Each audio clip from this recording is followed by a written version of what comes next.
Hey, ladies and gentlemen, let's get the party started. Wonderful good morning to all of you. Solo Self-Found Hardcore Challenge Day 3. So far, we have made it in 8 hours. I think the character, let's see if it shows the age. I mean, we have, 8 hours. We have went from Torment, from level 1 to Torment 3. Yesterday, we ended here. We're already doing 10, 20, 30, 40 million damage. We got the Affidian Iris, so we're feeling very good. I think we're going to do some more Nightmare Dungeon escalations today. We're going to farm some more materials. We're going to try to not die, hopefully. Yeah. Boosted Boy, you want to try hardcore? Well, we had 2 disconnects already, 2 crashes. I survived because 1 scroll of escape. I got another scroll of escape, so that's good.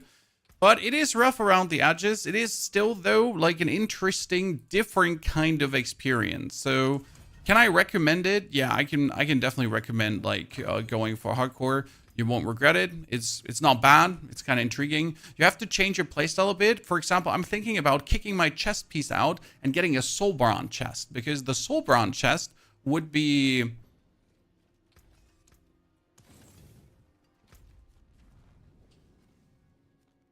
Wait, did I kill a Torment 3 boss already? I didn't kill a Torment 3 boss already. No. I think I'm only going for Torment 2 bosses at this point. I'm a bit scared of, like, just jumping down a Torment 3 boss throat right now. So, Grass, good to see you there, partner. Thank you for watching on the cake over there. James, Panda, wonderful, good morning. So, where was I stuck? Soulbrand chest for even more damage reduction. It might actually be insane levels of damage reduction. Bit too much. So, we're fully armored, we're fully resistance, we have 6k HP. We're also going to start changing the build today to incorporate the Ale of Verglass helmet. I think I'm going to like that. This is going to be interesting. I was just asking about this earlier because we're just using defense on the chest piece. Anyway, yeah, so, but the defense you're using is a bonus unstoppable, which is kind of nice because I don't have an unstoppable arcana currently, right?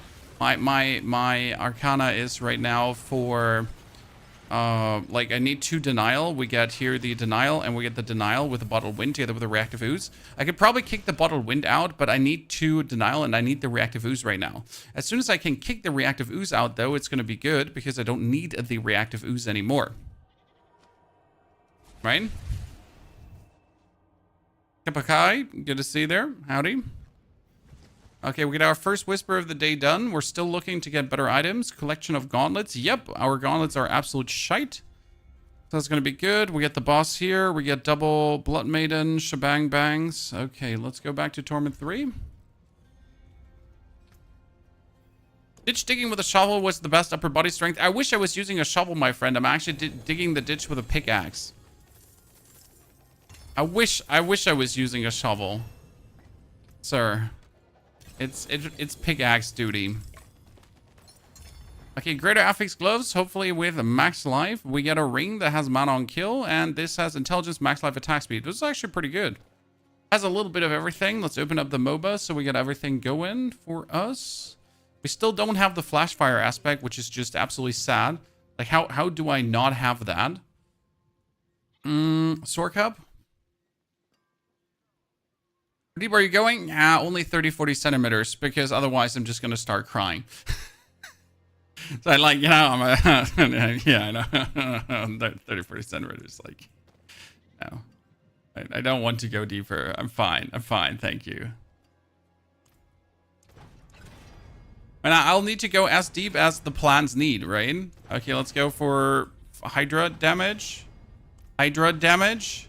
Thank you. And...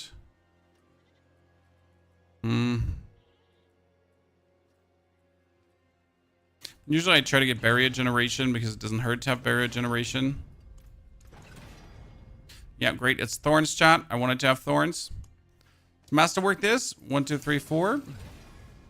Actually, masterwork this another time because it's like a lot of maximum life bonus, so you kind of want to have that.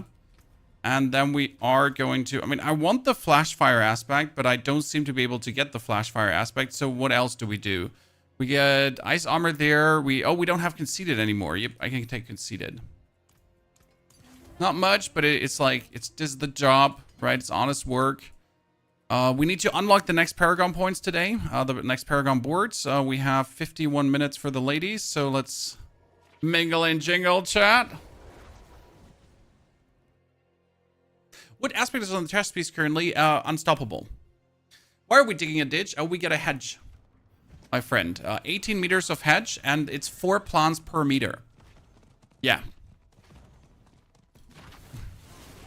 That's why I'm digging a ditch.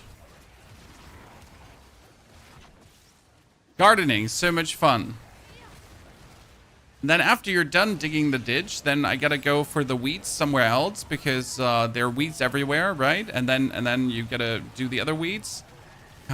I guess I actually have to share some photos at some point so people get a feeling for what we actually got here going in the recent times. You have barter tokens, could try to get flashfire aspect that way. I will definitely try to get them with the barter tokens, but as you can see for Torment 3, I don't actually need more damage, right? So that's important. Like you gotta gauge what's important right now. I don't need more damage right now. Like I do actually have plenty of damage, right? I am good. I am fine. We're flying. I can destroy everything in Torment 3. Right now it's more about getting a bit of levels in, getting a bit of masterworks in, getting like, you know, some better item pieces, and then I can still get the aspect, right? But it's not necessary for the damage currently. How long will the hatch plants be? They are 60 to 90 centimeters tall. And they'll be a couple of meters when they're grown. I think they can go up to 5 meters, but we'll probably stop at 2 to 3. Like, no?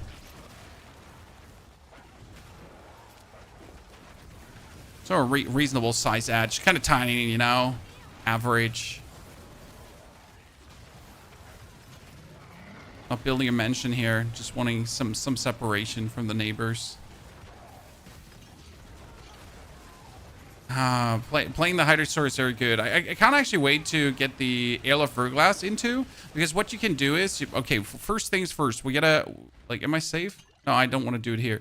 I need to kick that baby goat out. I feel like the baby goat is not collecting anything, or barely anything.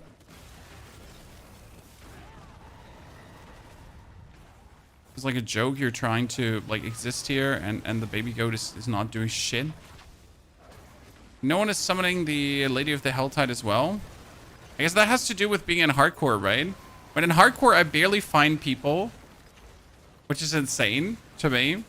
Like already softcore feels like there's no one there, but hardcore is like really empty. I mean, at least world tier wise. So in world tier 1, I found quite some people. But now in World Tier 3, I'm just like, hey, hello, is anyone there?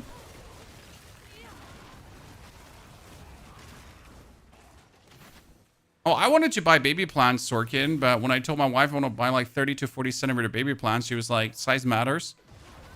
I don't want to wait like 5 years until I have a proper hedge. I can understand her, but like for 18 meters, it's like money. When it's not like that I don't understand my wife's arguments. I just have to like make sure that they're affordable arguments, you know? Like I know she's right.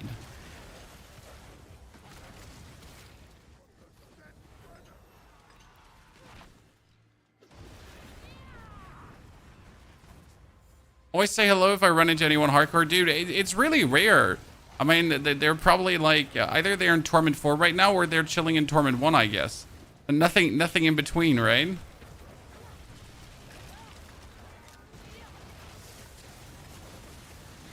And right now I'm trying to get invaded to get the 3 whispers done. That's probably here in the middle, right? My big boy chest I need to get. I also need to get that evade cooldown low. That we can actually play a bit more in the direction of without teleport. Because that's the thing, you kind of want to play without teleport if possible. For this, we need greater affix boots that also have the greater, that also have like attacks cooldown reduction shebang bang. Don't have that. Very useless. Morning, Graggle. Good to see you there, partner. How are you doing?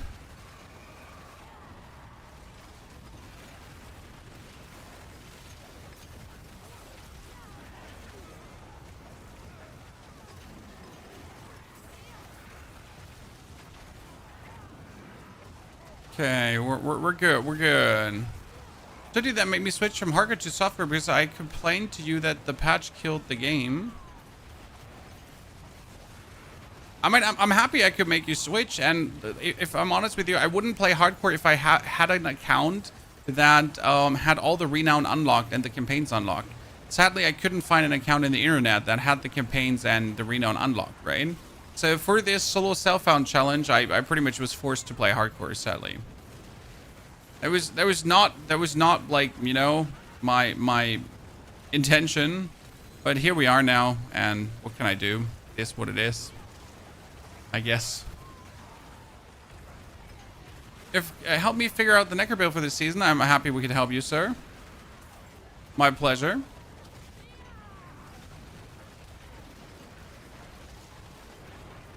I have been enjoying the Necromancer very much. I mean, with the teleport version, with the minions. I just hope for more minion variety in the future, like an actual functional golem build, right? An actual, like actual golem variety that, you know, don't just play the blood golem. I mean, we have 6 different golems, and what do you play? Blood golem. Because all the other golems in comparison are virtually useless, so yay! Just grind the renown. My account does have renown. I just miss like the Paragon points, which you actually do feel in the beginning, and I do miss the a skill point actually. So I'm operating on 1 less skill point, which is kind of funny, right? And yet we are sitting here after 8 hours. We're in Torment 3 already, Solo Self-Found, so we haven't taken any help from any players, right? Everything has to be earned by myself. Nothing is allowed to boost me in any way, right? A truly Solo Self-Found experience. Got my Ale of Verglass by the flesh of my teeth, like somehow trying to drag that out. Not the Ale of Verglass, my Affidian Iris, right? Very late. I mean, I was already in Torment 2 when I get the Affidian Iris. Okay, we would need a goddamn next, like, stupid hard to actually get my jiggy-majiggy. You know what the fun part is about actually playing right now at this difficulty already and in a new account? That you actually get Paragon points. All solo, yes, it's called Solo Self-Found because you're solo and you have to self-find everything. Would it be possible to run Shroud, Harlequin, and Starless? Harlequin is useless, African. If you're asked for the Necro. Air of Perdition is better. Most of the times. And Harlequin generally makes only sense if you actually need the skill ranks from Harlequin for more damage, right?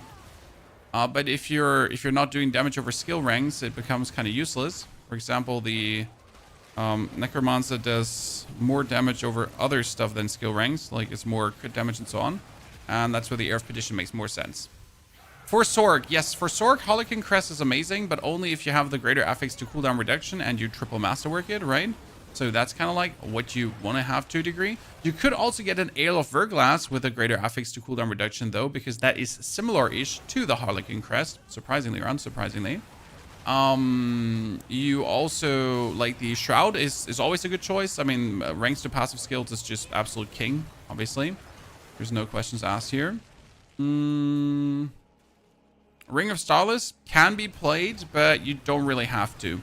Because the problem with the Ring of Starless is you might get the resistance from it, but you're actually going to be losing also max life and stuff, but you get tons of attack speed. So yeah, you can play all of them.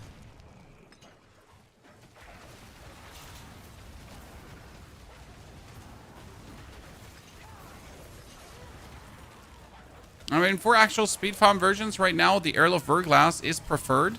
Because you're going to remove your teleport, you're going to take boots that say attack give you evade charges, right? Or attack resets evade cooldown. And then with the Ale of Verglass and the spamming of your... with the Ale of Verglass, and then you're going to be spamming your ice shards, you actually reduce the cooldown of your teleport so much that you dash, right? And then you go, then you got ice shards, ice shards, ice shards, dash, ice shards, ice shards, ice shards, dash, and so on. Does that make sense to you? It's really simple to achieve. It's actually like a nice version to the super version. I think I'm actually going to have to make an update tomorrow on that Sorc. Because I saw like some versions of that Sorc and it was really cool. But the Sorc was playing a lot of mythics, and you know me, I tried to make like non-mythic versions. So we'll probably have to do that. I'm gonna have to farm an Ale of Verglass or buy myself one from the internet. Well, we could farm an ale today. I don't remember who drops the Verglass. Does anyone have that tip of their tongue? Or do I have to look at the cheat sheet again? Hey, where's the dude? John. Where's the... Oh, there he is. I was like, where's the Hellborn? Hey, man, what's mein Auto? Rain?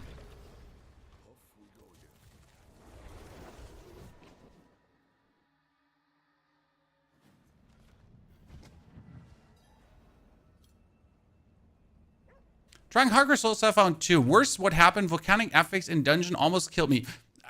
Sir, Andre, yes. Volcanic affix is my bane of my existence. Thank you for confirming that I'm not the only one. It is done.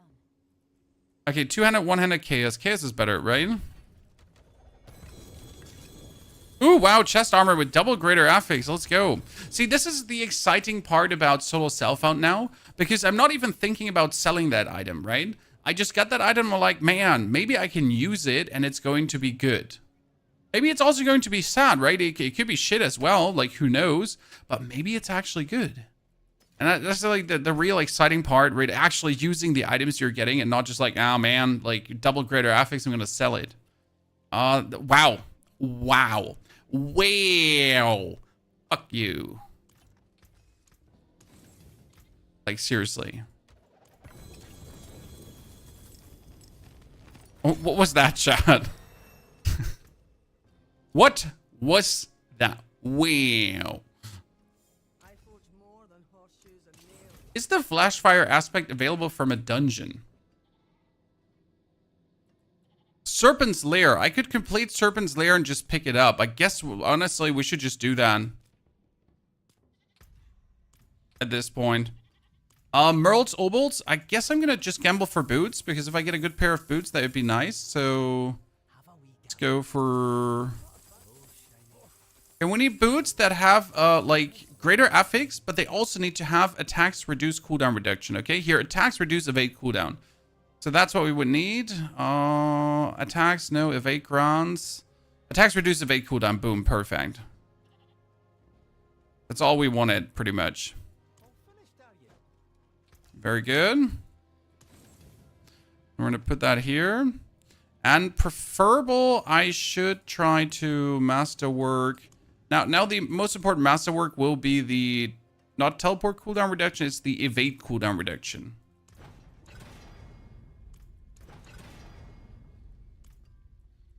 That's what you need to get. Evade cooldown reduction, cool. And then barrier generation. Thorns. Okay, we're going to put the other one in. Problem is, if you look at my resties right now, my resties got a bit scuffed. So what we're going to do is, we're going to have to re-roll the dodge chance over to elemental resistance, actually. That would be the best throw I have here. I think it can be elemental all resistance, right? Let me check. Can be resistance to all elements, yeah. Problem is, re-rolling this is super expensive, and I don't have the money to, like, just throw at that, right? I'm at 155 million. That's not so much that I can just say I am going to re-roll until I get the resistance to all elements, right? Oh man, that's bitter. But now we invested so much already. I'm gonna go down to 30 million, and then I'm gonna start crying. Resistance, thank you. Because now if I masterwork this one up, evade cooldown reduction. That was actually a pretty good hit, ladies and gentlemen. Nice. Okay, we love that. I can also play Orange Herald again, which I didn't have before.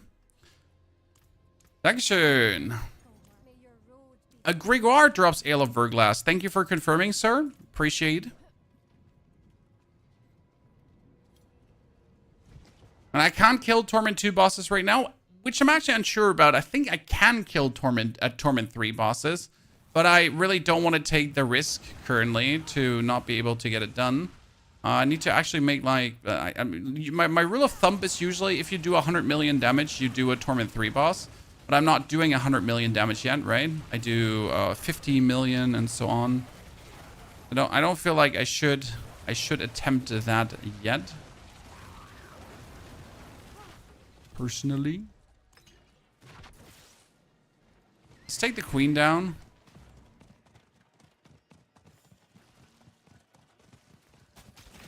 Definitely kill some Torment 2 Griggs, so I'm going to try to get some more living steel. Then we kill Torment 2 Griggs, and we'll see if we get a good Ale of Verglass. And then we're going to try that out. Because, like, now you have the evade cooldown reduction, right? And my evade cooldown is down to 10 seconds, so that's not low enough. I need it obviously lower. We need more cooldown reduction. If you then now get, like, the Ale of Verglass with cooldown reduction, right? And you masterwork that evade cooldown reduction further, things are kind of looking interesting. Because right now I can like just use my skills, right? And then I can evade again, and then I use my skills and evade again. But you really need to get that lower. Do I have Juggernaut? I don't have Juggernaut, right? Yeah. Just making sure.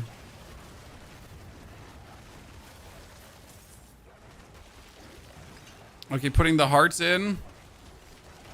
If I can beat her, I can also beat... I can also beat the...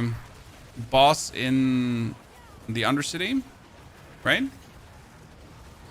And then I should also be able to deal Nightmare Escalation. Because right now, the best way to get uniques is also just doing Nightmare Dungeon Escalation. And I don't know if you've actually seen that, but sometimes, like, Astaroth drops how many? Like, he can drop 10 uniques or something like that. So that's actually quite interesting.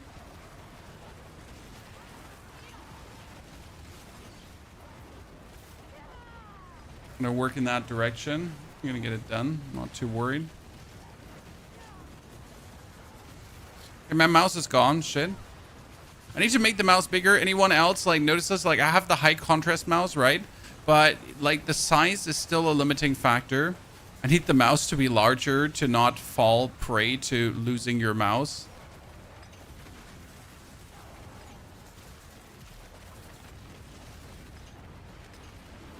Okay, she just absolutely died.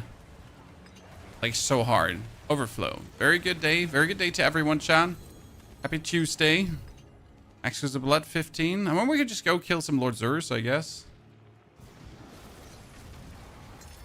Malignant Hearts. These grotesque debtors are only dropping, like, one heart. Still feels a little bit like a joke. Yeah, I can increase the cursor size in the settings. I know. But you actually don't want it huge. You want it medium. By the way, chat, I found a new build for Druid. It's called the RSI Simulator. I watched a video on Flesh Render Druid, and that was something. Okay, where do I make the pointer bigger? Was it under controls? No. Gameplay? Graphics? Was it? Cursor scale. There, medium. Large is usually too large. Nah.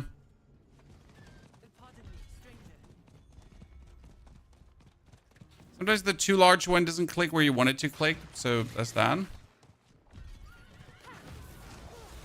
So by the way, new character, guys, playing Helltide quite a lot, and I am completely out of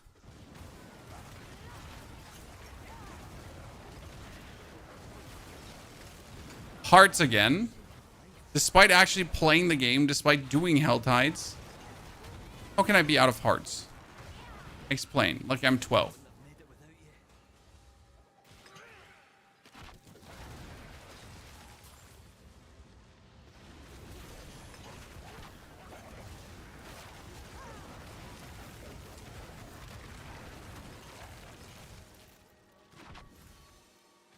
Replayed the original campaign yesterday. It's great. Oh, I definitely think so. I mean, it's going to be different to replay the campaign now with like the way you know how fast leveling can be and you're just trotting around there. But if you actually take your time to just play the campaign for the joy of playing the campaign and reliving the story, yeah. I mean, the story has been great. The cutscenes have been great. The vibe has been good. The same goes when you actually took your time to play through Vessel of Hatred as well, right? Instead of just rushing through Vessel of Hatred, if you actually took your time to listen to the conversations, what they have to say, and that kind of stuff. It was good too. How are Diablo 4 videos doing? I mean, surprisingly good. Dune did definitely do better, but that was also something like new and not just a new season, right? But I gotta say, I am very pleased with our success with Diablo. I mean, considering that we're one of the more consistent Diablo creators, I mean, who do we really have left at this point? We got Rob, who's posting like crazy. We got Voody, who's also throwing out the content. We got me, right? Well, like I said, since Rax is also not covering the game anymore after his crash out, he's gonzo. And there are others too, but not at the frequency that we do. So yeah.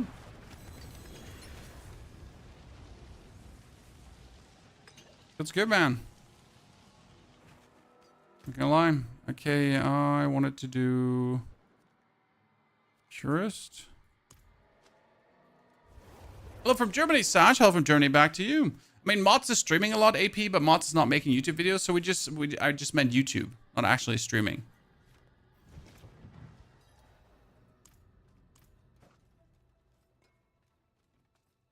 Streaming is not a competition. Streaming is just a throw hours at it contest, you know? And I don't participate in the throwing hours contest many years already anymore. Because I got a family. I can't do the throw hours things. Where you just throw more hours at it until it works. Until it breaks. Mm-hmm.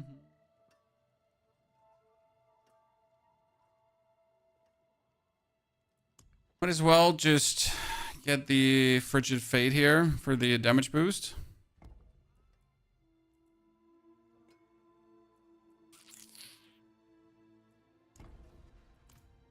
Do you speak German? Yes, I do speak German. I mean, I am German. I'm not like fake German, right? I'm actually real German. I don't know how you can be fake German, though. Like, write me a book. I have no clue.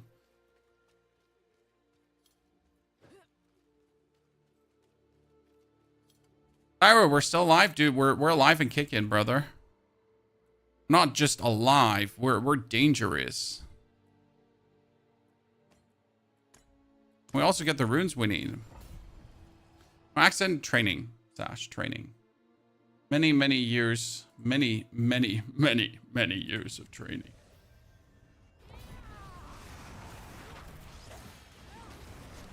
That's what I like about the Undercity. You just put a Hydra down and then you just keep going on, right? So Hydra down, everything dies. Then Hydra down, a Hydra down. Then you just move away from the actual location where you have been before. You don't actually have to stay there and watch things die.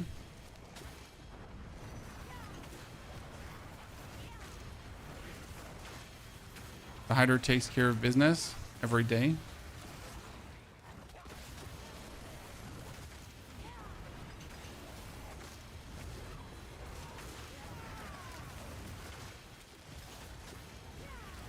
I think I should follow for advanced druid builds who has the best builds. Depends on what build you're looking for. I mean, if you're looking for pulverize, we got your build there. Also, best build is relative because you got to consider like which build can you achieve. So there are builds out there that are currently #1 in the leaderboard, and those builds require you to have perfect masterworks, perfect mythics, perfect everything, because they often cut corners due to the mythics that they don't like actually look for like certain resistances or even certain resource problematics, because you can cut simply that corner due to the mythic. Or are you looking for builds that you can actually make, you know? Because following the mythic builds will only bring you sadness in the long run, most of the time. You're gonna be like, damn, I'm actually not doing the damage person XYZ is doing. Well, that's because you're not having perfect masterworks and you just followed like a mythic build. Like, surprise. Who would have guessed?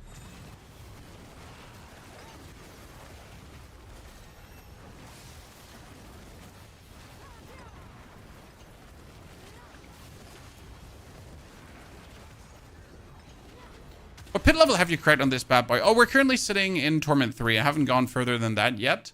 I do believe we have the damage to actually go to Torment 4 right away, but I don't have the defense. So as always, since this is hardcore, I can't just jump the world tiers like I do in softcore. Because in softcore, I really don't give a flying fart, right? I would just jump into Torment 4 right now, and if I die, I die. But I actually need to make sure to have the right amount of damage reduction and everything going on to actually go deeper. Otherwise, that would be just tomfoolery, right?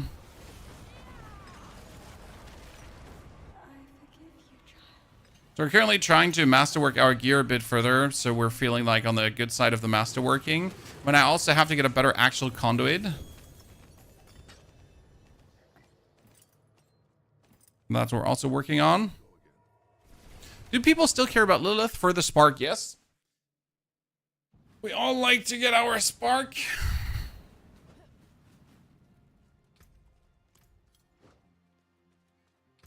Okay, I love Verglass. I love Verglass. The attack speed. Well, not my favorite temper, but I'll take it. The sparks are needed to masterwork your items. Okay, let's actually do the... Where's my marker right now? Marker. You. Oh. No. Z.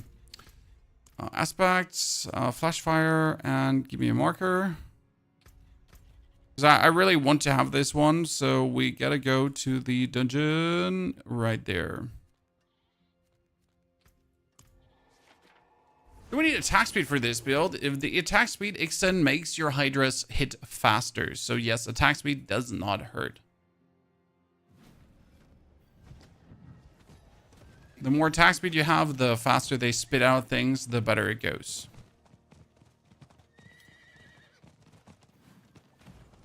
And that's because of the Hydras having the summon tag. The summon tag means they profit from everything you have. If you have attack speed, they have attack speed.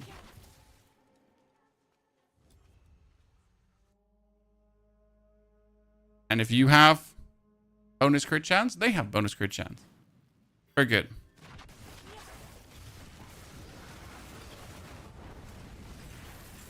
Isn't this one like one of these really shitty dungeons that I absolutely abhor doing? Yeah. Everything that has Animus Carriers is usually annoying because you gotta wait for the Animus Carrier to die, and then he just spawns the Animus, and then you can finally like go for the loot, so it's kind of like, eh. There's Animus in the corner. There's always a chance that the Animus Carrier fails to function. And you're one Animus Carrier short. It's not like this could have easily been solved by just giving every dungeon 1+ Animus Carrier, right?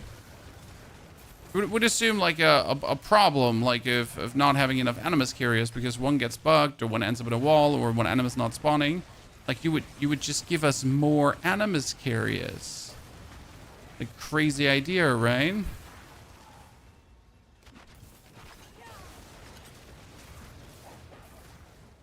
Just add one more.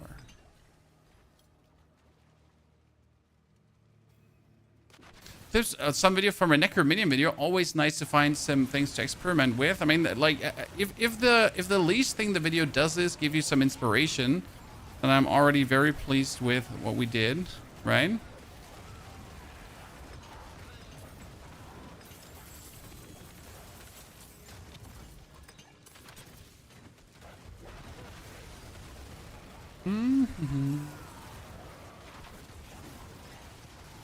And Dunzo. That is the fastest flash fire aspect in existence, chat. Done. Why do we want the flash fire? Because so much damage.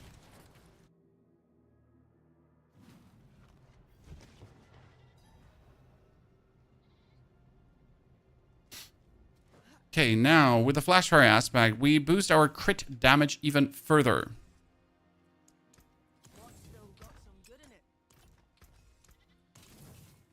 Instead of conceited, that gives us more damage when we have barrier with the flash fire aspect, even though it's like the lowest right now. We get 25% bonus damage for pyromancy skills and double if the enemy is healthy.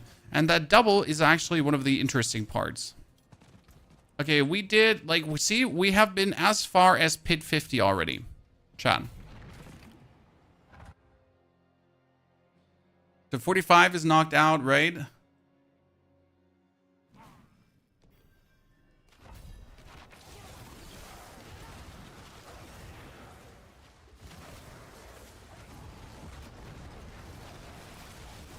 As you can see, pit 50 is also not a problem. So we're pretty much like one pit before, or 5 pits before going into Torment 4.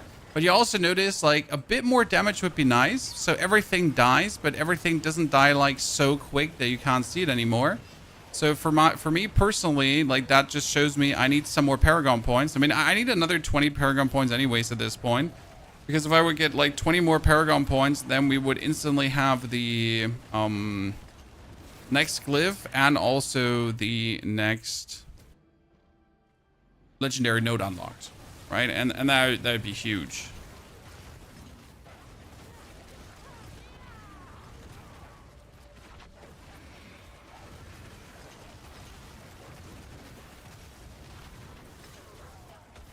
Hydra looks like fun. Oh, it's definitely fun. We are currently trying to achieve Torment 4 in hardcore without the game trying to kill us, aka disconnects, world lags, and whatsoever. High ping issues. Thank you, Diablo 4, for trying to age me before my time.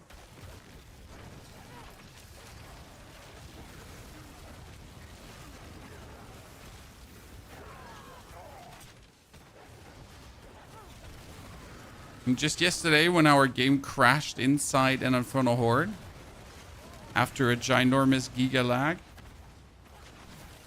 and you were just like, well, that's bad. Is Ella excited about going to school? Yep. That child is looking forward to it. She's more excited getting her, like, her first swimming badge thingy. Like the seahorse swimming badge. Being able to swim like a whole lane that we're working on. Okay, not +2 anymore. That as much as possible. See, 1, 2, 3, 4, 5, 6, 7, 8, 9, 10, 11, 12, 13. Another 13 more. Holy. Do you have any build planner for this build? Not for the hardcore build. Okay, boost it. Because the hardcore build is slightly different in what we're doing. As the hardcore build has different needs.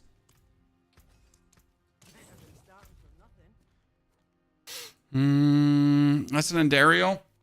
Even for 5 Whispers, I'm not going to do her. You know how clutch it was the last time we did Andariel? We could beat her, but it was still like, yikes, I hated it. Definitely not for the faint of heart.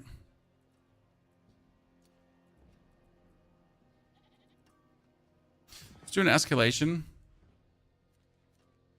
See what comes out of it. I'm melting tier 2 layer bosses, but tier 3 I cannot kill the layer boss. What should I do to increase my damage? Any suggestions? Paragon points, aspects, tempering, masterworking, and better uniques probably. As sometimes you're just missing the multipliers on these uniques. But all in all, like you want to have at least 50 million damage average. So if you're critting, you should at least have like 50 million coming out of that. And that not like as your highest peak, that's like more as your average peak. And then you should be good with these Torment 3 bosses.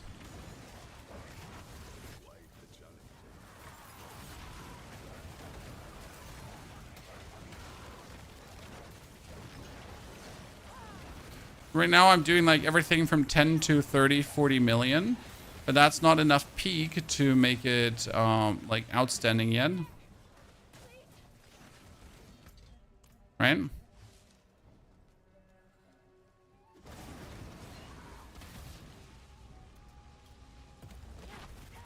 And if you want to kill Torment 3 Belial, for example, in a meaningful way, you need to at least do 100 million damage. Again, average, not as your peak. Zero tier 4 is extreme. Nah, it's fine. The problem is rather that you could at any moment randomly die. There's really no reason to risk that.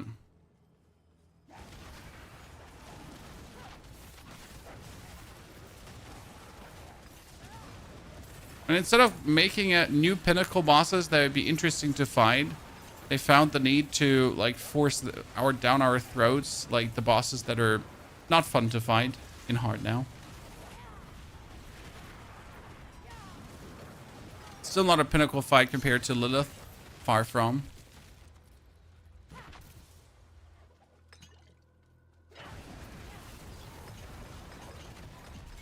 I win, you stink. It was a quick and dirty run. By the Spiritborn, a 60-70 wrist, but I have two problems. On boss, I run out of vigor after some hits, and I hit the boss for almost no damage, and trash I hit for 5 billion. Yeah, that's normal, Pete. The monsters you're hitting because of the way how your actual damage works. I mean, you have found the standard problem with Spiritborn this season of being good for pit clearing, not being too good versus pit bosses. And you have a lot of like masterwork and tempering requirements to actually get your top damage. So you probably fell for the snake oil of creators telling you that Spiritborn is the best. The good old Spiritborn snake oil, sir. I'm sorry you had to succumb to that. This is why you never trust tier lists. They're all lying to you.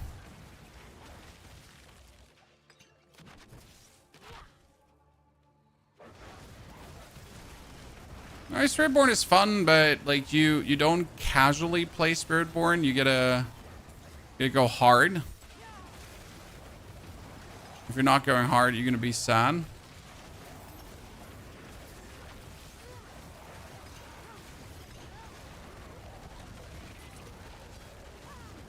I'm expecting like insane dungeon end loot. These year are supposed to upgrade the end of the dungeon loot. I'll believe it when I see it. Can Druid be a good DDR hardcore? Absolutely. I mean, Druid is super tanky. So I have absolutely no problem surviving in hardcore. And the damage it does is also insane.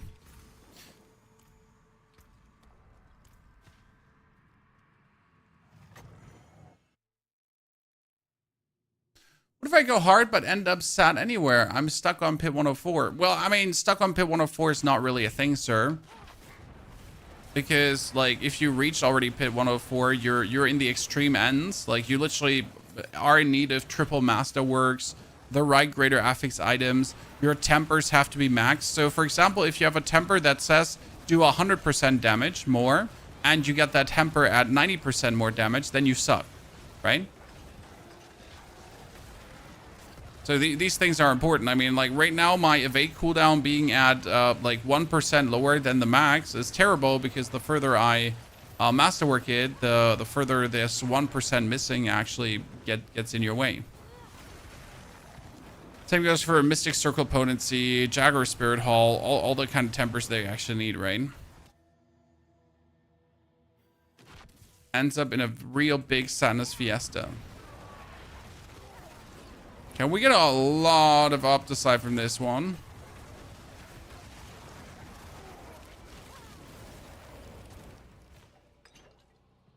Monster Rituals, Swiftness.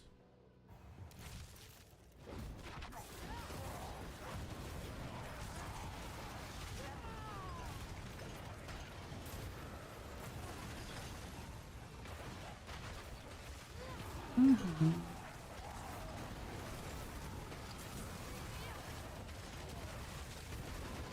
That should be the easiest 6 achievement ever.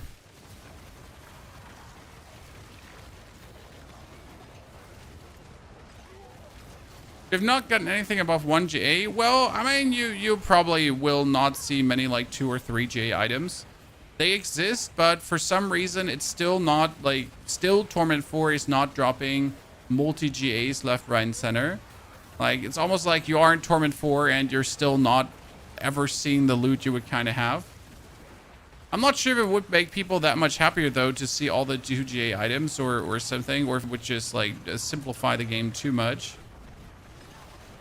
We're talking about too much loot. Could be a thing as well.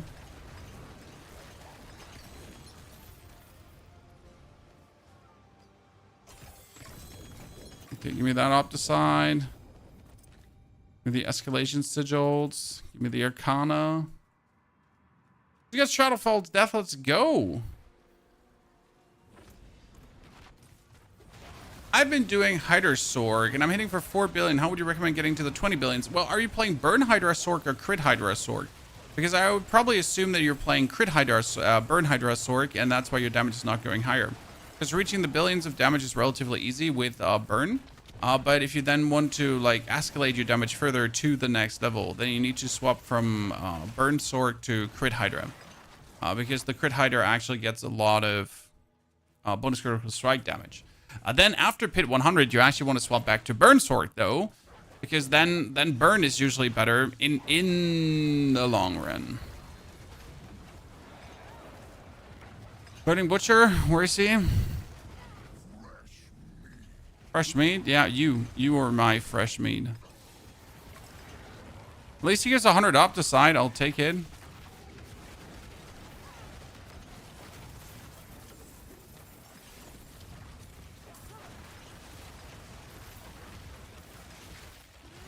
So yeah, that's like how that works. I mean, right now we play the crit version, for example. So we have been using the infused Hydra for 20% more crit chance. Then you use Iso's Ferocity for another 40% more crit chance.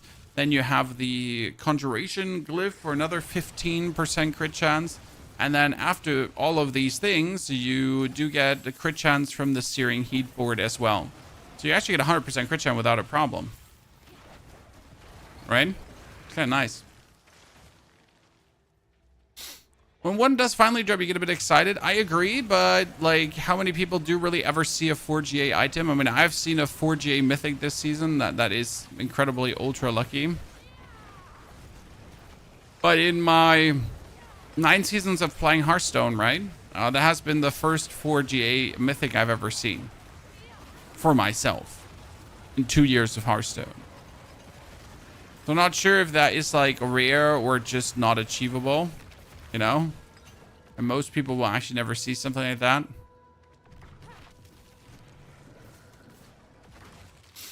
Is it worth dropping to Torment 3 and during the bosses? Yes, sir. It is absolutely worth it because on Torment 3, the bosses still drop fantastic.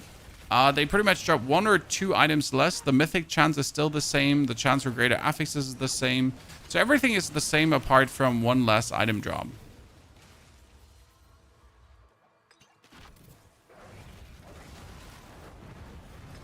Right?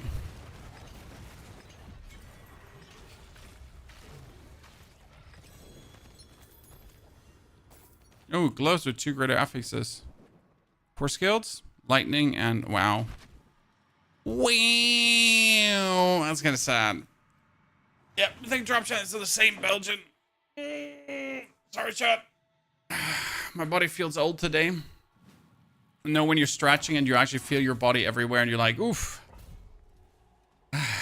Not good. Okay,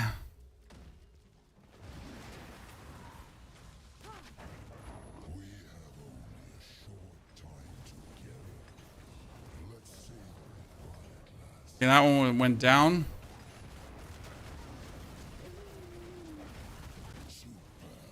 Yeah, first time we were here, we're actually not doing this much damage. We're doing like okay damage, but Asteros was resisting police brutality. He was like fighting back actually. Wow, we almost got hit by that. This time around, it's a bit different. We're definitely doing more. Did you just try to hit me with that one hit shot? You did, right? Oh yeah, you know what also last time happened? Xfel came, chat. So you know the butcher from the Abattoir of Zur, that Xfel guy that used to also run around in vaults. Yeah, he just came. He was like, "What's up? What's poppin', bruv? Yeah, I have arrived."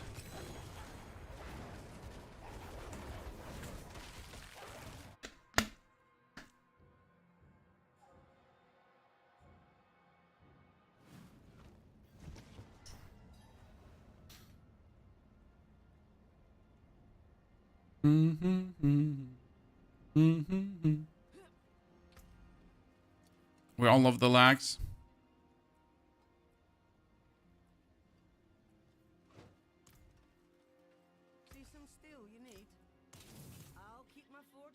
Storm Smell and Snow Guard upgraded. Okay, what do we get? Equipped. So we get the Serpentine is up to 1.3 now. Wow. That's insane. Okay, so we're sitting at 2.6. That's pretty good. That's better than the aspect I currently have. Flashfire also upgraded. Thank you very much. Storm Cells max. Snow Veiled. I can't really get further, right? With gem and weapons, the no gems, you put the runes in there.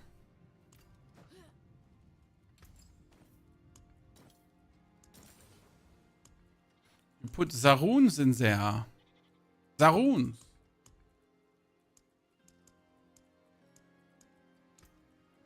Pearl Topaces, another.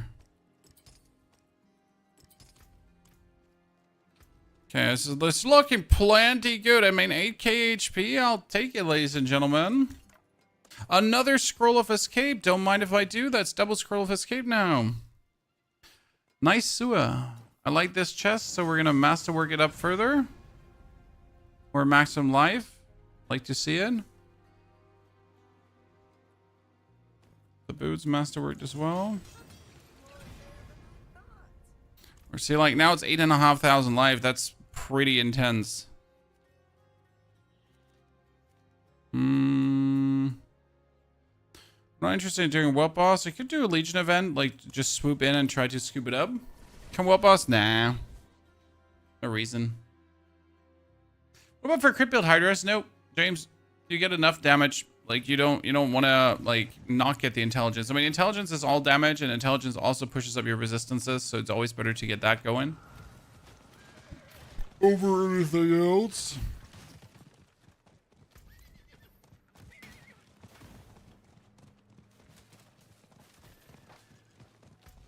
Come on, let Scoop and put me in on that Legion event. Sadly, I missed it, chat. I was too slow. Sad face. Okay, Horadric Gold Vial.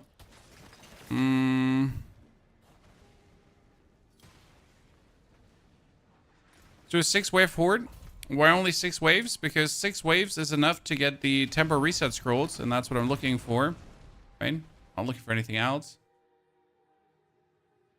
Should gamble as your fallen nobles? We should. We can do this quickly. What do you think should I gamble though? I mean, I probably should either gamble pans to try to get a better pans, or I should gamble more amulets to hopefully get a better Affidian Iris, right?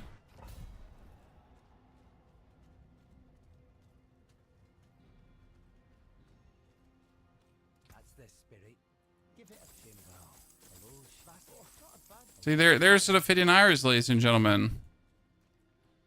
With 85%. Mine has 88%, so slightly better. But this has, like, actually 2 ranks to Primordial Binding. Still take the 88% one over that.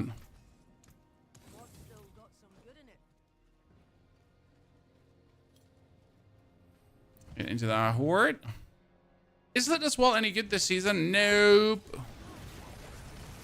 For leveling, I mean, if you have a low-level Litless Wall, even then it's shit. I'm sorry, Litless Wall, it's just not it. Hasn't been it for a long, long while.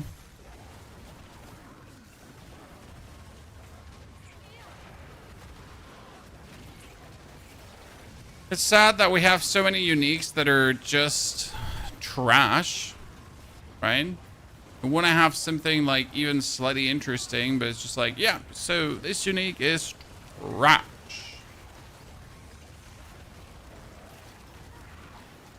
And even the ranks to bone scales are not worth it. I hope that we can really get to a point where everything is useful. And when I say everything is useful, I mean like, so I would like to be able to at least reach Torment 4 and finish the seasonal journey, right? I mean, that should be the minimum for every skill. Season, like Torment 4 and seasonal journey. Like if your skill can do that, great. Great. Well, 30 on the first. 30 on the first, pretty good. I need so many nightmare dungeons to get Opticide, but you have no sigils left? Yeah, but I mean, like, don't you have like infinite sigil dust? Or did you just craft everything away yesterday to get yourself a treasure breach? My friend. Did you craft everything away to get yourself a treasure breach? Wasn't that the philosophy for this season? To make every skill viable? No. Blizzard is still stuck in this giving you one build per season. That is like their theme. And they like that, right? And I don't mind that they're giving us the theme for the season, right? So this is the new unique. You should be playing Hydra. This is the new unique. You should be playing Pulverize. So I don't necessarily mind that. I just still want the others to also be viable.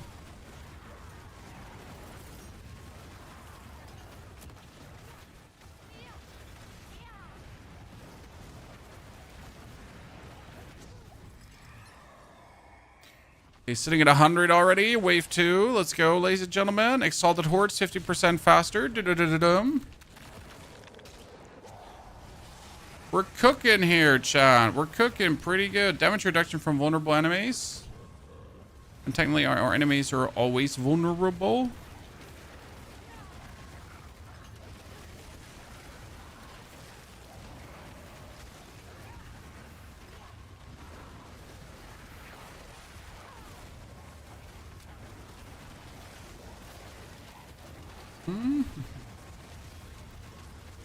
I can't wait to actually hit Torment 4 today. Should be wholly possible. Oh, wait, let's do this. We hit Torment 4 and we're going to kill Torment 3 bosses, okay? That's the plan. For today. And we should be able to get Pit 65, because as soon as I can do Pit 65, then we can also get our glyphs up to 46. Okay, more sigil powder. I mean, finishing nightmare dungeons should usually net you sigil powder. Sylvia, good to see you there, partner. Howdy doodle. Oh no, the Exalted Hellborn. Let's go. How's hardcore going? Torment 3, super tanky. I mean, more tanky than any of my other characters. I mean, we have 8,000 life, right? We have permanent barrier up. We even took like many skills to keep our barrier up at any given point permanently. So we really never run into this issue where we don't have barrier. Because sometimes, like, if you're not taking the barrier extension passive, for example, you might just not have overlapping barriers unless you have, like, very low cooldown reduction.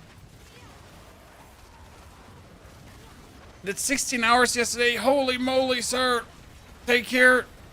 No one likes to do 16 hours. I've been there, too. No matter how much you like doing something, 16 hours is still 16 hours, you know? It doesn't get less hours because you're having fun. You sold some items, get 7 billions now. No, don't say that. My solo self-found journey butthole doesn't want to hear your big money gains, sir.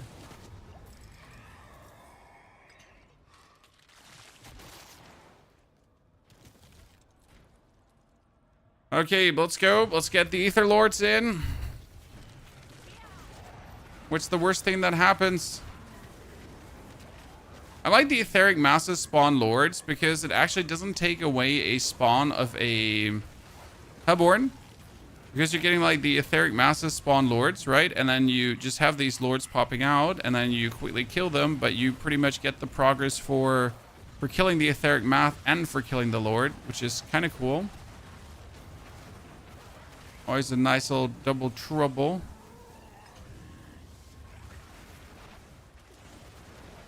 Oh, and then obviously like a random Soul Spire comes, even though you never interacted with Soul Spires.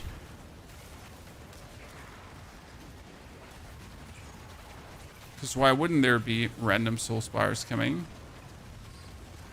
When like if they would just remove Soul Spires completely from everything, the Infernal Hordes would already like we are getting a full Infernal Hordes rework, right?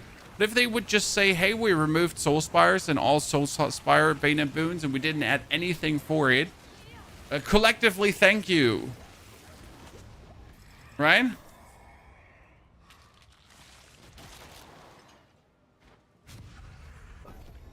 Nosferatu, howdy. They could literally remove that from the game and no one would notice or complain.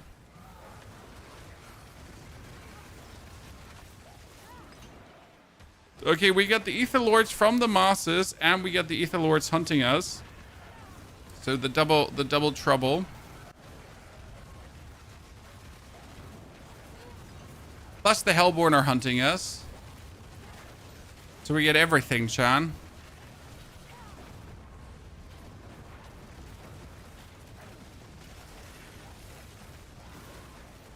Which is pretty lovely because I'm just bathing in that ether here right now.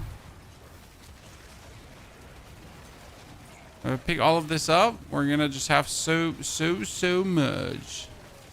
And we get our first reward cache. Don't forget that the reward cache that you get for over reputationing, they always have greater affix items, if not multi-greater affix items.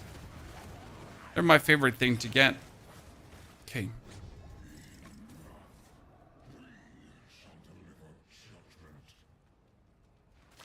Infernal Hordes are only good for restoration scrolls and for greater affix items. Because they're guaranteed. But yes, I mean, the reason we're doing this right now is restoration scrolls, sir. I have none. They're also good to do for Paragon points, though. So don't underestimate that, right? Multi-purpose use. Wow. Did I just finally get a greater affix shard of Varathiel? No. Yes, actually I did. Wow, that's crazy. Who would have guessed? Frozen Orb, 4 ranks. Yikes. Tribute of Refinement. Hi, streamer. Hi, Steve. How are you doing? Steve, I saw the flash render build. And I was like, because Steve said you're going to get RSI if you play this flash render build. And you know what, Steve? You were right. I looked at it and I was like, nah, I'm good. You know, cool build, but keep it away from me. I really don't need this in my life. My arms are hurting enough already.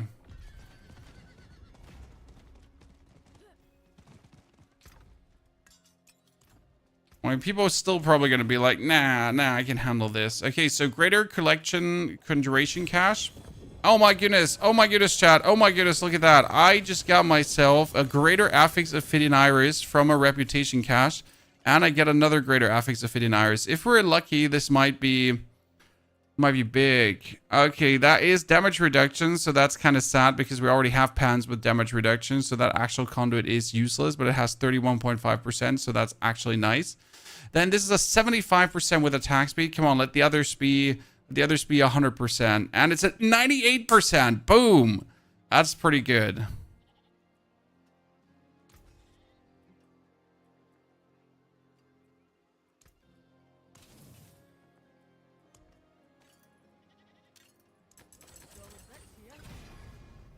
Two to Primordial Binding and 3 to Primordial Binding. Oh, you know what?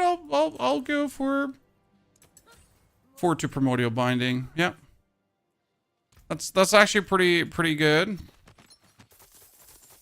Not too shabby, ladies and gentlemen. Not too shabby. The spark was from the seasonal journey, obviously, so we get that. Okay, we got our damage reduction from vulnerable enemies. Now we gotta work our way to Frigid Fate. I could reach Frigid Fate if I just pull the points out here.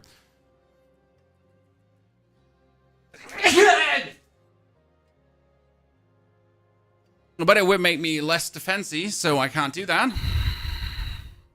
Oh, Jesus Christ. That one hurted my chest. How's the Solo Self-Found going? Hey, Mark, look at this. Like, here, bam. 4 ranks to Primordial Binding, 98%, 28.5% attack speed. We got the crit, the attack speed. We got the non-greater affix Tal Rashas. We have the pants that we need and better. We got gloves, maximum life. Dude, we're cooking. We get the 8 Hydra heads already. Obviously, I want to have 10 Hydra heads in the long run, so that's what we gotta now changed, so we're gonna farm a lot of materials. I only have 161 million gold, but I could probably like sacrifice a 50 million gold to get it up there. So we're cooking. I mean, I want to see how much damage we now have with the Affidian Iris. Also, that wasn't lucky, Afax, because it was a conjuration cache. And if you get a conjuration cache, it actually says what kind of reputation cache you're going to be getting. It was kind of like, you know, it always drops a unique. So what other conjuration unique could I have gotten? Okay, how high did my damage go? Because we were sitting at what? We were sitting like at 10, 15 to 40 billion. And now that we have the better Affidian Iris, we should instantly deal more damage, right?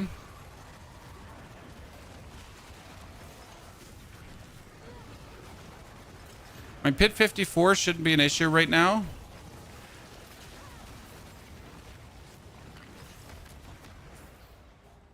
We'll have to see what to do. 2 amulets. I mean, the second amulet was definitely scam. But I won't complain about it. I mean, that's the fun about Solo Self-Found. What can I say, sir? The good fun with Solo Self-Found, because sometimes you get lucky and Solo Self-Found something. Can you show your gloves? The gloves are something shitty. They're just maximum life, attack speed, intelligence. So very, very simple. Nothing too special. They're just there to do the do. Right? They're just there to carry me forward.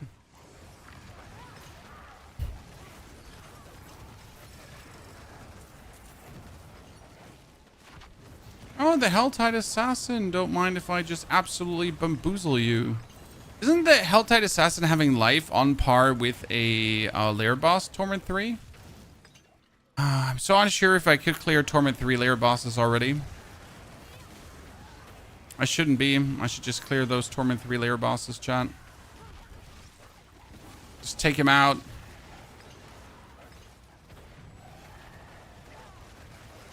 Gloves are a bigger pain to roll properly. Honestly, I'm going to be happy with these gloves. I mean, the thing is, like, what do you need in, like, hardcore to do the do, right? In hardcore, you need to step 1, survive. And then from that point on, after survival, everything else is optional. And so once I survive, I'll just take whatever I can to then incrementally push the damage further forward.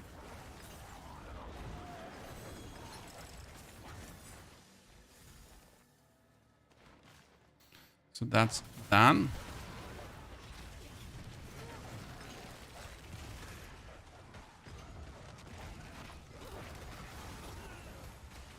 Oh, hello there, madam. Helltide Harbinger. Come on, I want to go down there. Let me go.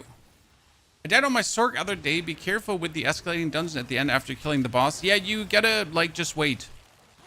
So after you killed the boss in the escalating nightmare, you gotta wait. I mean, it sounds stupid, but as you say, be careful, because yes, the nightmare dungeon shebang bang might still shebang bang you.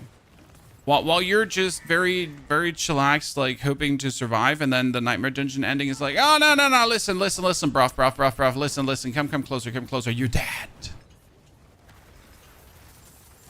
Would also be the moment where I stop playing hardcore then for the month, right? Like, I don't see myself as someone who preserves much through hardcore death characters, right? It would be like, play hardcore until you die one single time, then just be done, because why not? You know? Just don't touch it ever again.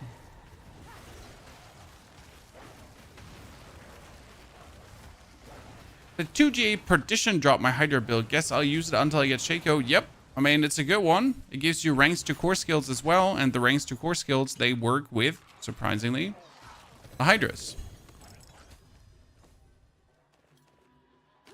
Okay, get the hearts. So we get the lady out. 127 Paragon points. No, not many more, chat. We're almost there. What do you think? How many Paragon points could we end up today? I'll probably also try to do a better pathing where I do like a one-way street. It would save me the one or the other point, most likely. And now that I have more points, I should probably do that.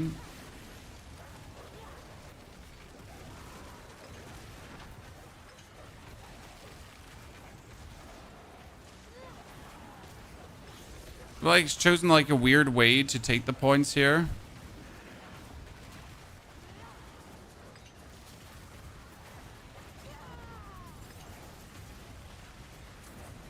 This is the elemental summoner. Yeah.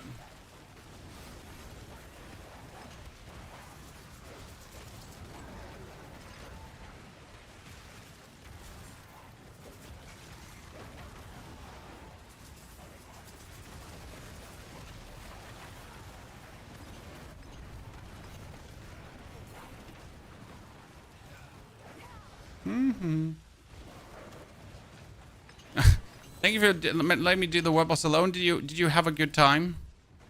Did you enjoy fighting the world boss? Hydra's first damage is cranking. It's crazy how quick it goes up. I mean, even for a solo self-found character that picked up everything from the ground, right? We're just going forward.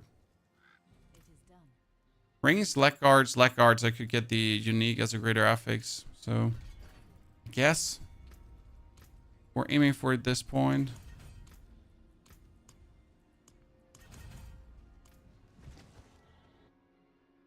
If you ever do group soul self-found, yeah, but group soul self-found would work, right? Like that's intrinsically not possible. Checking your map in hardcore, dying in the Helltide. I did 122 billion hit today on my pulverized druid. All I need now is to at least double masterwork ranks to pulverize with my gloves. Yes, you should do that. That's one of the easier masterworks. I've actually seen also the flash render build do trillions of damage, which was kind of cool. If you then have everything perfect with a flash render build, right? Ha ha ha ha. So Soul Self-Found is also no group content because obviously group content is like, you know, you gotta do things solo. It's the ultimate single player virgin dream. Where you just beat your meat and you don't have anyone else beat your meat. Right? Which glyphs should you upgrade on Sorc Hydra builds? How do you decide what to order? Singular, that's actually pretty simple.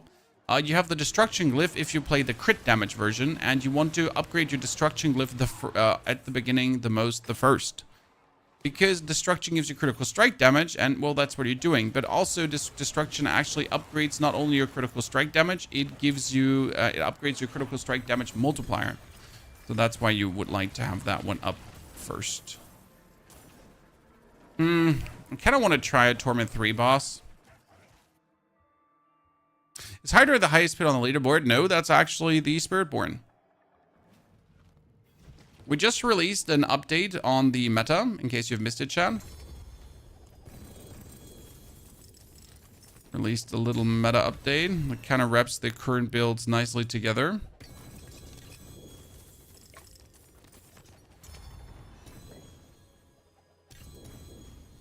Important is to get everything to... Oh, resistance to elements. That's quite nice. I could use that later. Maybe.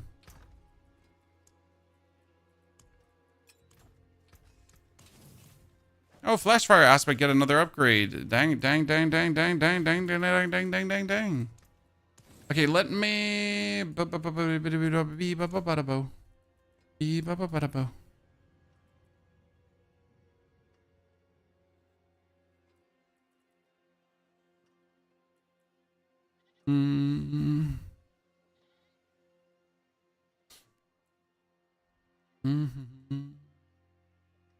gonna reset.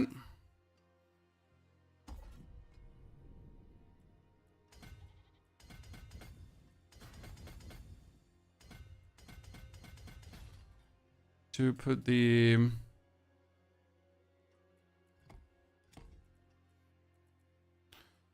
Conjurer, Tactician, Elementalist,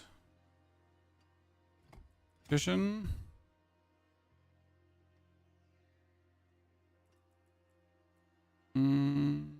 It needs dexterity to work. Yep.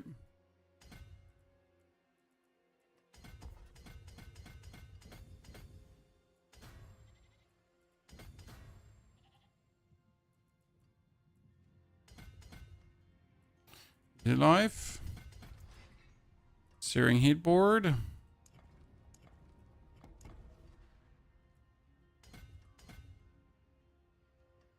Searing Heat needs you to...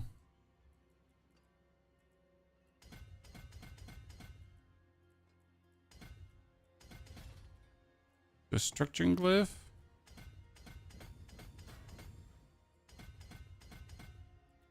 Damage reduction while healthy.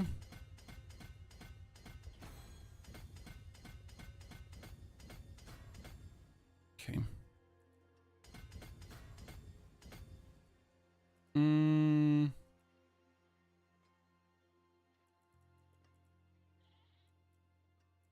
order to save some...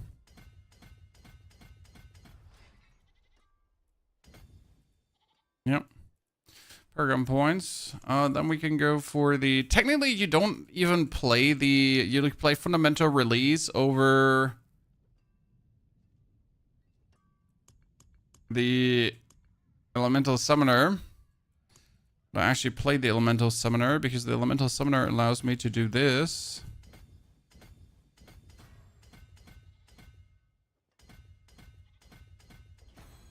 My board.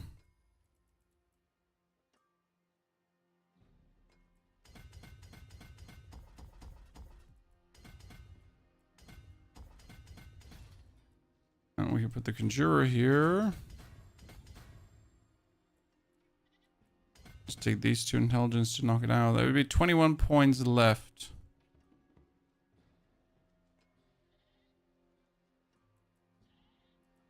We're just like messing with like getting the maximum amount of life and everything, so it's important to me.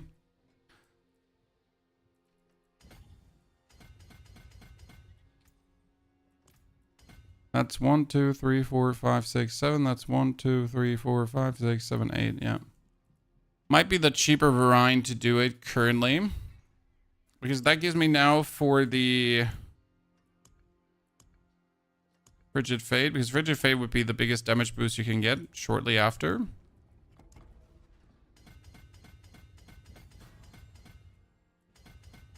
Put me actually closer to the Frigid Fate than any other thing before.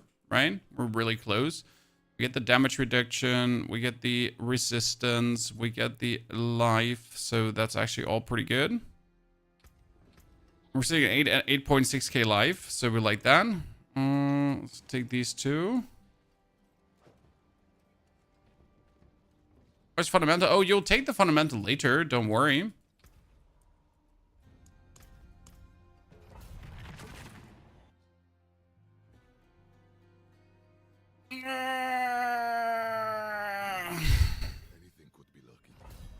When farming Belial, which boss chest drops the most Ubers? All do drop exactly the same amount of Ubers. There is no secret way to get more Ubers from Belial. There's no like, wow, if I open Varshan, I will get more. That is snake oil. If anyone tries to tell you that is different, they're just literally lying to you. There's no empirical proven thingy there. It's just what it is.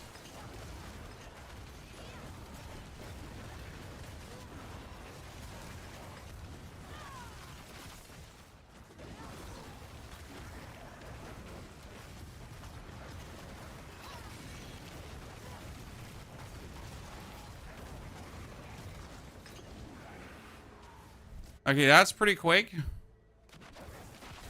Like that we're going through. So I guess we're like from a offensive standpoint, we're ready for Torment 4. Right? I mean, this is clearly where we're ready.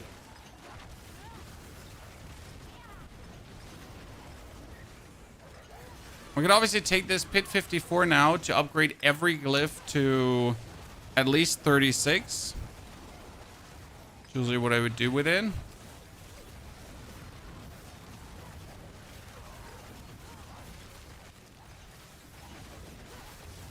Wouldn't really lead to much more damage though.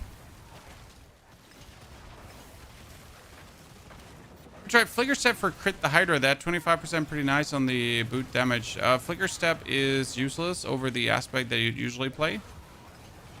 So no, Flicker Step is definitely not worth it. Also, Piotr Flicker Step is for ultimate and ultimate cooldown. But no. You also want to have like the evade cooldown reduction on the boots, that you can actually evade cooldown quite a lot, right? That's what you would want to have. And that's the next Paragon point. Thank you very much. Another amulet, chat. Another amulet. That's Lockerin, Sadness. So destruction, 1 upgrade, 2 upgrade. Now I can't get it up further with +2.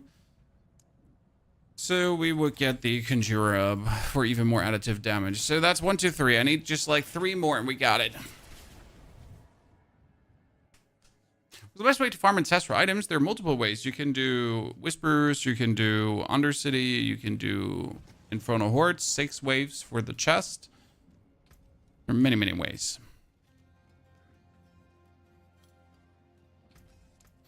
Frosttail thingy are Penitent Griefs.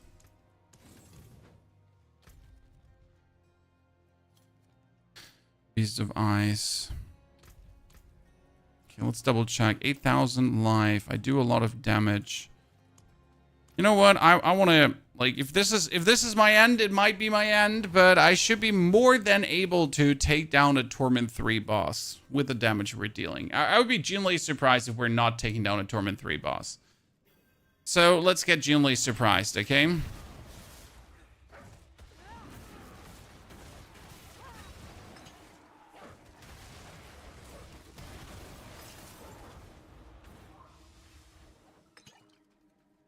So, let's see.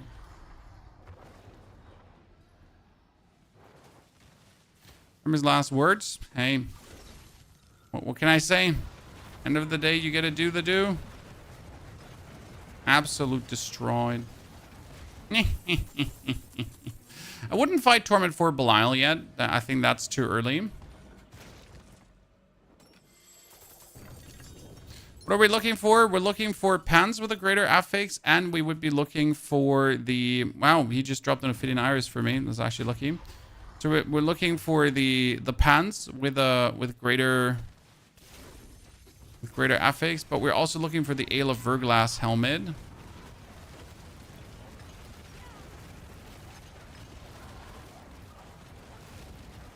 Good. And then we get an Affidian Iris there is just like, it's a big joke.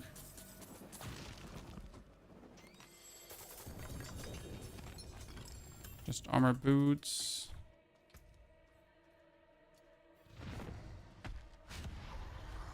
And we get all this stuff that we don't want from other drops, right?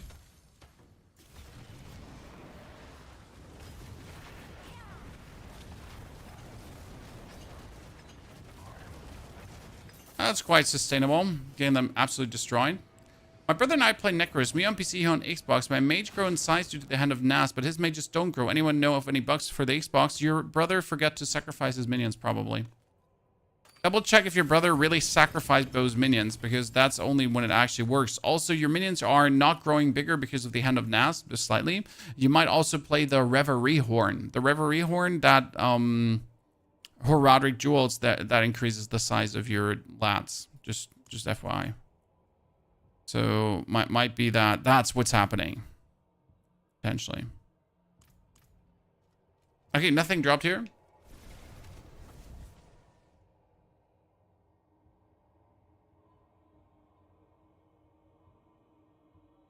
And there's always a reason, my friend. Sometimes the reason ain't just obvious, right? Okay, what I could do is now I could push the reputation. Let's check how the reputation is doing. So this would be a mystery greater archetype cache. I could do... And right now I haven't decided which one is my last Horadric jewel as well, as I don't know which one to take. We get Scornful taken, right? Brilliant is useless. We get Spark of Creation together with the Illuminate Eye. And we get the, like, I mean, the Seal of Denial. You know what? I could just do the Illuminate Eye, I guess.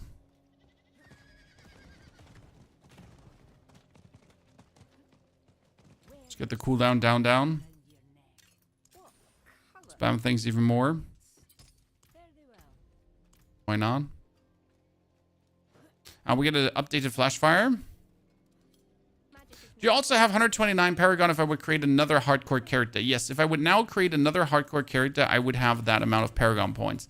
Obviously, though, I am not planning to create another hardcore character. This is the one and only. The one and only. Yeah, I'm sorry. Moment there. Yeah, we're going to push pits. We're going to go to Torment 4. If I would go to Torment 4 right now, how much over resistance? 28, 13, 36, 13, 13. Oh, that's interesting. Okay, chat, you want to see it? Torment 4. Let's go.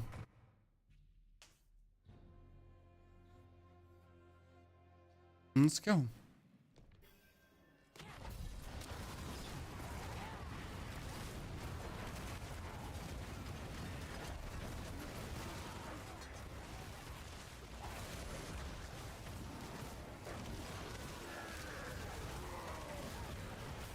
Okay, not even 10 hours old, ladies and gentlemen. Torment 4, Solo Self-Found. It's looking good. The resistances are resistancing. Fully maxed out everything. We're cooking. We're cooking. I mean, would I want to fight Astaroth on Torment 4? Absolutely not. That would be greedy as fuck to even assume that you could do that right now. But could I, for example, do an Undercity, or could I do like a normal strong room? Probably, right? So if I now want to farm up the side to actually masterwork my stuff for the 10 Hydra heads, I think that's what we should be looking at, right?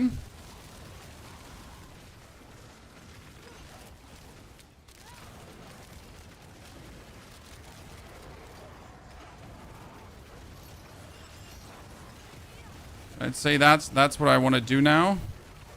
Get the 10 Hydra heads.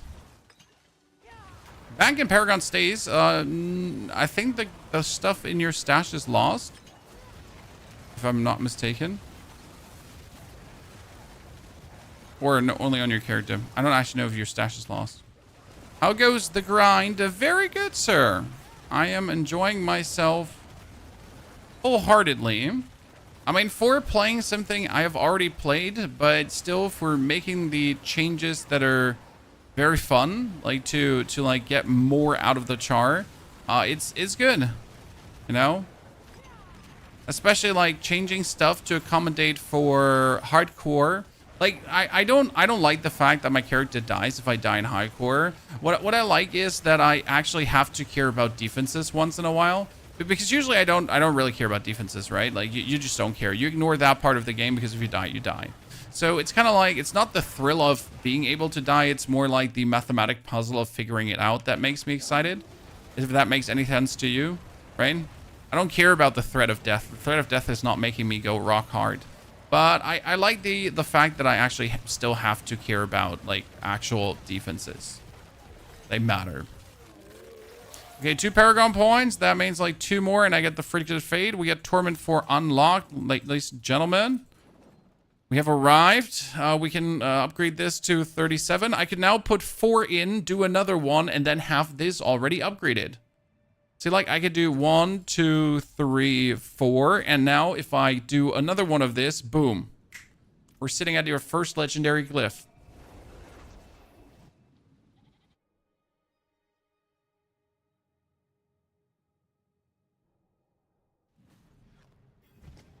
Also, Escanor, still like your name. Also, you make me sad. Escanor. No. Glyph level is still a bit annoying. Nah, I don't find glyph level annoying. So, if you don't waste levels on glyphs that you don't need, okay?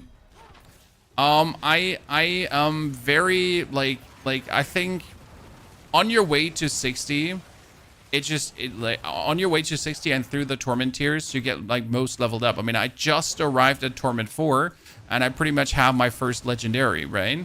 And if I now do like another 10 minutes of grinding on 55 and on the way to 65, I will actually have my second legendary. So like it goes so quick, at least to get them legendary. Afterwards, like fuck glyph leveling, right? I mean, trying to get level 100 glyphs now, I'd rather like eat chalk.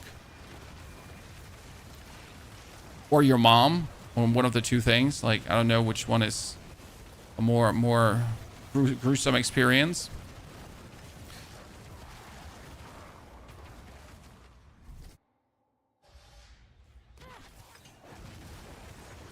The only thing I would wish for Paragon glyphs is if the standard glyphs that are shared between characters, like the Glyph of Control, Exploit, and so on, if you level these up, if that could be shared.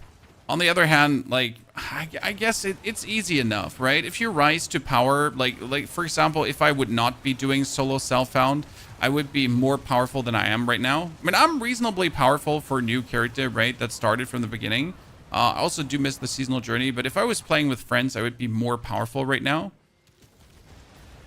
If I bought myself Belial mats, I would be more powerful right now. So I could level up my glyphs even faster. So in the normal game, like the leveling is like quick enough, right? I would be usually doing like pit 65 right now. Mr. Xun with a spoon, thank you very much for your the very first sub today. Moin moin, ladies and gentlemen, some applause. Soon as our first Prime Gaming supporter. We got him hitting hard. Don't forget to check if your subs are available. Chat, spend them somewhere on Twitch, somewhere's here. Thank you.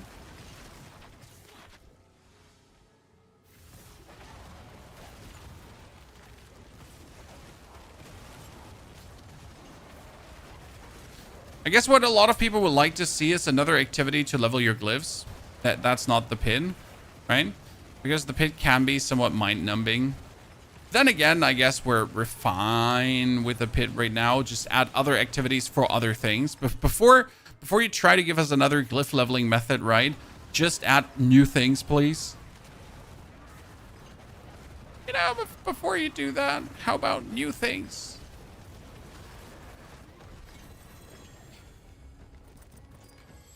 We like new things. Okay, 1, 2, 3, 4, and bam. And now the big difference is, so this is 8% critical strike damage. So my critical strike damage is sitting at 800%. That's not a lot, or it's fine. But if I now get this 8% bonus, that actually multiplies up that 800% even further. So that's why getting this one to legendary is actually such a good thing. Okay, one more level and we get the Frigid Fate, ladies and gentlemen.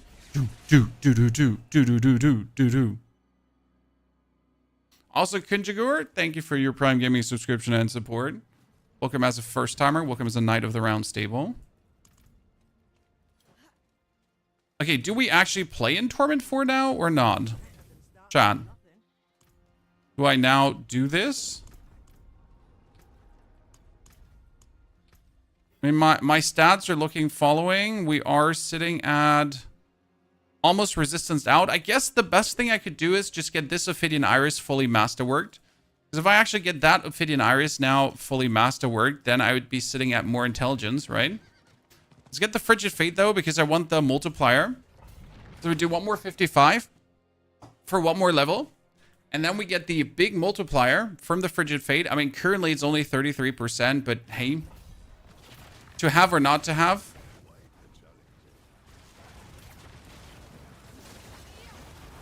Can we do further pits already? I think we could do further pits already, but I would want to weasel out the last damages you have here, so I don't see a reason to like push further if I don't have to. We can try to knock out strong rooms now. Very easy.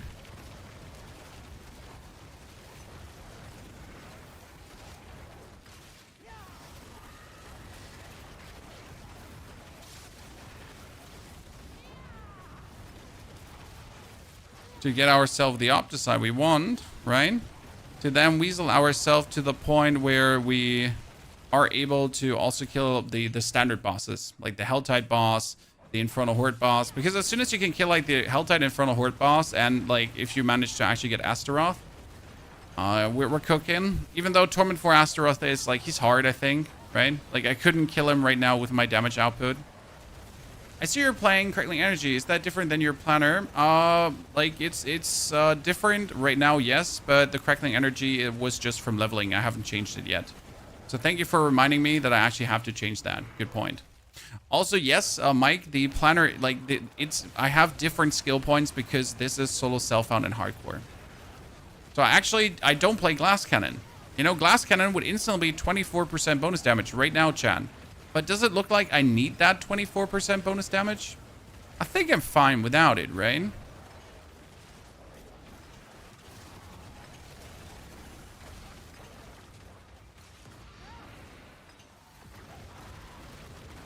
So I didn't feel like doing that because, like, I mean, seriously.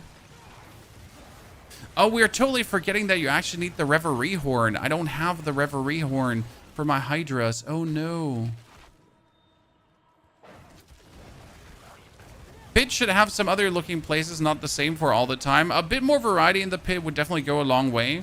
Not to make the pit a vastly better experience, but I also don't think that the pit is actually a bad experience, right? I think the pit is like a fine experience. Tactician, Conjurer. Let's get this all the way. Okay, we got Frigid, and now we're gonna get the vulnerable damage to push it further up. We also got an Esadorus Overflowing Cameo. Jeez. But what you're saying, we have Crackling Energy. Yes, but that Crackling Energy goes out for Whip, Boink here, damage reduction. That's it. Yeah, glass cannon is damage taken. That's why we don't take it, Steven, right? It would be a nice damage booster, but we don't need the damage, nor do I want to take the risk of potentially dying to it. Okay, we got Frigid Fate. That's the damage booster to vulnerable enemies. Now let's try to do just Equipment Delve, Strong Rooms, just like that. Righto. Strong Rooms, there we go. Gonna be safer in a hardcore. Honestly, the safer in hardcore would probably be better for many people in softcore too. Because I see people that consistently complain about, man, Sorc is so squishy, I keep dying. Man, I can't reach Torment 4. Man, it's impossible without buying yourself stuff. And, like, the reason why we did this Solo Self-Found journey is also to just show how easy it actually is possible to play this game without investing money, right? Without buying yourself Belial mats. It is wholly possible to reach Torment 4. I mean, obviously, I am playing with a vastly more repertoire of knowledge than other people might have trying to do the same, right? That being said, though, I mean, it took me 10 hours now. I am in Torment 4. I am farming Torment 4, and it's all Solo Self-Found. Hi, I'm Stan. Grüße gehen raus nach Berlin.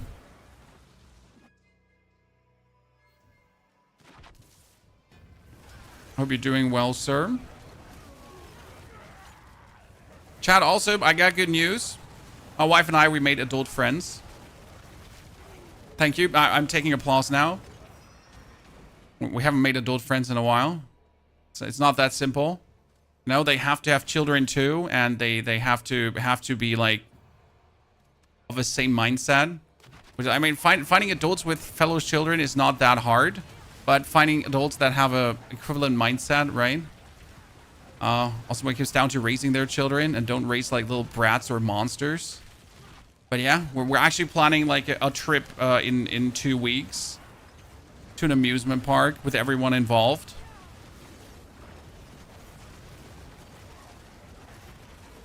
Yeah, it's hard, you know. We feel accomplished. When I don't necessarily need friends. Quotation mark. Quotation mark. I'm introverted enough to not need other people apart from my family. My wife definitely needs more social contact, so that's that. I'll be social, I swear. You can test a fireball build. Well, not on hardcore, sir. Hardcore is not for testing builds. Hardcore is for using established builds, right?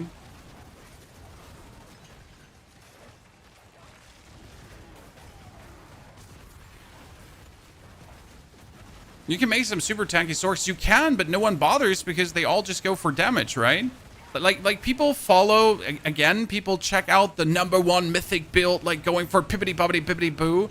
And then they're like, oh man, I'm so squishy. I can't survive. This is so hard. I don't like it. And they're like, yes, sir. I mean, you're playing the squishiest build available for maximum damage. Like, sure, like, obviously you can't survive. It's a surprise. Who would have guessed, right? You play the #1 squishiest build. It's like, it has squishy written all over it. Like, oh no, who would have guessed?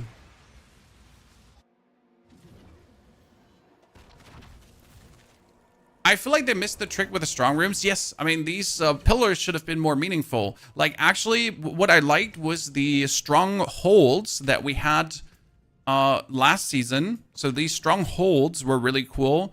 That were all about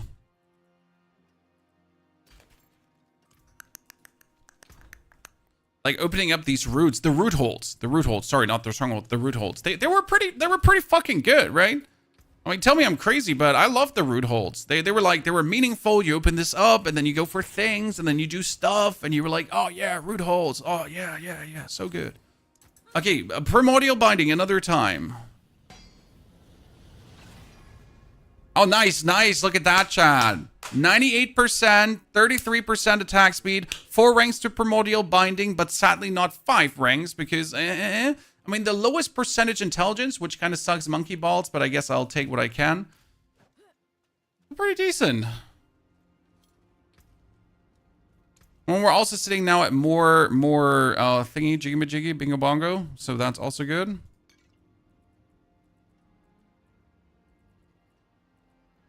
Where's my instances? There are my instances. We get 3 scrolls of escape, so I could actually survive shit. Do you actually need to, like, teleports you to a place of safety, right? Do I need to activate the scrolls of escape, or do they automatically activate if I would be about to die? I don't actually know this. I know the scroll of escape saved me as my account was disconnected, right, as I crashed. But do you actually have to, like, you have to use them, right? I mean, you have to use it or get disconnected from the game. So what you're saying is I alt F4 as soon as I'm about to die, really quick. Like a freaking pussy. Oh, I saw 100 million damage, like, ladies and gentlemen. Here, 107 million. We're going places. Chat the triple Ds. Not the double Ds anymore. We're at the triple Ds.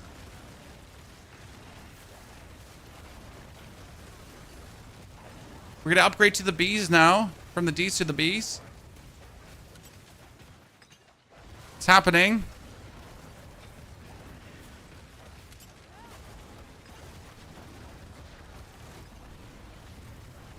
I do believe like a round of Solo Self-Found is good for everyone to understand the game better. And to like learn something about the game. It's kind of like the same when you play in World of Warcraft from 1 to max level, right? I don't remember what the max level was in World of Warcraft. It's been a while. So you play from 1 to max level to actually learn your character, right? To learn the ins and outs instead of just buying a character boost. And it's like kind of like the same about actually doing a Solo Self-Found journey, trying to understand how to make your character survive. That's probably why hardcore in like could also be a good learning experience for people to like understand actually more about the game. That being said, if you don't understand enough about the game, hardcore is just not going to be fun, right? The only reason this is fun is because I know how to survive. I know how to stack damage reduction. I know how to path through a Paragon board. I know which Paragon boards to take. I know which item pieces are good, right? Just hit 1.6 billion now. Let's go, sir. Haven't hit that in 3 seasons. It's about time, brother.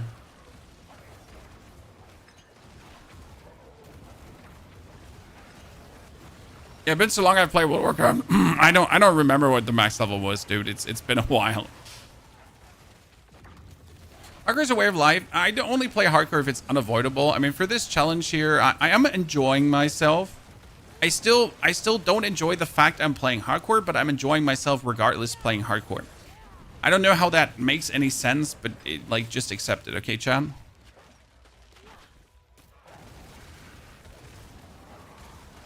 Solo Self-Found is fun, but it gets increasingly boring. Well, Solo Self-Found has a, how do I say that? A limited lifetime, right? There's only so much Solo Self-Found you're willing to do until like grinding for a minuscule upgrade gets boring. Because that's the problem. Yes, you're playing the mode that is all about you getting yourself the things, but sometimes you getting yourself the thing or like 5% more power is just not like, it's not worth it. The game time you spend to get set 5% more power, right? Like, why do I even bother? Okay, I could probably do Pit 65 already. Holy Christ, John.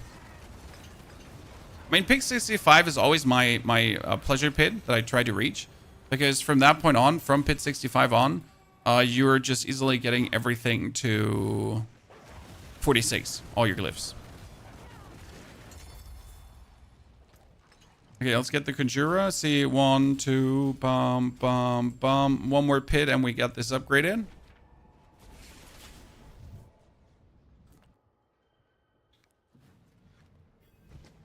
Solo Self-Found is viable until 2-time tempers. Yes, I mean, going for 3-time tempers is not going to happen.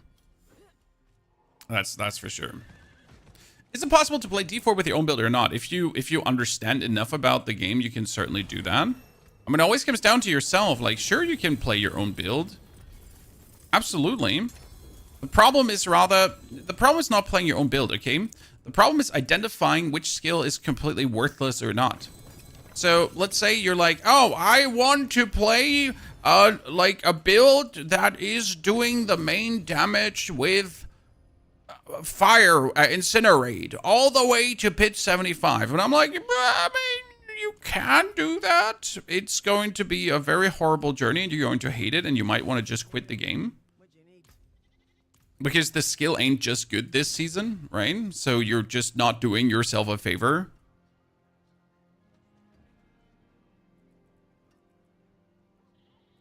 But hey, if like, you know, like if that makes your PP go hard, then pop off, sir. You got this, right? Let's do a 55 to just get the glyph upgraded. Yeah, you can do any skills, any build. You might just get stuck at tier 1, tier 2. That's probably the best way to say it. Thank you for correcting me. You can do any build. You just get stuck in your progression. And then you might have to, like, swap builds or find a new thing to do.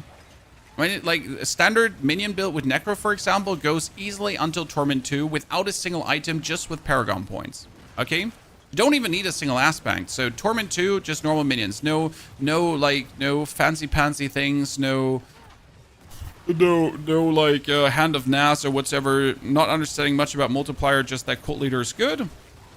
And just the normal minion with Golem build carries you all the way to Torment 2. And then if you apply a bit of brain power and figure out how things work, like Torment 3 easily. And for Torment 4, that's then another leap.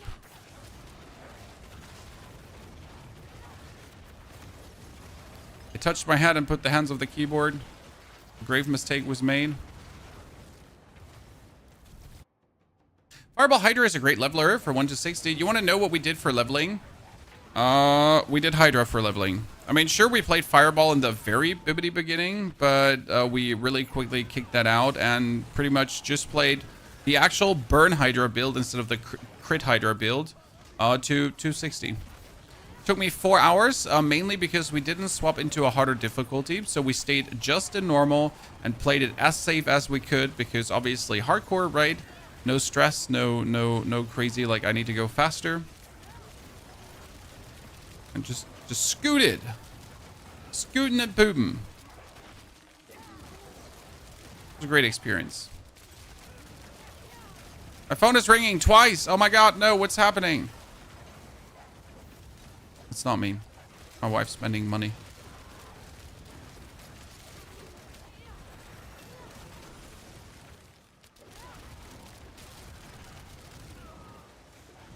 Yeah, I like that damage. I would kind of like to see the Lady of the Helltide right now.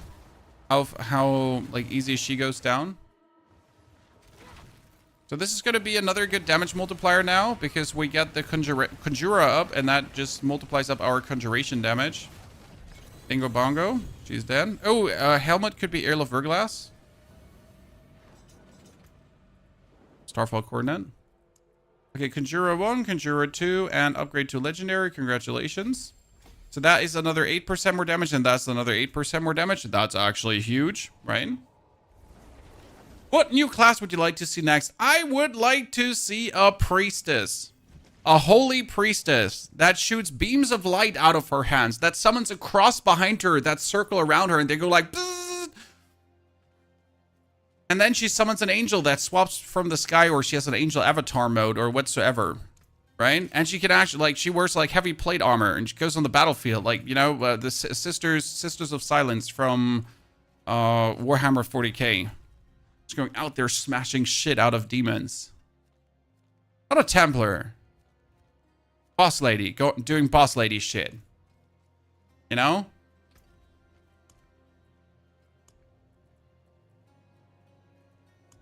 I'm all in for it.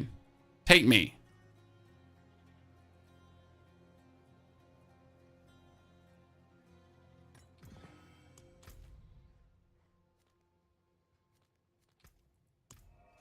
So paladin basically, no, a priestess. More a caster than a clapper. She could still wield a shield, probably. I started Diablo Immortal because you gave it a good review. I mean, Diablo Immortal is good. You just gotta know enough about yourself, right? There are so many mobile games that are actually good. You know what? Raid Shadow Legends is also good if you have like 5% impulse control. Summoner's War is also quite fun if you have 5% impulse control. Right? If you don't possess impulse control, if you can't, like, you know, not spend money on these games, then you're fucked anyways. Then don't play them if you know you're gonna spend money. If you can't control yourself, right? You're not gonna fall prone to like the first big titty skin you see, and you're like, no, I can play this game without spending money. Well, fuck, fantastic, absolutely fantastic.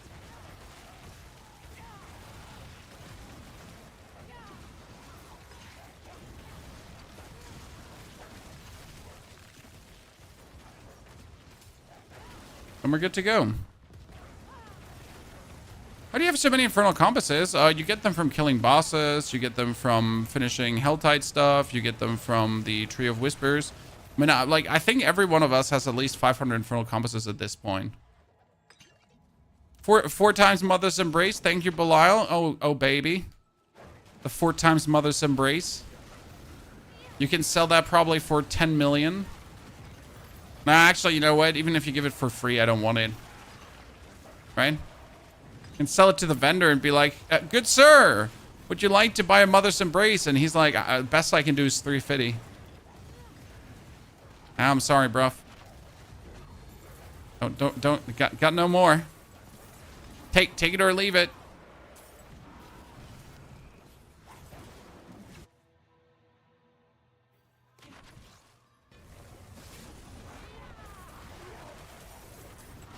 You have 3 stacks of each compass. Exactly. Like you get so many stacks of the compasses and you're not actually going through them. I mean, I hope this is going to be different in the season of the Infernal Compass that is about to come, right? We're all really looking forward to that, but we will see.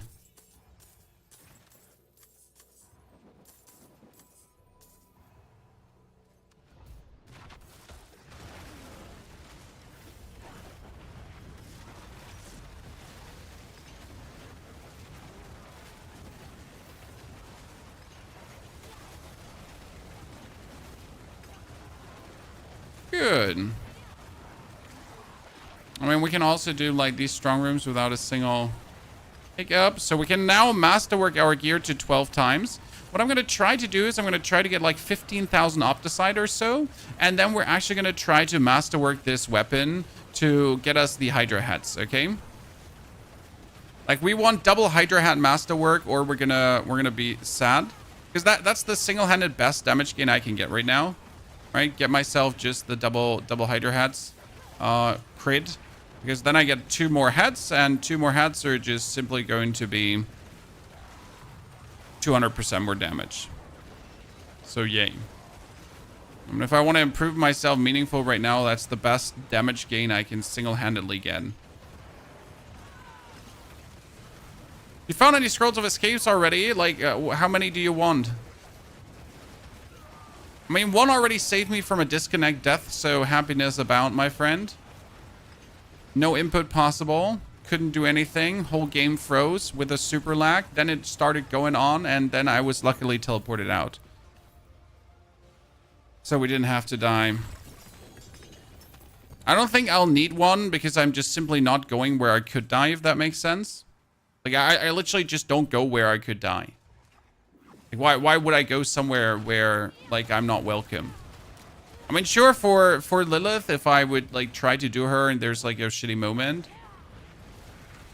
Isn't it better to play Focus and Wand? Well, let me counter that with a question. Do you want to masterwork a Focus and a Wand? Honest question. Like, the reason I play a staff, my friend, is because I don't want to masterwork a Focus and a Wand. Because I'm already sick of masterworking 1 staff. Twice. Right? To the double crit. And you're asking me if I don't want to do this for 2 items. Why do you hate me?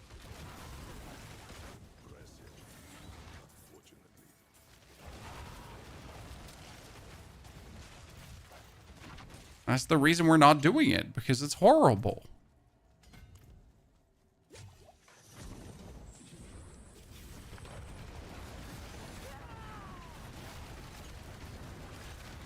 You did the Blood Relic exploit to get your thing? Yeah, I mean, if you did the Blood Relic exploit, right, then that makes sense.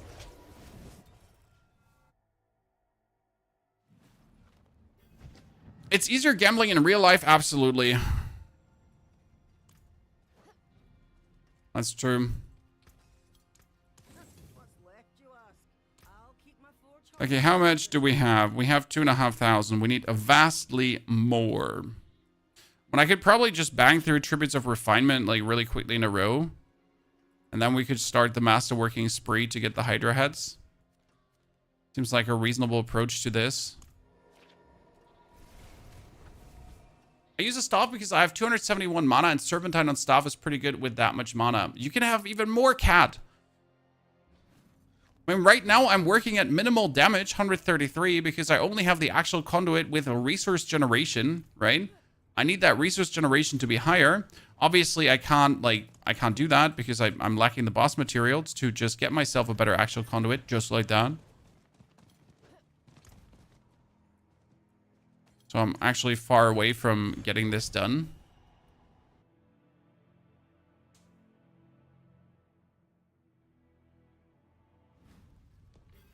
Right now, I just want to have that double masterwork done and then triple masterwork the stuff to the full end.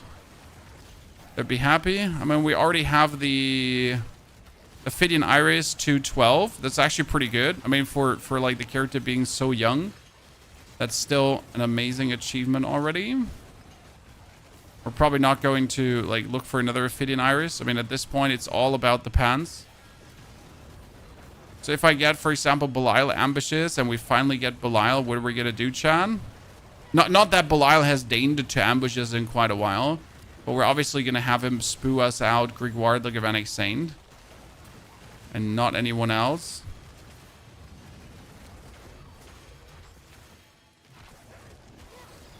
Went through 600k Opticide. I haven't even owned 600k Opticide this season. The game needs a sync. Well, the game does need a sync, but the sync being like complete random RNG bullshit fiesta makes it a sad sync. Get me wrong, I'm fully in agreement with the game needing some kind of sync, but if the sync is terrible... And we need to talk about the sync maybe not being the most optimal material, time, whatever. And at this point, I'm willing to pay hard money for triple masterworks, right? Can I buy a triple masterwork boost in the store? I'll do it. I'll invest every season, Chan.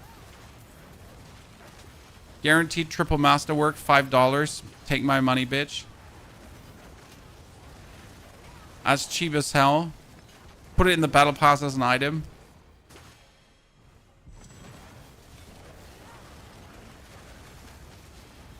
Why can I never find the Umbers every season? Well, I mean, are you using the barter trick to get your aspects? And if I'm missing an aspect, it's usually either do the dungeon where the aspect drops as the lowest low roll, or you do the bartering. That's usually what works.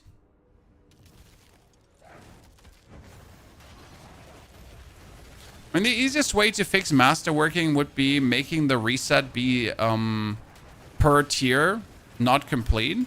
So if I reset a 8 times masterworked item, it resets to 4 times instead of to 0. If I reset a 12 times masterworked item, it resets to 8. Right? That would make masterworking probably way too easy, but it would also take out tons of the frustration that you're at least not losing the masterwork you so hardcore worked on to create, right? That's just, you know, something they could be doing. We'll probably not see.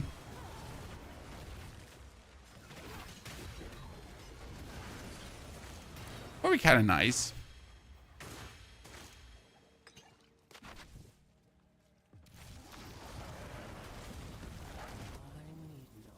1, 2, 3. Okay, Torment 4. It was a really simple run here. I'm happy. 2,000 Opticite, ladies and gentlemen. Which glyph do we put in here? Frigid is getting the Elementalist glyph. And we just need to activate it. But it gives me more vulnerable damage, so it goes like we're going to have the bonus go up a bit.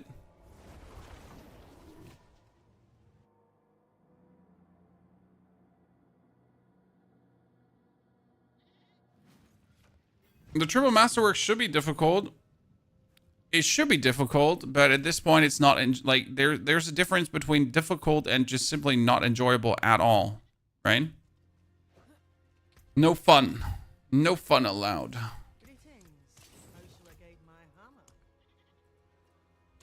Let's do one more. Should have like teleported out of dungeon, right? This takes remain.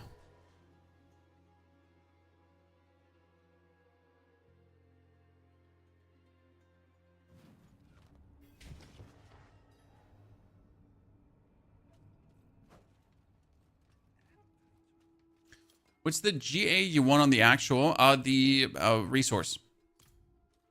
If you get the resource, you get more mana, and you get more mana regeneration, and you'll end up better, stronger, bigger, cooler.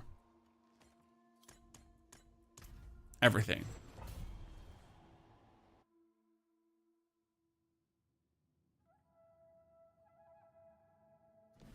Optimally, you also get damage reduction because, well, getting a huge chunk of damage reduction never hurt anyone, right?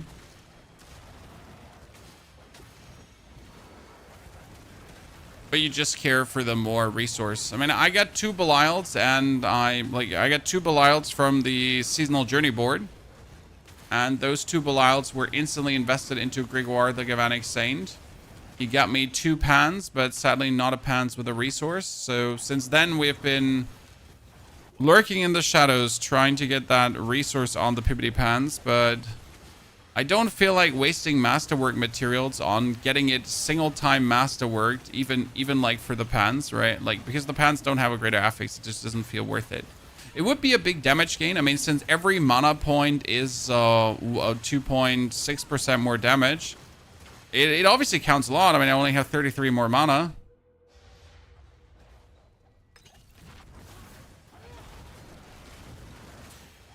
So right now I have so much to still weasel out. Serpentine is a great increase even without, right? Just with it's even a better increase.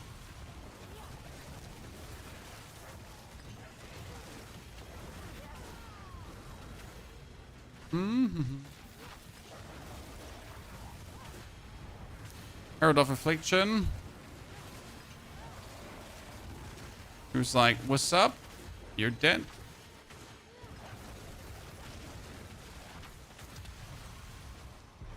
Is it wrong that I like Anomaly the most? Nah.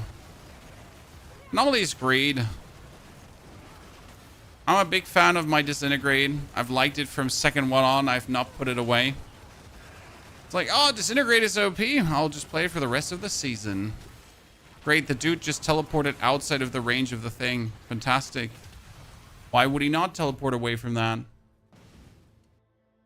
Sonic, moin aus NRW. Schön, dass Sie da sind, Mr. Sonic. Happy rainy day incoming.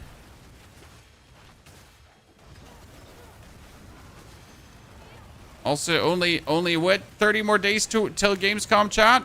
30 more days till Gamescom? Behind the scenes game watching, secret review key grabbing. I mean, this time I've actually made many appointments. You'd be surprised.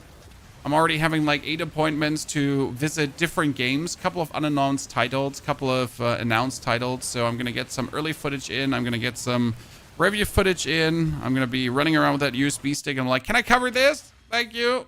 Give it to me.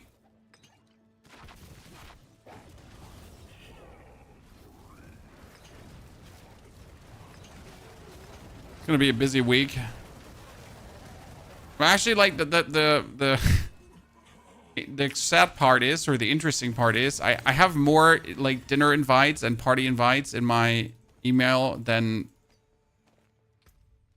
check our game out.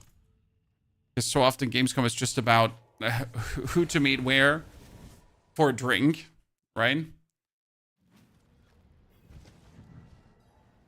In your opinion, should they change the leveling system from overly repetitive, lower difficult pits? I mean, there is no level system in the endgame. The endgame leveling is just a mindless, boring grind. I mean, should we have something that is not a mindless, boring grind? I guess the answer is yes. But it's an obvious yes, right? You don't need me to tell you that we should have something that is not this mindless grind. It would be great if we had something more meaningful. Okay, this is a greater conjuration cache, so it could give me an amulet again with a greater affix, chat. You know how it is. But this one is sad.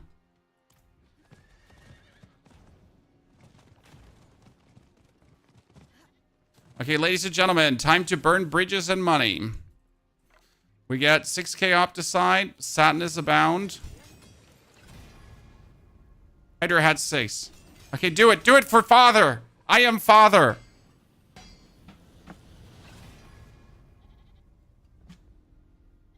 Robbery. No, do it for me. Come on, little stuff. We can be friends.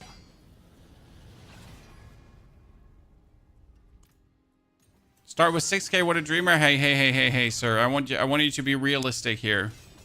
We just have to be lucky. Just have to be lucky. The problem is I'm not going to run out of Opticide. I'm going to run out of Forgotten Souls, right? Not even Opticide is the problem. Forgotten Souls are. Is there a Legion event happening anytime soon? Just... There's a Legion event happening. Yep, it's over. We just missed it. Good. See you in 25 minutes. Would you the Curious Blacksmith? No, the Karigar Blacksmith is my friend. We're homies. He has already masterworked all my items this season to double masterwork, so I fully trust that person here.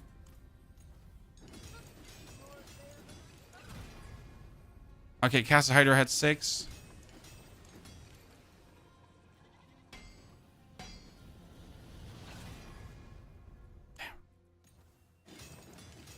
That's the 3rd time we've already got to try. So we're actually lucky that we get to try so often. Oh man. Well, we gotta stay with the... We're gonna stay with the 6 hats for now and just farm some more. So that was that. Oh, not Sealed Archives. Sealed Archives are shit because it's like in the second part of that. Endless Gates is also in the second part of that. They're actually all shitty. Betrayer's Row is better.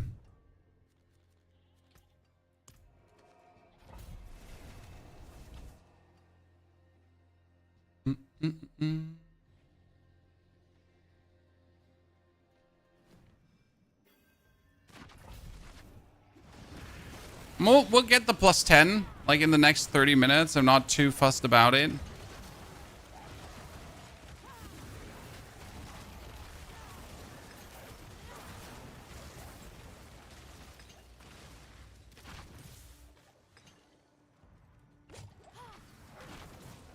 Is the boss lair strong room exploit still working, Sean?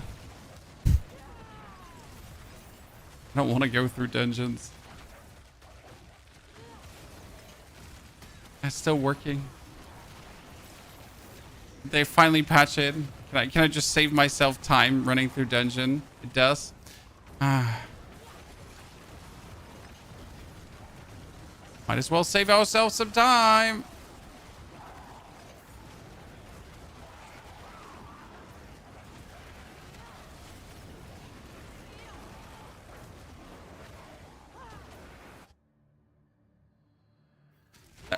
That Reverie Horn is going mad, chat. So we get 50% more damage when a Hydra kills something.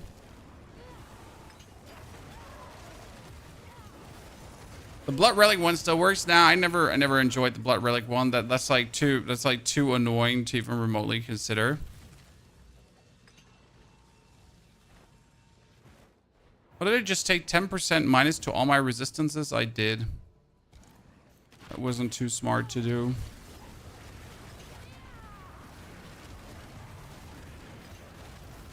And in Torment 4, you want to like be fully resistance out at any given point to avoid spontaneous combustion.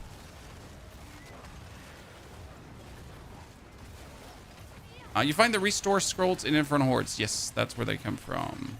But you gotta be at least Torment 2 for that, because I noticed that in Torment 1 you actually don't get a scroll of restoration. Which had me in shambles. I was like, what the fuck is happening here? I just simply never spent time in Torment 1, so I wasn't even aware that that's a thing. Robbery. So how much damage would we need to kill a normal Torment 4 Lair boss? I mean, at least 500 million, right? Our damage is clearly not high enough. I mean, we get a... I'd say step number 1 right now is get my staff masterworked so that I have the 10 Hydra heads. That's going to be a good damage booster. And then after we go for the 10 Hydra heads, I think we should try to get the pans. Because these are like my 2 biggest damage multipliers. If I get the pans, we would instantly get another 400% more damage or something like that. So, yeah, we need this.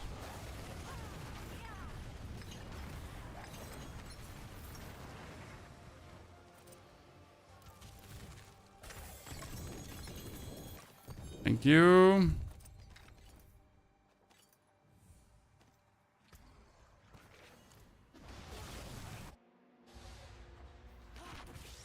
Could finish the Nightmare Dungeon. Don't want to finish the Nightmare Dungeon.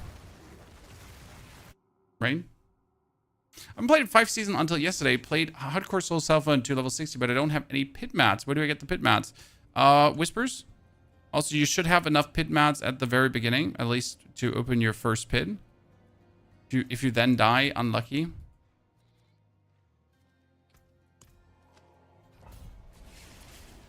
Do you only have to hit Hydra heads twice to get 10? Yeah. But that only can be already hard.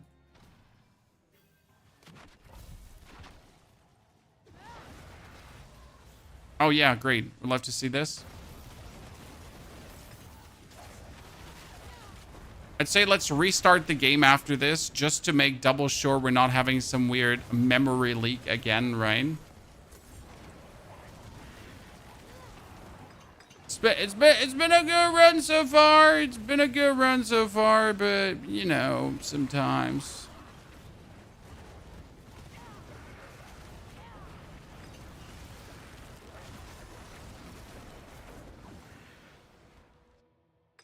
Very small indie company, very small indie company.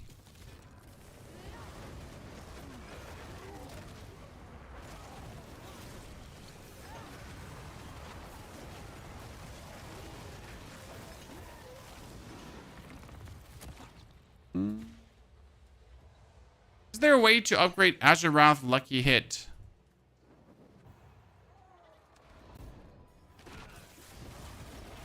You need to have a greater affix on it, sir.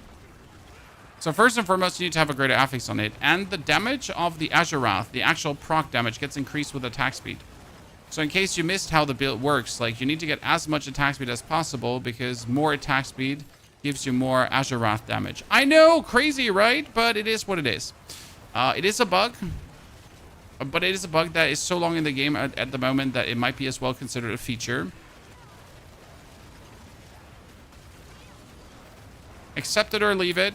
It's totally up to you.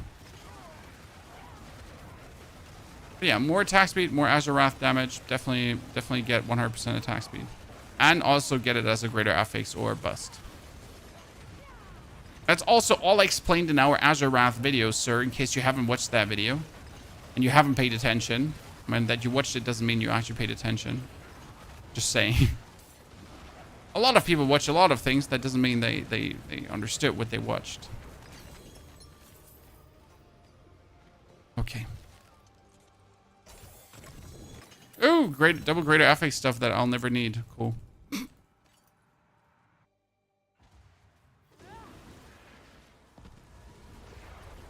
Double greater affix stuff that I'll never need. What do we have here? An amulet with intelligence and total armor. Nice. Poison resistance. Intelligence staff. We got like that too. Okay, we're down to 110 million, chat. We started at 160 million, so let's see where we can take it further. So the reset is 5 million. Am I gonna end up as a broke boy trying to get this master worked? Because that was my main fear. Like, right, we're running out of materials, obviously. You're running out of Forgotten Souls and everything. It was actually that we're running out of money, because that might be the biggest holdy backsies here.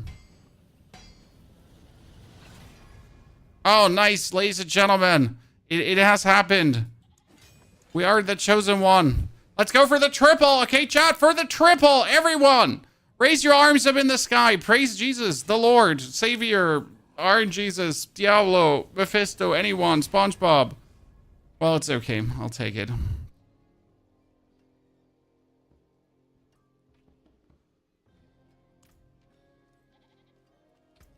Good damage, good damage.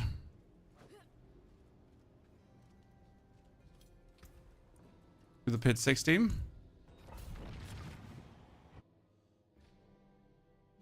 Spray SpongeBob. Spray SpongeBob.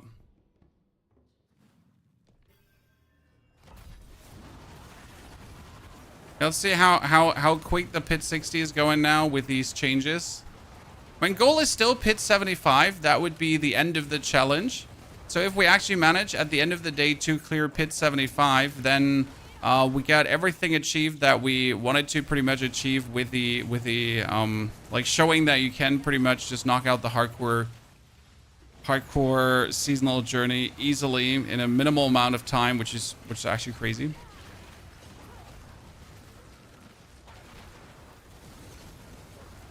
What's the next item to masterwork? I mean, technically it's now. We're going to take the pans, even though they don't have a greater affix, and we would probably try to masterwork the resources, right?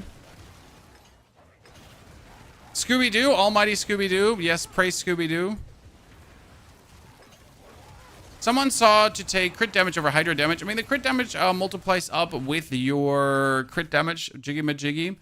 But you have to just understand that things like the crit damage over the Hydra damage is... We're talking about minuscule difference. We're not talking about triple damage, okay? You're talking about like a 5% increase or a 2.5% increase. It's something like really where like, yeah. You don't have to freak out about that. Like, it's not going to matter for what you're doing. Like, if you're planning to dive deeper into the pit, yeah, sure. But, like, again, Seasonal Journey, Pit 100, and so on, does not care if you have crit or Hydra damage. Right? Normal Torment 4, also not going to care for it.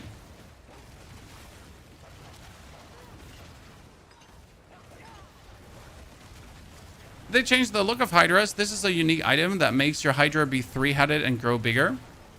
Especially when you have the Reverie Horn that actually makes your minions go bigger. So it's been maxed? Yeah, I mean, it's obviously been maxed. But it's not like a requirement to make the build work, right? It's just really like the absolute thing there. It's like the same when you think about like damage per Dark Shroud Shadow on your rogue. Yeah, sure, damage per Dark Shroud Shadow is the most additive bonus, but that doesn't mean that damage to crit is not going to give you tons of additive damage bonus as well, right?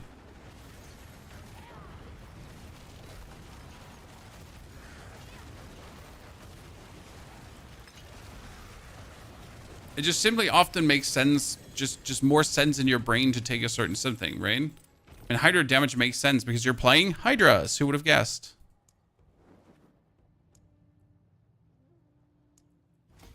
Let me get this one up here. Okay, we get non-physical damage, and the non-physical damage does actually increase this one, right? So if I take now this node, that's going to increase it tons as well. Does crit chance count as OP, vulnerable, and crit? What? No, crit chance is only for crits.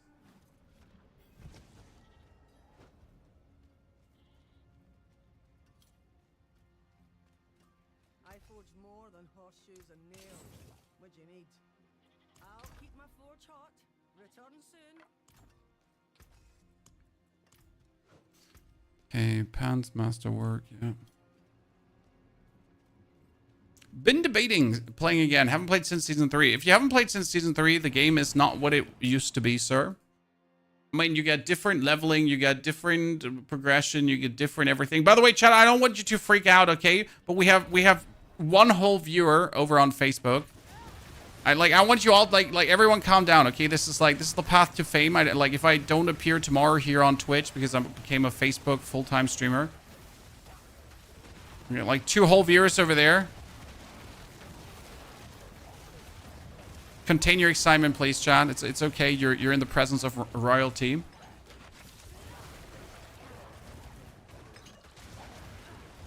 Like, I want you only to talk through donations with me from this point on because I'm actually just looking at the Facebook chat. Like, I can't pay attention to like both, right? Like, I get a full focus now.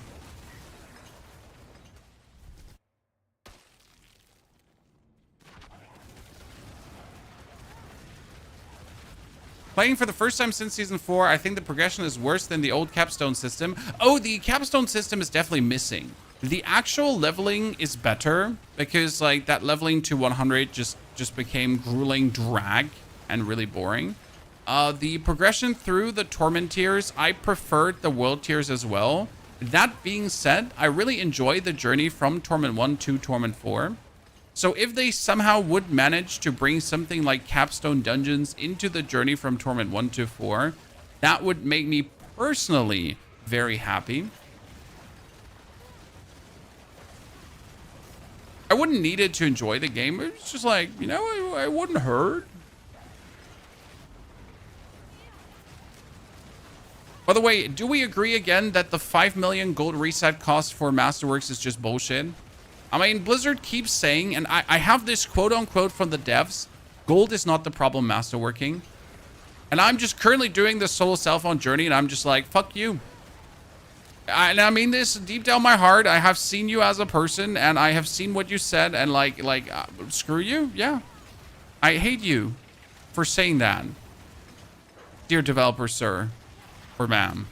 Or whatever.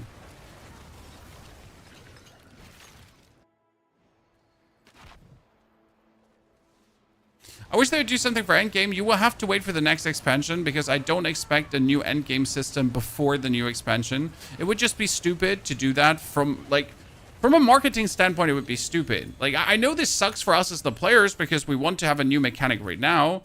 But from a marketing, we want to sell our expansion standpoint. Why would they give us anything new currently? 39, 41, 43, 45 level up. Okay. You run out of gold until you trade something for $1 billion, but that obviously is for Solo Self-Found, not an option, right? I'm like funneling only myself. I don't funnel other people right now. So that's a bit of a sadness. Okay, 46%, guys. This single node gives us another 11% more damage multiplicative. Whoop whoop. Gonna do a 63, then we get the next legendary Paragon Glyph. Resetting 1212 Masterwork for 5 million is okay, but 412 should be 500k. Yep. I don't see why gold has to be involved technically at all, right? So if like for resetting a Masterwork, you're already losing all the materials. You're losing all the materials you have invested so far. And you're losing all the gold you have invested to upgrade the item as well, right? So we're already losing gold. Why am I paying bonus gold to reset on top?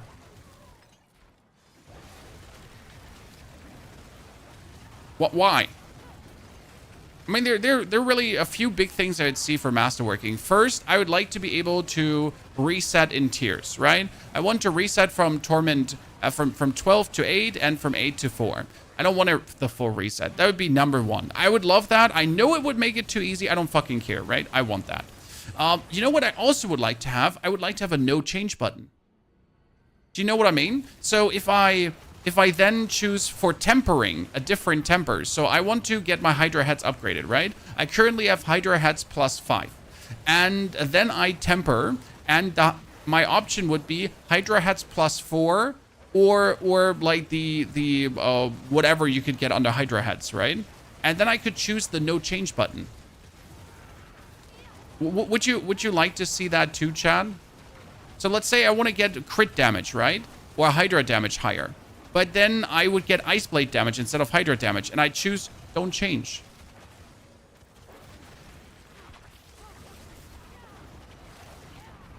So I still spent my resources on the tempering. I still lose my temper attempt, right? It would still be like, I have 6 tempers and I lose a temper for it. But just like enchantment, I could choose no change. It's such a minimal thing, but it would have such an impact of just feeling better. Because right now you break an item during tempering, not even during masterworking, right? You break an item because you changed away from something that you need for the potential off chance to get something better, but you never had the chance to actually keep what you had. Hurricane in Germany. We had quite stormy the last couple of days, but no hurricane. Just rather stormy. Like our trees have been like flip-flopping around. You sometimes wonder, I don't know how your roots are still in the ground, sir. This is looking bad. You're just being like, blah, blah, blah. But these 2 minimal changes to temper and masterwork would already make the whole experience better. By the way, you know what's funny? That we're close to pit 75 without even having all Paragon boards, right?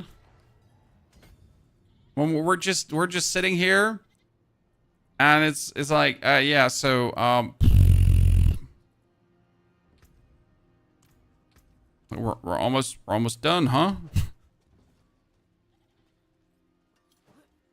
Yeah, so what I was meaning with a temper. So I go temper right now, correct? I go for natural, worldly finesse. Okay, so I got myself now vulnerable damage, and I want to keep vulnerable damage, okay? But I want to get it better. I want to get it to 130%. So what I would do now is I would press temper reroll, but then it would show me, like, it would temper, and I could choose to either take the new vulnerable damage or I keep the old one. Right? If there was a choice, do I want this or do I want to keep? And I'm like, yeah, I'm going to keep the old one.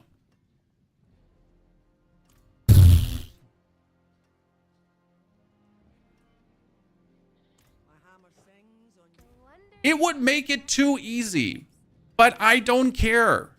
Like, I really don't, right? I don't care if it would be too easy. I just want that.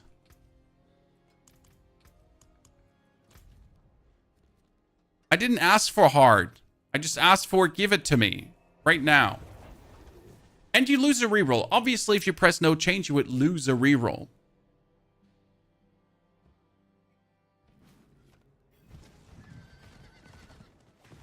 And we're not even asking for crazy things, right? So this is nothing where they would have to change the UI much. This is nothing that requires a lot of programming effort or coding. Like, again, I'm an armchair developer. What the fuck do I even know, right?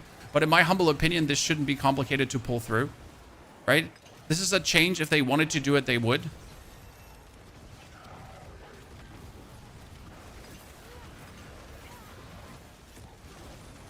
Call me crazy, but yeah.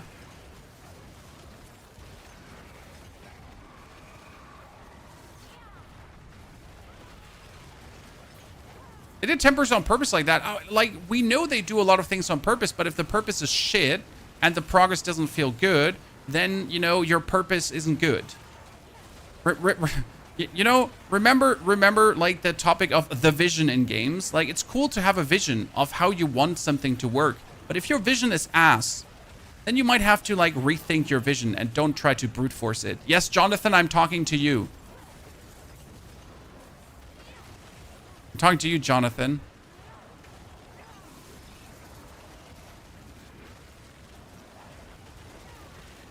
It's nice if you have a plan, but if that plan stinks, booty cheeks, then please adapt it.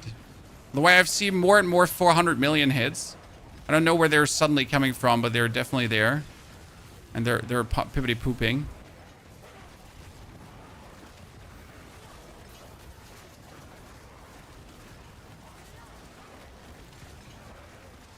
Jonathan Sanchez? No, not you. The other Jonathan. You're safe. Don't worry. Didn't call you out there, brother.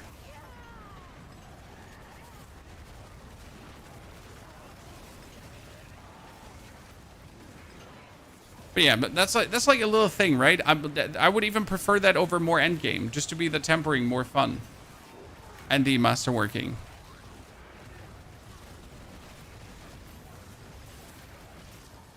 I mean, for my liking, then make it more expensive. If I want to reset only to 8 and only to 4 instead of full reset down, right? Then make it more expensive. Give me the option. I want to reset down to 4 or to 0 for like 1 million gold. And if I only want to reset from 12 to 8, it's going to cost me 10 million gold. All right, like if you want to still keep the punishment, right? Then do it like that. Maybe.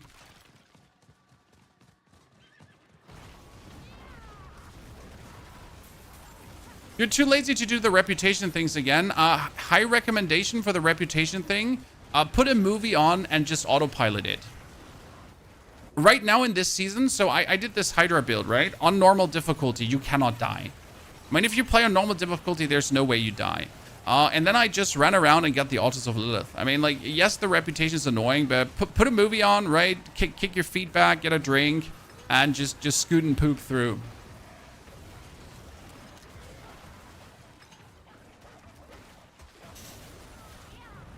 Or buy yourself an account with all renown unlocked. It costs, I think an account with all renown unlocked costs like what? 30 bucks?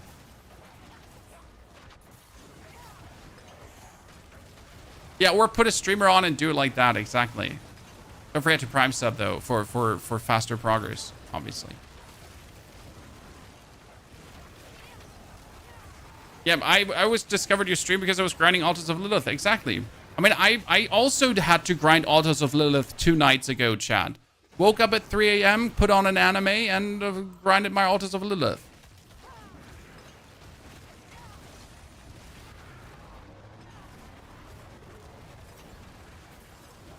Dunzo. Ooh, nice stuff.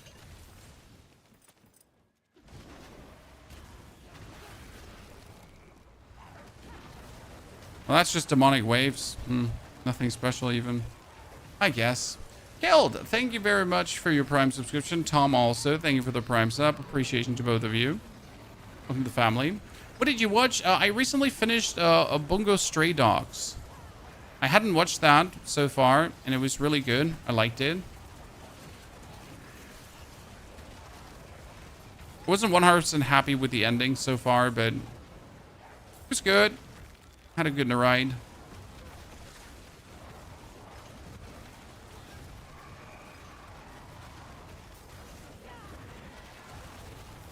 I'm currently just scooting through a few like 12 episode isekais.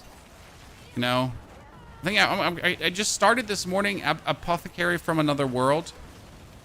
That one is like, you know, simple, not too much to think about. Most endings are disappointing one way or another. Well, I'm always disappointed if like my anime ends after 3 seasons because I know it's over and I don't get to watch more. It's more like the sadness of it being over, not the sadness of it being a bad ending. I'm like, just can this please go on forever? No, when you actually read a book, I do read books, and like the story is done, right? They beaten whatever they had to beat, and you're kind of like, hey, can this not be over? Can I just like get updates on their everyday life from this point on? Right? The hero saves the day. It's now the king of the country, and you're like, can we just go on? Like, I'm fine, right? Like, just don't let it end. Just tell me what they're doing now.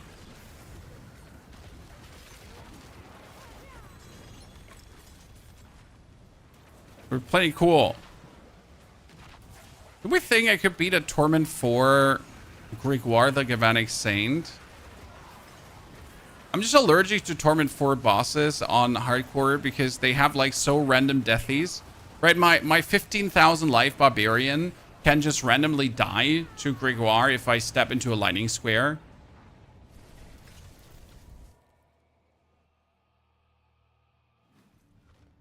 I watch on YouTube, but I remember I have a Twitch account on Prime. Kale, wherever you get the better viewer experience. Asterisk just dropped me 18 uniques. Yep, he can do that. Astaroth is either like the biggest disappointment for the whole family, or he's like, take this, my friend. I've been waiting for you. And then he showers you in everything.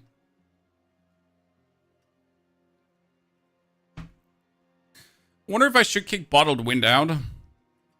And... or Reactive Ooze and add Tranquil Stone to it.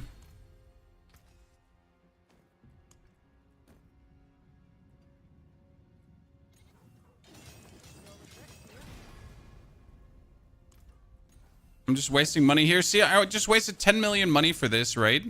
And that just feels stupid. Why am I wasting 10 million money for that? I'm trying to hit the bonus resource, even if it's like here, resource generation and maximum. Even if it's like low for this item, it's still more than what I have. And since every point is so much more, it's like just worth it to do, right? By the way, I almost got the 4 Paragon points here, chat. Would you look at this? You can actually get the renown done as you're playing. Don't forget that.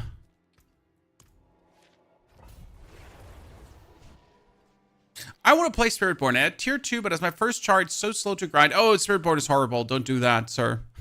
I mean, if you want another charge to grind Paragon, you can go for Sorg, you can go for Necro, you can go for Druid. All of them are really quick grinders. I mean, Sorg, obviously the easiest one. Look at me. I'm at a solo self-found journey. This character is now almost 11 hours old, so on the dot, right? And we are sitting in Torment 4 with 145 Paragon points. And at this point, we're not slowing down. We're only accelerating, right? We're only getting quicker. So yeah, Sorg is absolutely insane this season as your first character. How hard is it to get mythics? Well, you just have to kill Lilith and finish your seasonal journey and the seasonal reputation, and you get 3 sparks. Then you can craft a mythical cache. That mythical cache is going to give you 1 mythic. You don't like it, you're going to destroy it, and then you're going to craft another mythic.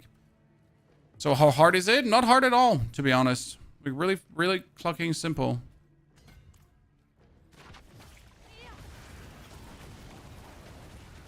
I mean, to get the mythic you want, different, but like actually getting mythics, no effort. I mean, then you're going to take another character. So I could now take a Sorc. I could like quick level her with some predefined equipment all the way up to level 60. Then I give that Sorc the equipment I have right now, spend the Paragon points, do 2 Infernal Hordes, and I'm fully maxed out again. Where's the Butcher? Sorry, mate. Can't be having that.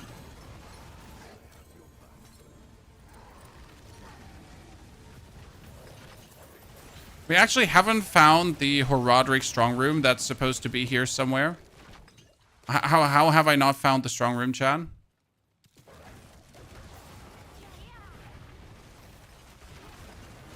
Thank you for your opinion. Thank you for asking. I'm just here to tell you things I know and you might not know.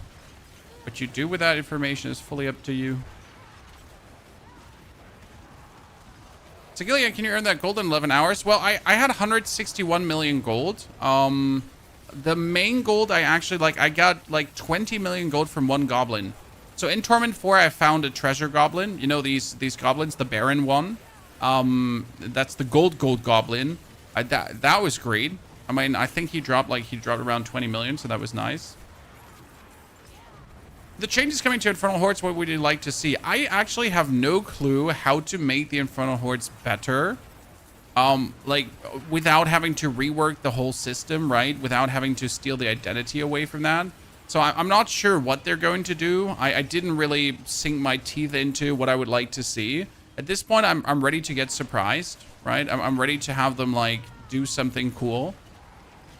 I mean, either, like, the thing is, what could they do? They could make more waves. They could make it harder. They could make it like a roguelike experience, if that makes sense. So where you're going to,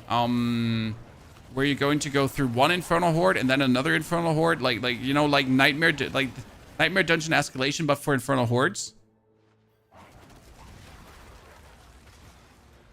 So technically,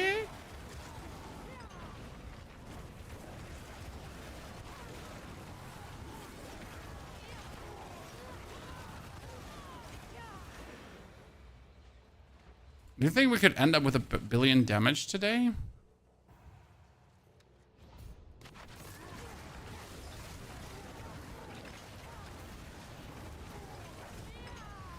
But then I do need the Paragon boards. I probably need like another 30 Paragon points. Right?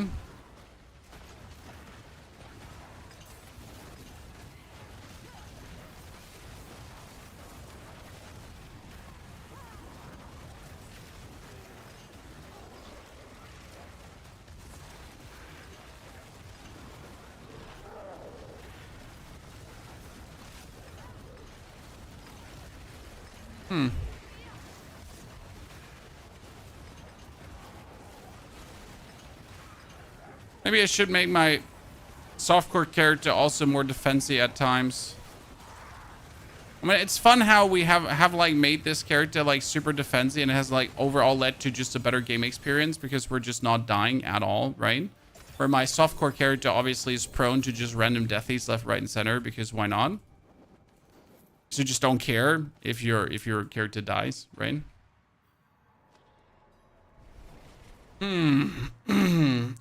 I'd like to have is unlimited use of Scroll of Restoration. Limited to one kind is bad with their current system. Give us unlimited use of scrolls, at least make us have to the hordes to get it. I mean, the actual, like, if we would change the way how the temper system worked, we wouldn't even need Scrolls of Restoration anymore, right? Most of the time. Good, let's do the final masterwork here and hope it hits it again for the bonus resource. If it doesn't, we're fine. Woo, ladies and gentlemen. I mean, it's 30% less than it could be, but hey, it's at 153 right now, so I'll take it.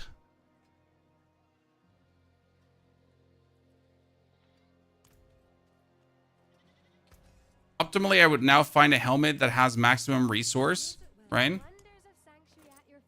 And I could reroll the intelligence to try to get maximum resource, or I could try to reroll the maximum life to try to get maximum resource.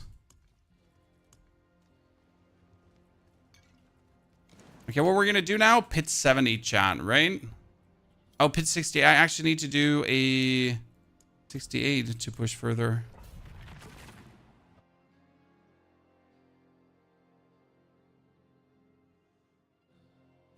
I did like a weird odd number pit there. How much does tempering mean for a build to push further? Well, due to my tempering, aka my Hydra heads, I have been getting 1000% bonus damage. So how much does tempering mean? Everything.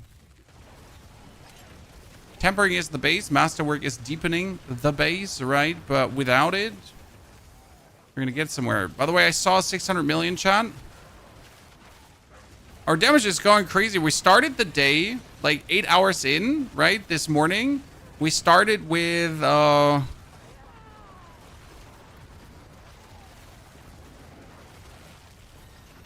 easy squeezy 10 to 30 million. Now we're sitting at 500 million plusies.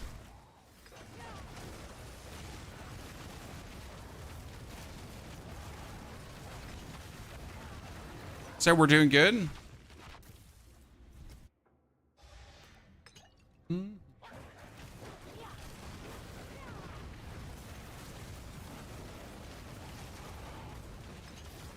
I could probably just try to grab some more masterworks to make myself more defensive.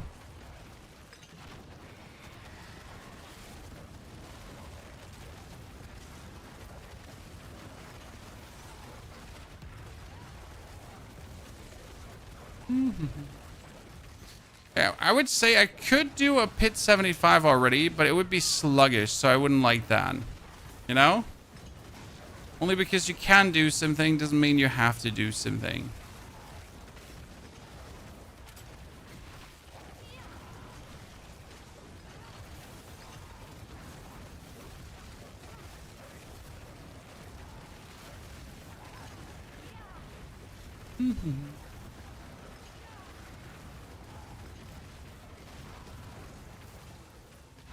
This is so much slow.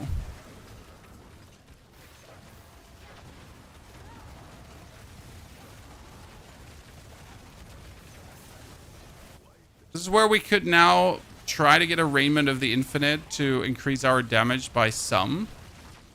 But it would also make us vastly less tanky, which we wouldn't like, right?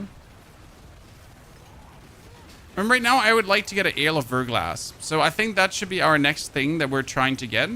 So I could try to do the Ice Shard version. Where did you say the Verglass dropped again? You said Grégoire the Galvanic Saint, right? So what we're going to do is we're going to blast through our boss materials now on Torment 3. Like any boss mat we have. And we'll just see what the bosses drop. Because they can obviously drop like a plethora of things.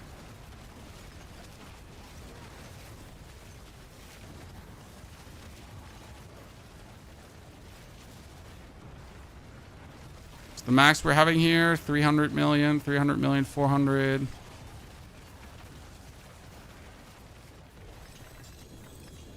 Good. Poor lad get destroyed. Okay, so Tactician. I guess I could just push Tactician really quickly up to max, right? Okay, let's just get it to 45 so we kill the bosses even faster. But if I'm already at it, I might as well just do that.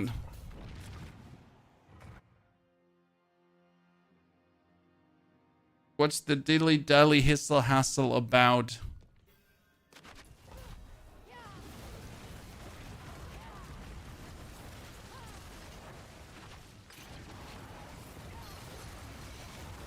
If you, like, by the way, look at the difference between a 68 and a pit 60, right? It's just only 8 pit tiers different, but it's like the difference between one-hitting things and, like, just having to actually watch things die. Just put your Hydra down and everything is just dead, though.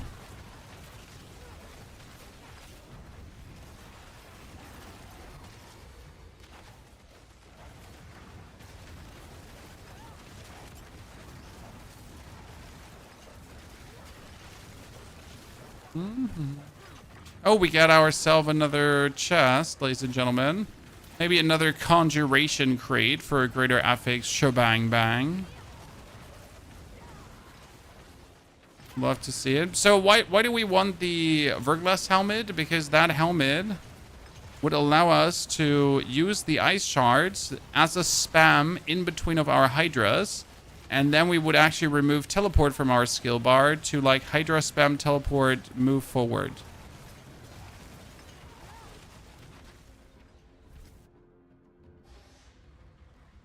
Hopefully.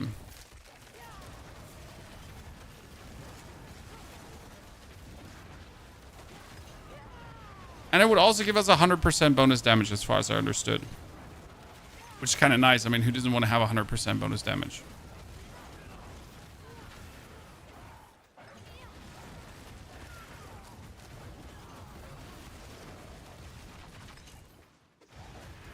Okay, 2 minute, pit 60. Feels good, man.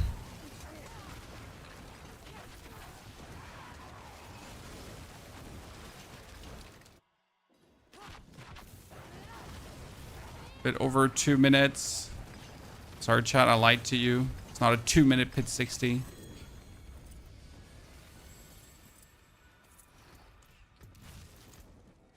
Okay, we got the damage here, jiggy majiggy. We get all of this with the damage reduction. We get the points taken where the intelligence in range gives us conjuration damage, and we actually can kick the points out if we wanted to.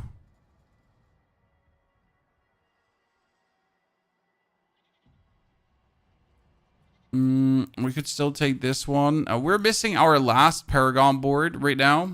So we actually need to change. So technically you don't actually play this board too. This is Elemental Summoner, right? Where we deal bonus damage to the amount of blah, blah, blah we have, but we don't actually need this. What we would rather want to have is the Enchantment Master and also the Fundamental Release, because every time you apply Vulnerable Burning or crit damage to an enemy, they take increased damage from you up to 50%. That one works as well.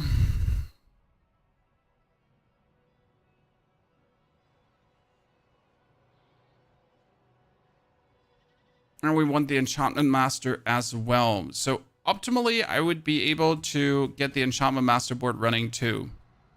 I'm just not ready yet. What's the quickest way to get wrap up as a solo player on a new character? I mean, you have to do the Altars of Lilith, and you gotta do the things. I mean, obviously, side dungeons and strongholds are the best way to get the most in a short amount of time. Okay, let's do the pit. 60 normal to get the glyph. Wait, did I just level up the glyph, or did I forget to level up the glyph? I think I forgot to level up the glyph. Did we? Did we level up the glyph? I think we forgot. Oh. Well, that happens when you're a potato in your head. Did we level up the glyph? Did we not level up the glyph? Did we level up the glyph? I don't know. My short-term memory is leaving me. You too, chat? Is my short-term memory leaving you too?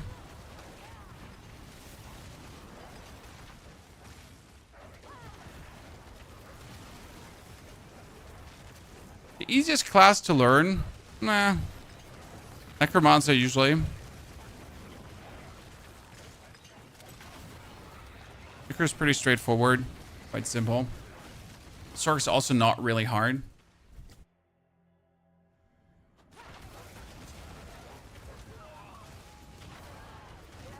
ARP has too many aspects to be comfortable with in the beginning. Rogue is not complicated, but the specialization is tricky on how to actually use them, right? You actually would like it's funny because Rogue has 3 specializations, 2 of them virtually useless and never used, apart from for leveling, and one mainly being used in the end game. I mean, combo points has been like, it's funny because Rogue has had this combo points character where you use combo points and then you do cool combo points things, and everyone is like, why would I ever use combo points? They're atrocious and shit to use. I hate it. Blizzard is not. No, listen, combo points. Combo points, wow, many, like, cool, like, combo points. Please, sir. We know you want those combo points. When Glyph's in our level, hey, worst case scenario, we just wasted 2 minutes to just do another one and just get our time, like, you know. We had a level per, so that's fine. Oh, greater affix helmet. Let it be the Oh, ladies and gentlemen, we got it. So, casted ice shards now spread out with 2 additional shards. You deal increased damage for each ice shard damaged enemy for 5 seconds, up to 65%. So the basic idea would be to use this one to get yourself bonus damage consistently. Okay? That's the idea. As Son of Rar, did you get good money for people donating bits? We get 100% of the money as a creator. That's how bits work. Okay, what are we going to invest? Obo, gamble. What are we going to do, Chan?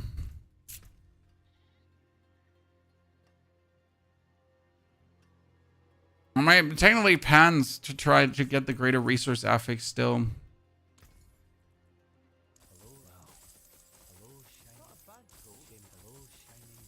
Well, it's probably never going to happen, but what else am I going to really gamble?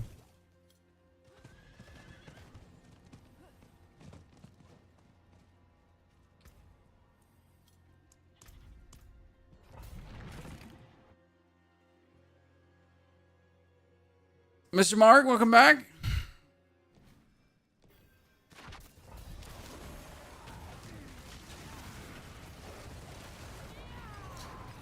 The Verglass is the cheat Sorc build. I mean, ice shards are just cute to play, but obviously you want the 100% multiplier because that's where the real damage comes from.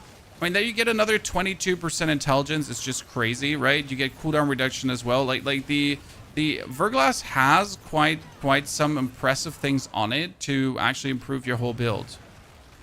And I would be willing to take like that loss in life for having the Verglass pop off probably. And we get one with cooldown reduction up. Like, technically, you want the greater affix cooldown reduction, right?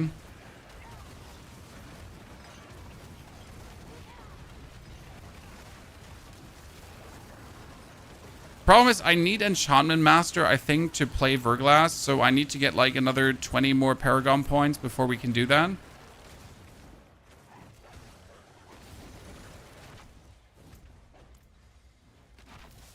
Because otherwise my mobility has a too high cooldown, right? As far as I understood, the Enchantment Master, it also helps with the cooldown. Did the Enchantment Master help with the cooldown?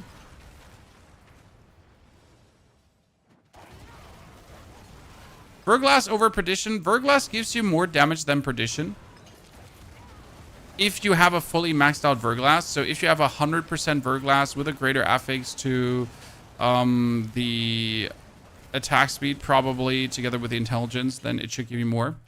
Yes.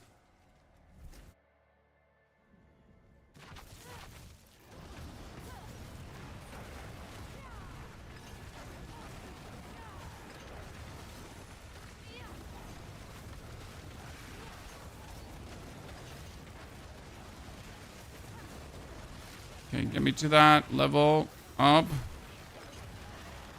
We just want to kill Pit 75.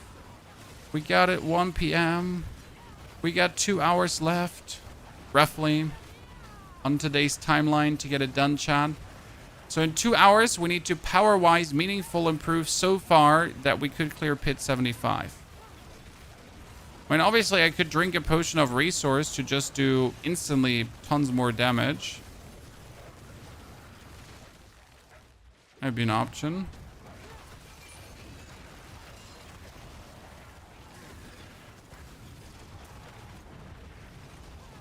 Also, just get a pants with a greater affix in the right place. Oh, Martin, we're sitting at Pit 70, so Pit 70 can be cleared. That's not the problem. But I wouldn't be, like, I do believe we could probably clear Pit 75 as well. But it would just be not, like, an easy clear. And I'm not doing things that I can't do easy, right? We can't poop on it. We don't want it. So that's all leveled up. And the last glyph that we're missing is, we got Tactician, Destruction, Pyromanic, Conjure. Ah, we're missing Pyromanic. Yes, Queen. So we're missing Pyromanic.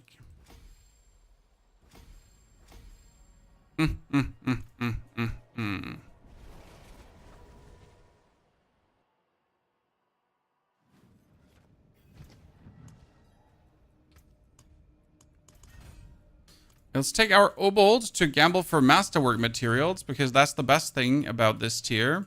You can go here and get Masterwork mats. Tons.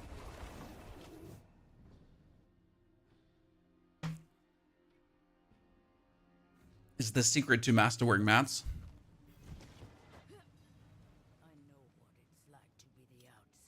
Hello, young lady. Masterworking cash. Salvage material cash. Masterworking cash. Orange Herald, 10%. I get 11. I don't need you. Elementalist, I don't need you as well. Wow, Endless Pyre. Kind of cute. No lie. Also not what I need. Oh, come on. Give me the... Oh, Tunic of Concentration. That's 28. 28 is good. Bye. Salvage. Masterwork. Salvage. Salvage. So one of these masterworking caches is actually 750 Opticide. This is quite good to get. Your pulverized Druid's Fire helped me loads. Uchiha, no problem. I kind of want to make a flash render build, but at the same time I fear for my arm because the flash render build is such a spammy build. Oh, that's maximum life. That could technically be a better stuff than what I have right now. Unlikely though, but technically better.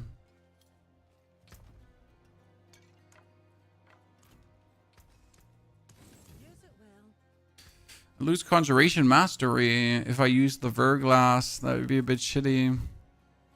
I would lose the damage reduction there.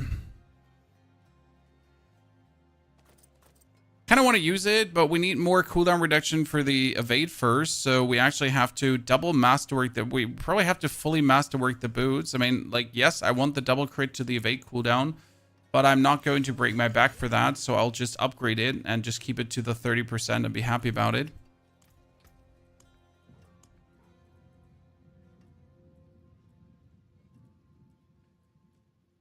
Gonna be a bit chill in that regard. You don't have masterwork caches in the den because you didn't level up the right mercenary. You only get the masterwork caches if you leveled up the right mercenary.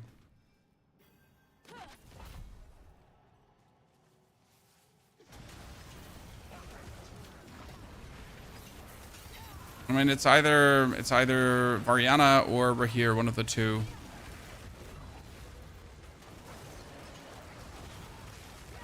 You can check it by going on their, like here, report. It just shows you, actually gets you the masterwork materials added to that.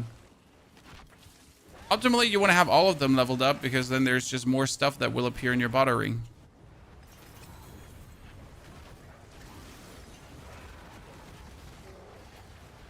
Now, don't tell me that the thingy's in the second part of the dungeon. It's not. Oh, goodness. I'm very unhappy with the strong room being not here. Me having to go for the second part of the dungeon. Okay, the goal is to hit that billion today as well, ladies and gentlemen. So you better get your expectations together. Because we're going to hit that billion.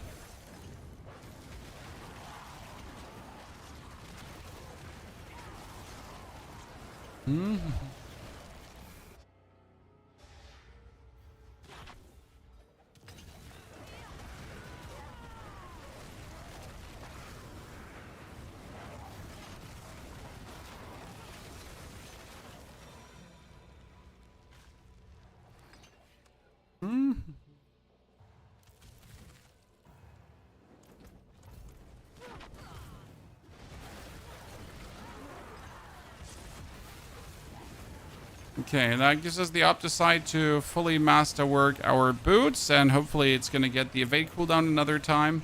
If not, then we're fine. I'm not going to, again, go too crazy about it.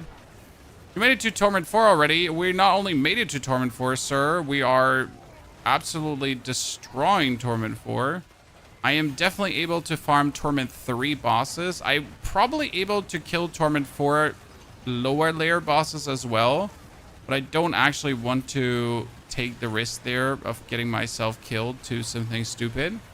So could I kill a Torment 4 Gregoire? Probably, but I also can kill a Torment 3 Gregoire in a second. So I'll just rather take the kill in a second than a kill in like 30, 40 seconds, right? With a potential death looming around the window. Call me scared. You know how it is. Darutsu, greetings to Romania. Hope you're doing well. Thank you for the items, sir. Appreciate your candor.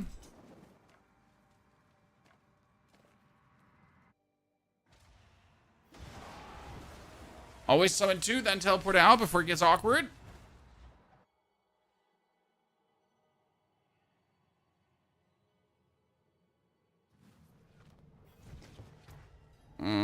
The ale.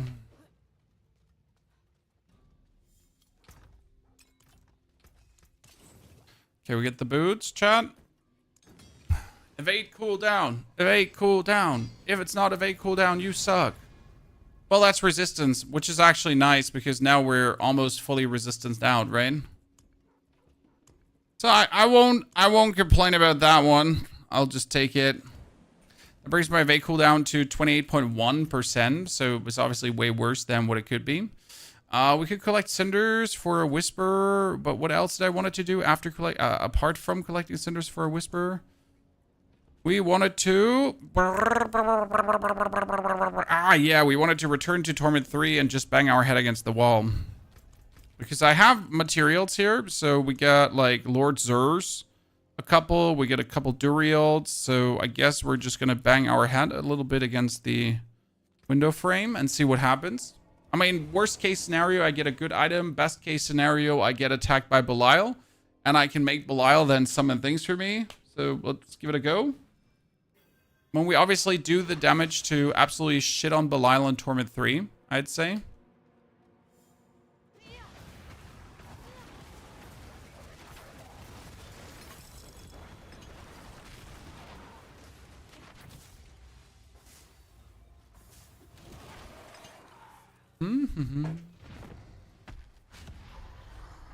Okay, our evade cooldown is down to 9.4 seconds. That is not enough. And that's what we're saying. Like we can do this to a Torment 3 boss. You want free house? No, Travis. This is solo self-found. So we're solo and self-found. We're not allowed to any kind of help, any kind of support. We can't do it alone. We suck. Those are the rules.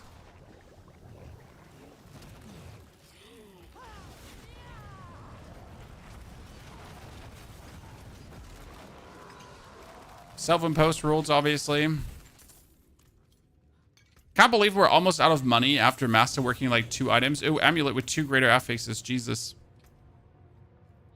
A fracture winter glass with the worst ones. Non-physical damage and the resistance. Yay. That's actually so disappointing, right?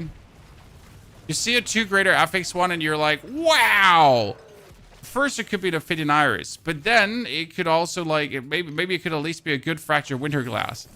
And I was like, nope, not even remotely, not even like a 10%, not even 5%.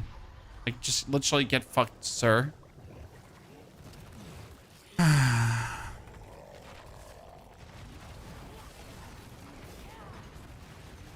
So like that normal hit, by the way, that he did in the beginning in Torment 4, that could have killed you. That's why I like really just don't like to do Torment 4 with maxed out characters. It could still just lead to your demise for no reason. Oh man, we're unluckily not getting a better ring. Like if I could get a Talrash as a Iridescent Loop here, that wouldn't be bad. Kind of nice. How much more do we have? That's the last one. So that was like, what, 5? Not a single Belial ambush, chat? I don't want to complain. Who am I kidding? I want to complain. I want to complain. How is it that we killed so many times and we didn't get it, Chan? Where are my Belial ambushes, huh? Where are you hiding them?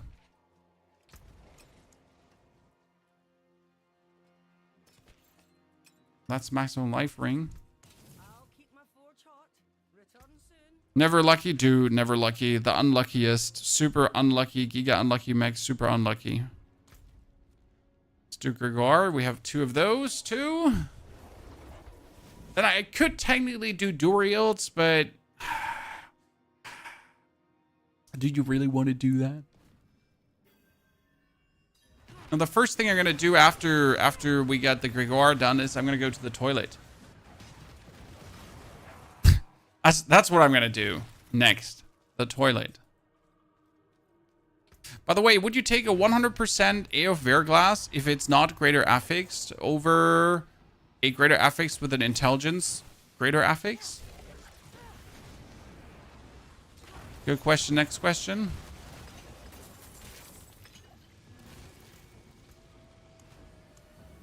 Oh, Varshan we get 2. That's true. If your own Diablo Discord, well, we have our own Discord for the community, sir. It's not necessarily a Diablo Discord. But there are people in there that play Diablo, yes.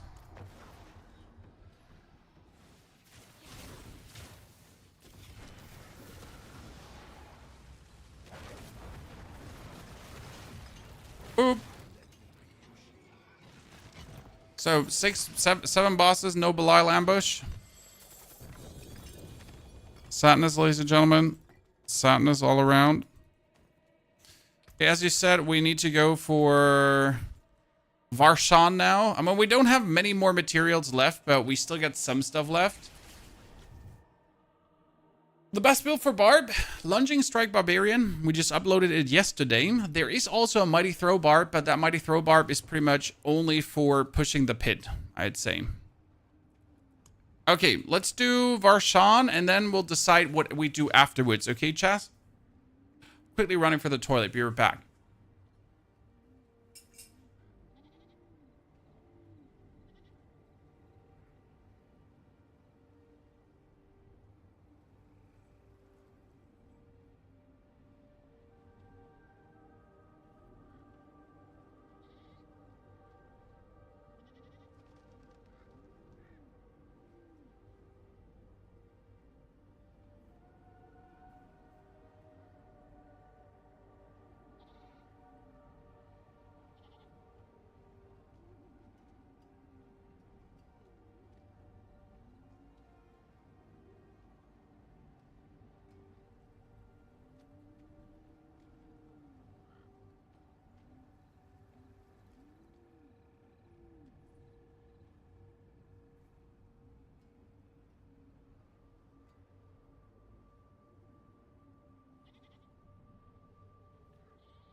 Mm-hmm.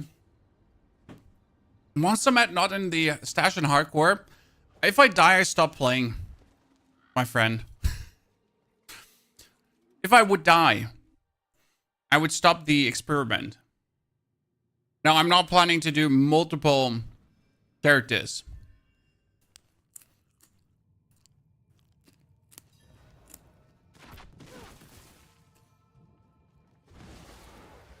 Simple man here.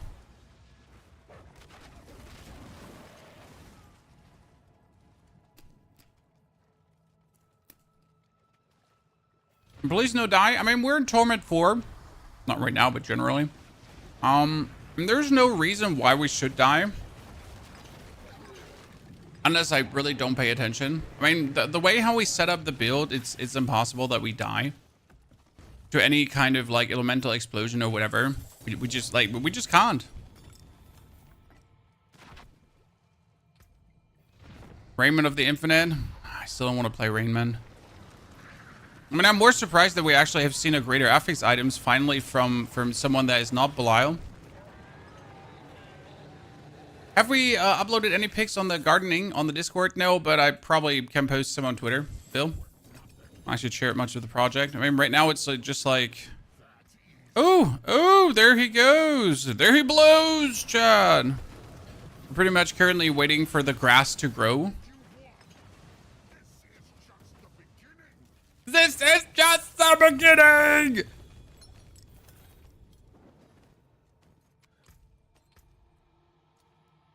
Okay, I get nothing. Wait, we get a Verglass on the 80%? And we get a Verglass on 65. I'm still gonna decide if I want to keep this.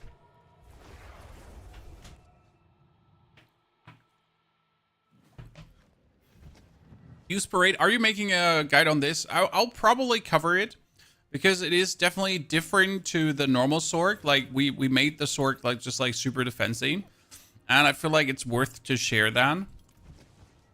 The way how we went through everything, generally the Solo Self-Found journey.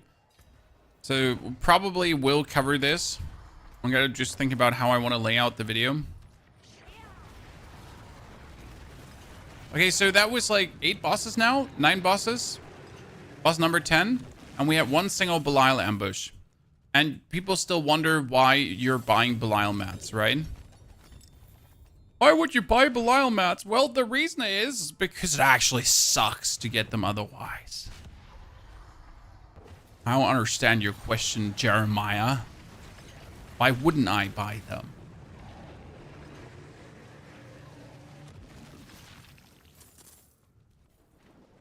We definitely got to rethink our Paragon board in a bit, Chan. If we can weasel out some more out of this. Still hoping to actually get a ring here. So like a 25% Palrashas could be nice.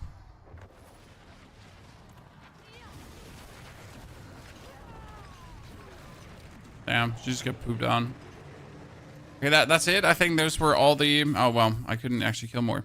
Good. We can kill one Torment 3 Belial. I'd say that we go for this, right? And we're going to open a Grimoire and hope that we get greater affix to resource cost. And we would like to get a Verglass. Quad greater affix. Anyways. I mean, a greater affix... I would already be happy with a greater affix 100% Verglass, right? I'm a simple man.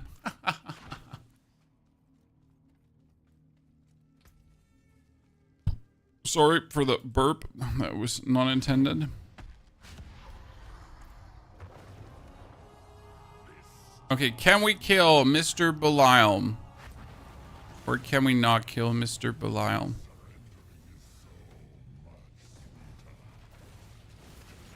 Oh, yeah. Get pooped on. Get pooped on! Pooped on! Okay, Lair boss keys. Grimoire, the Galvanic Saint. Oh, we got shot on, guys. We got shot on. I mean, at least a Verglass with 100%. Another 80% Verglass. Sadness.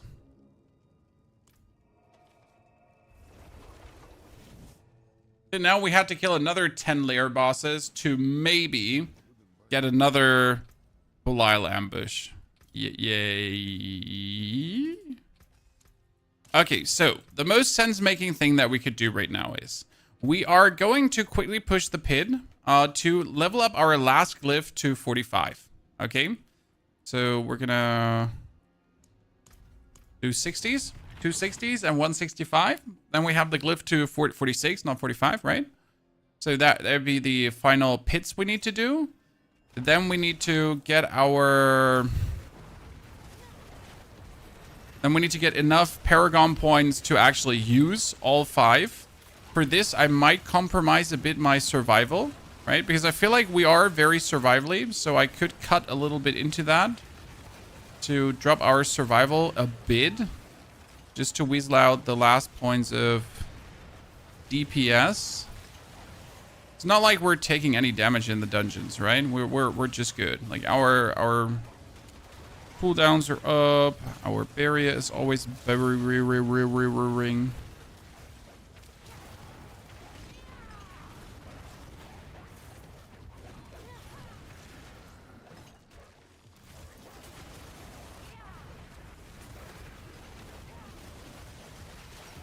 Wonder if we should use Pock for the Frost Nova thingy.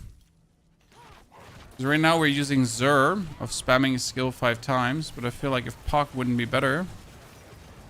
Because Pock says like use up your whole resource globe, and we're doing that for 5 offering.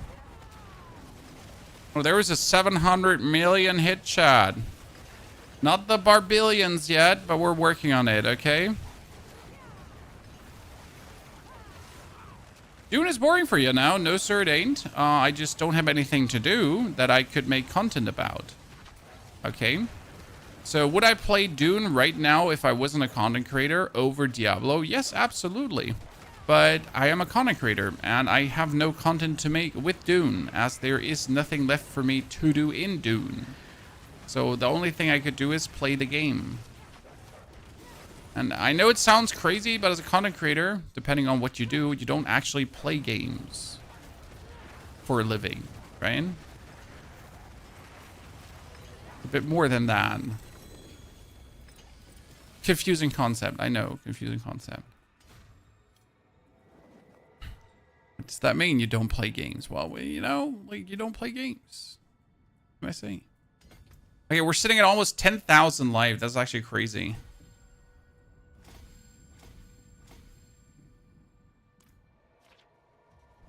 Good. That was a nice upgrade to the Pyro. So we get 2 more Paragon points. I wonder if with 160 Paragon points, I can knock everything out. Because I have the Paragon board here with minimal spend points. And it needs 255 points spent. That's like kind of with minimal points. So I don't know.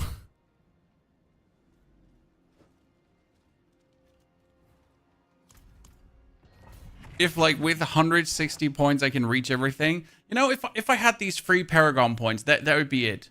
If I would have these stupid renown Paragon points that I'm missing, that would make a big difference. That would instantly allow me to actually unlock.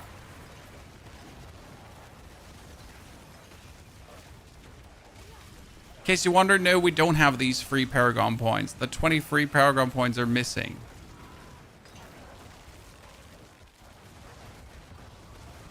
I have a single one of them.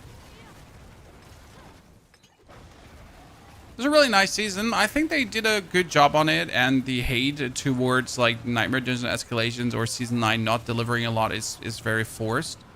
I mean, again, the people that don't like Diablo 4 don't like Diablo 4. Anyways, the people that do like Diablo 4, I think, have found their joy in Season 9. That Season 9 could have been more. That the game still needs to get improvements. It's all true. And has nothing to do with glazing, right? It's just there's a lot it still needs. Tier 60? I mean, we're doing tier 60 for quick leveling glyphs, brother. There's no reason to do anything higher. Gonna do the efficient thingy.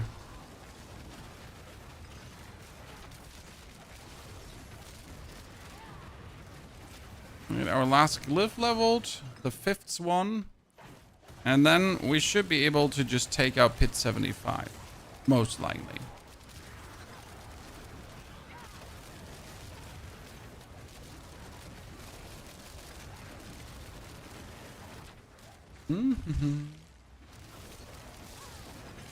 And first we should do pit 70 to unlock pit 75.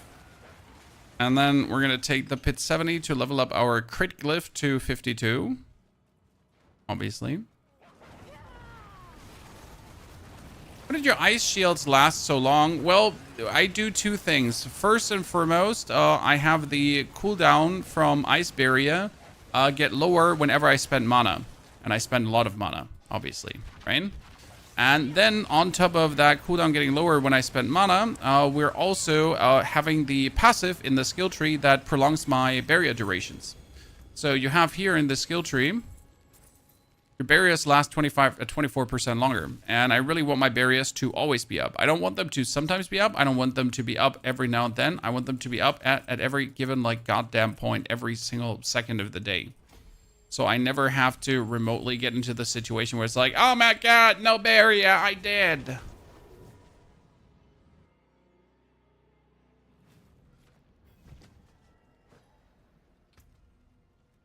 Right? We get, again, even more Paragon points. So, Paragon points, more Obolds.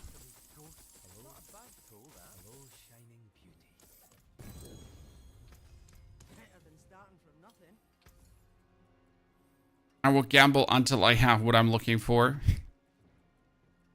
give me those pans with a greater affix. I mean, it's so unlikely to get the unique pans and the unique pans with a greater affix, but hey, you could still get it. Still possible. Chevy, we don't have the hardcore build yet in a planner form. We only have our non-hardcore Sorc in a planner form, as the hardcore Sorc was just not needed there yet, right? Gonna hit pit 90, then do my sword. Pit 90 is pretty impressive with the druid. Definitely put some work in there, sir.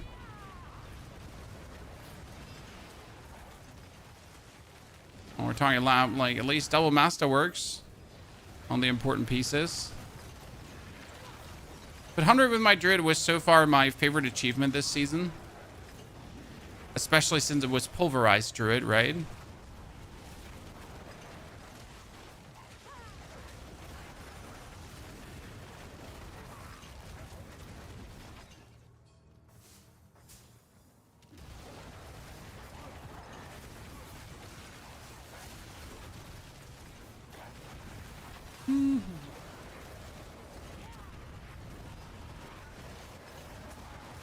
Farming the 3 GA Rotten tonight, jeez. Rotten is one of these items that you really want to have for GA. It's like funny because some uniques are really like, okay, I want that one affix of the unique. I want that as a greater affix and then I'm happy. And then they made like uniques this season where you're like, okay, so I want all 4 affixes, greater affix, and the aspect maxed out, then I'm happy. Because I can't decide otherwise, right? Just give me all of them. Like the Affidian Iris as well. Like, just give me like 3 out of 4. Like and 100%. Thank you. Appreciate it.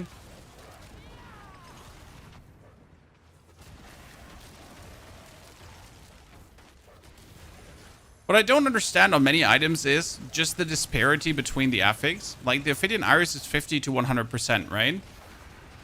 While the Rotten Lightbringer is 200 to 600%. With 200% being virtually useless and 600% being like a must-have. So, like, isn't there a bit much of a difference in that? Asking for a friend. A friend is me. Is that my tiny humans or is that our flowers? Need to check upstairs, chat. Sorry. It's important.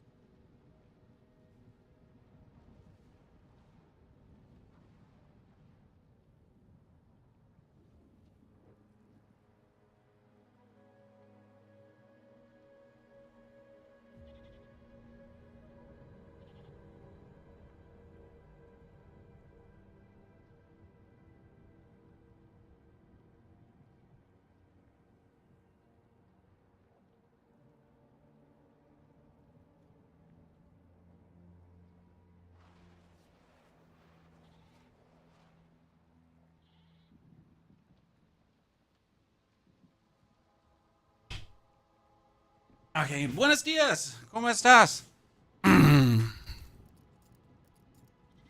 Good. We're back. That was the family. It wasn't our flowers, John. We're getting the 18-meter hedge flowers today, and it's supposed to rain all day long. So I'm going to have to dig a ditch in the rain.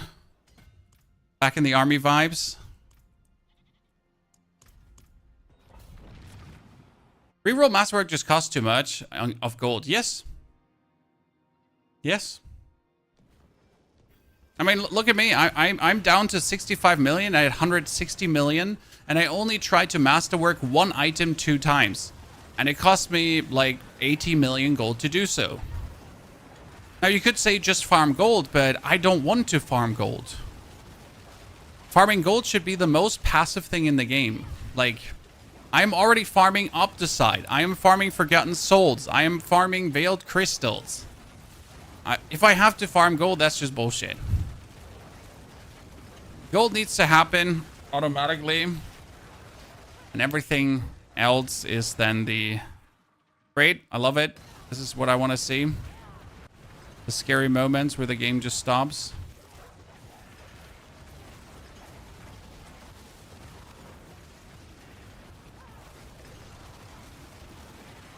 Like, the sad part is that due to gold being so inflationary, since the real money trading is a problem, right?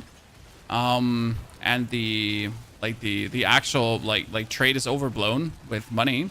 That's why the developers don't see gold as a bottleneck. Which is still the biggest joke in existence, right? So, like, only because you can trade, right? That's why gold is not a problem. What is that for an argument, right? My 4-year-old has better arguments than that.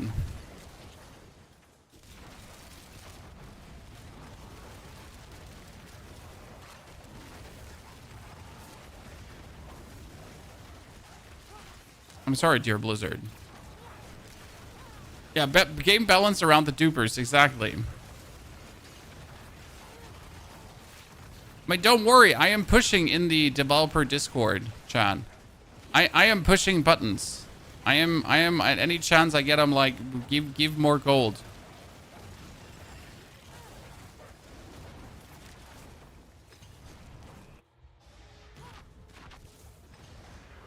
I'm trying my utmost best. I'm only one man. I can only yell that loud until they're like, Pony, we heard you the first 10 times.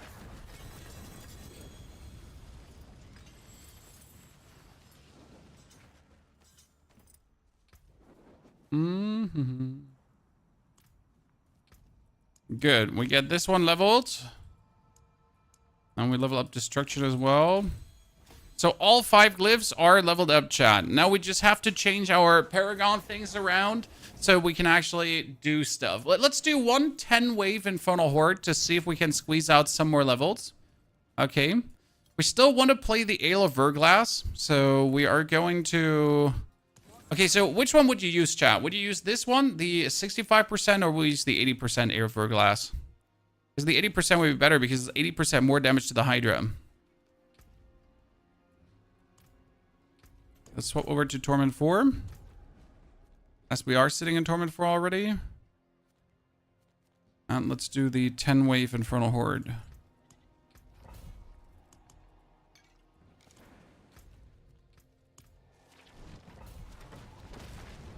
You need the 100%, yeah, but, like, I can't get the 100% that easy, sir.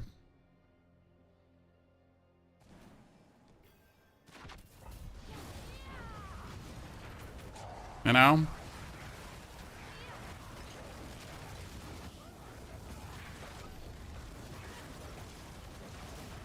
It's not like I just have Belial mats lying around to spend. Just buy dupe Belial mats. No problem. Get it done in no time.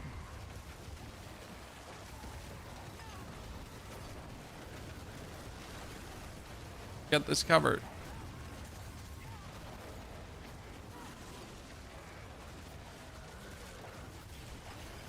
Totally easy when you know where. No, sir, it's not. But thank you for your input. We really appreciate you.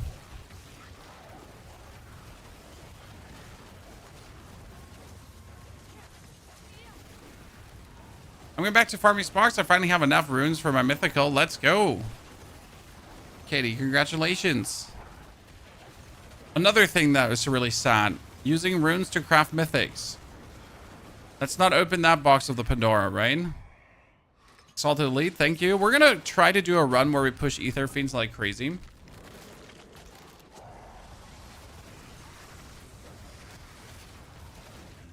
Should do the trig.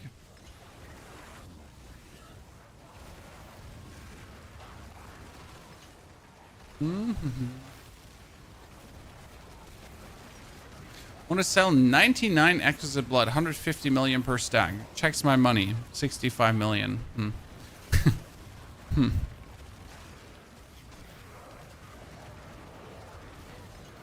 I don't have that money. I'm sorry, sir. I'm also solo self-found, so anyways, I'm sorry, sir. But I'm also very poor. Hey, now you could though do the Infernal Hordes, Chad, and then instead of taking Opticite or gear, you know what you could do, right? You could take the gold chest. There was actually a season where you had to farm the gold chests. Which season was that again? Was it season 5 actually where the gold chest farming was real because we were gold starving? There was one season where we definitely were gold chesting.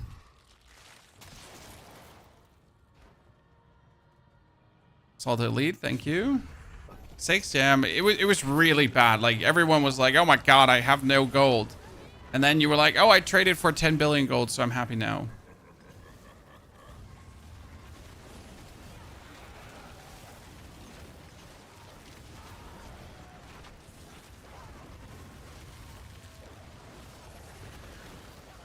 Okay, I just want to get attacked by Aether Fiends. I'm like a simple man. Sore me Aether Fiends. Aether Fiends are like so crazy when you get that, and then the chance for Aether Fiends is doubled, and then the chance for Aether Fiends is doubled, right? That's just pure love.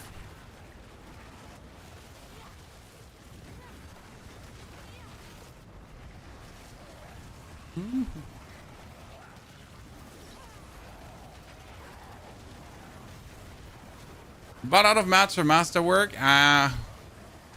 Who has mats for masterwork, sir? Next to luxury we can't afford in this economy.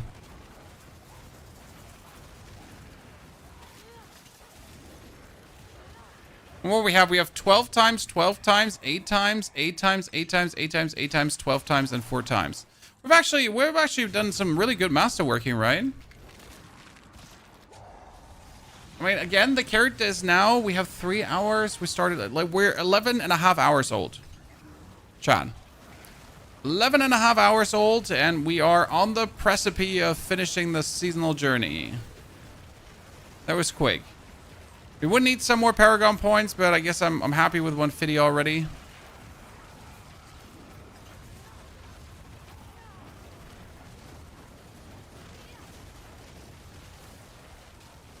And the journey was definitely easier than with Necro, I have to say, despite me, like, obviously liking Necro.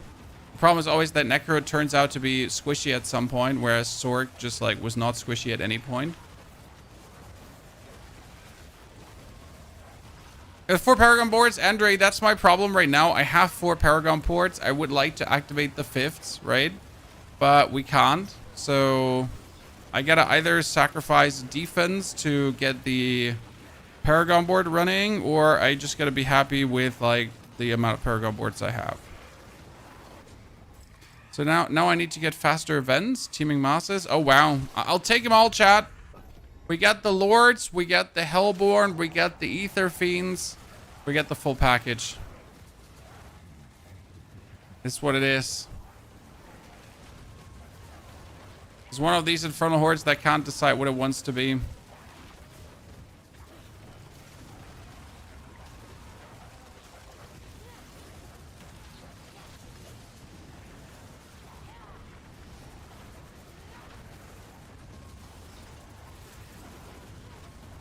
Oh, a bunch of Hellborn, a bunch of Aether Fiends.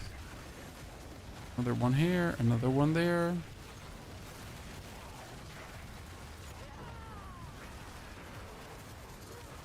Now, like, we could die at any moment here if we get unluckily frozen in the Helltide. And the Infernal Horde. I just can't make myself pay more attention, right? I'm zooming through. I'm more or less permanently unstoppable. I should be fine.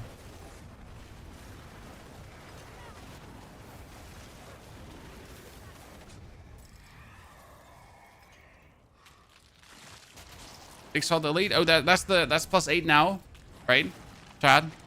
One Aether Fiend now drops 10 Aether.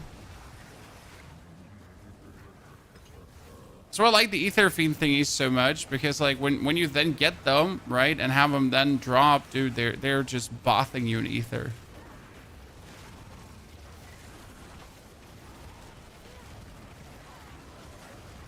I need the see that's 30 Aether now. Thank you, Aether Fiends. We appreciate your appearance.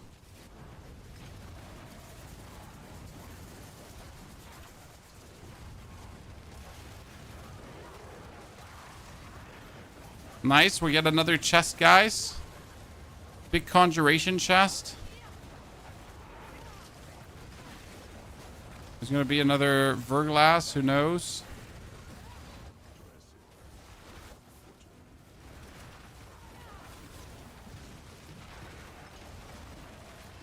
You get killed by looking at the map of Helltides. Yeah, that happens.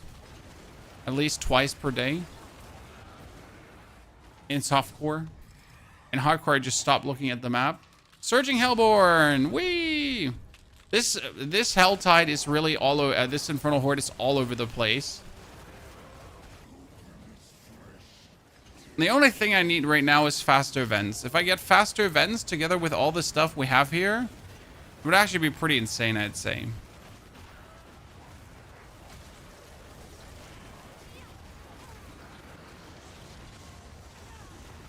And triple spawn Hellborn. See, like, if like the thing with the faster Aether events is if you get like a triple spawn Hellborn and then you have faster Aether events, then usually the triple spawn Hellborn leads to the next Aether event automatically. Actually makes it quite crazy.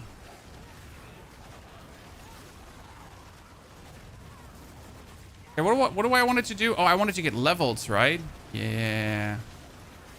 It's like, what are we doing again here? We're trying to level up. If I could weasel out like another 2 levels, that would be great for my... Great for my Paragon. Okay, wave 7 into 8. Oh, the Exalted Hellborn, let's go! Come on, chat. By the way, who of you is excited for Thursday, ladies and gentlemen? We're going to start Thursday's morning stream at 3 a.m. in the morning. Yep. We're going to wake up a bit earlier just to kick off the stream right away. Why is that? Well, there's a new game releasing called Wu Chang Fallen Feathers. We obviously want to... Oh, that's bad. It gotta be Infernal Hordes again, chat. That's my character. That's exactly what happened yesterday. So I can still move my mouse, right? Everything is fine. Just that Diablo decided that it wants to, like, kick you out of the game.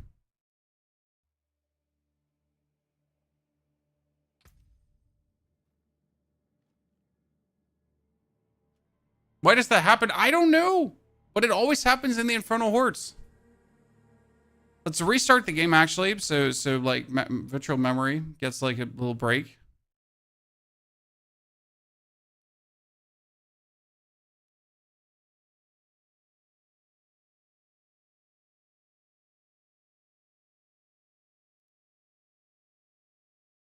Angel, I told you this before. That's a Diablo thing, sir. This is Diablo.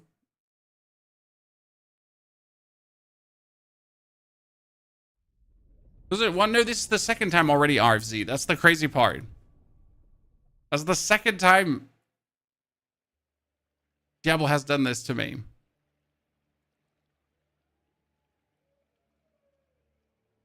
In softcore, you obviously don't mind. The game is releasing Wu Chang Fallen Feathers.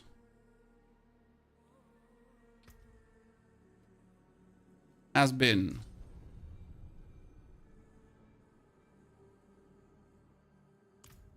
Yesterday, D4 ran out of memory for me and totally crashed my PC. That can happen. Okay, we're live, chat. We're live. We're living. Okay, let's see with 164 Paragon points what we can do. If we only do the minimal. Because I can actually like do a little bit different pathings with the tactician. I can save a point here. Searing Heat.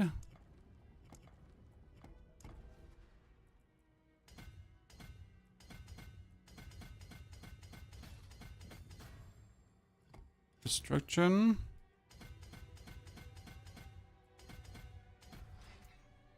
Into fundamental release.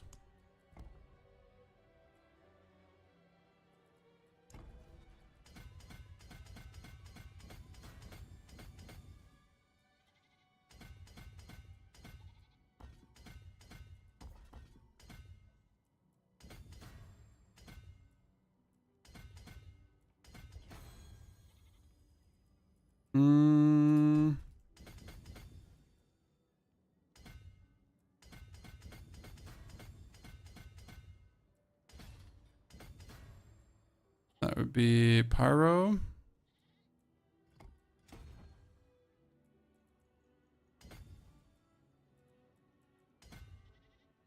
Full power done.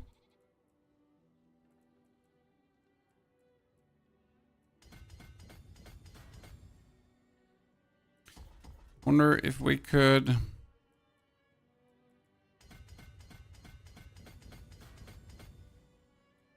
leave that out in the middle for now, just to save some points.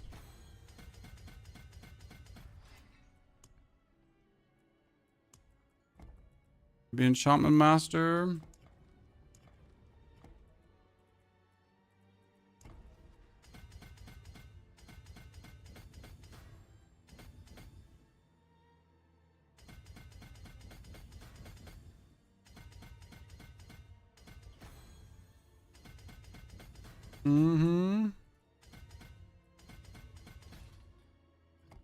Elementalist. And we couldn't get Conjurer done right now.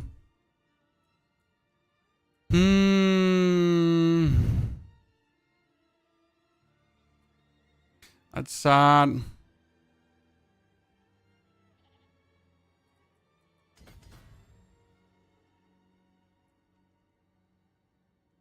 Actually, we could put Conjurer in here.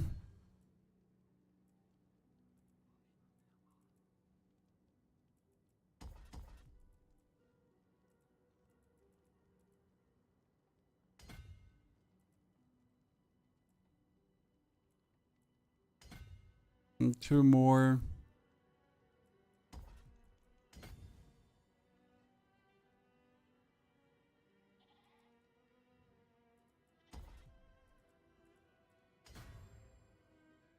That would leave me at 8,000 HP. With a potion at 10,000. My armor would be armored out, so that's good as well. Could actually upgrade the armor chest more to really make it 1,000.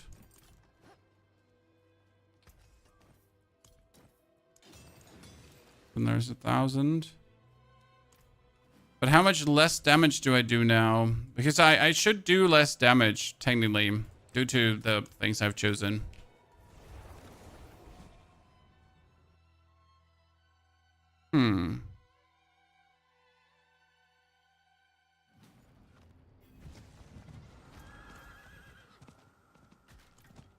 My teleport down is down to 6.6 seconds because of the Enchantment Mastery board. Because the Enchantment Mastery just gives you more, I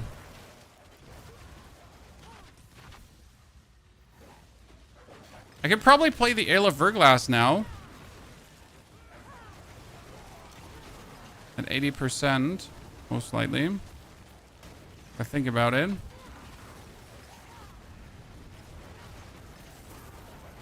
Damage seems to be still good.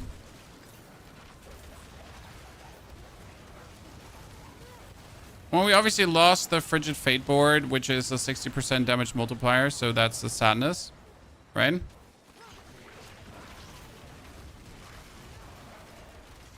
You would like to have that Frigid Fate board. But one can one do. Can't have everything active.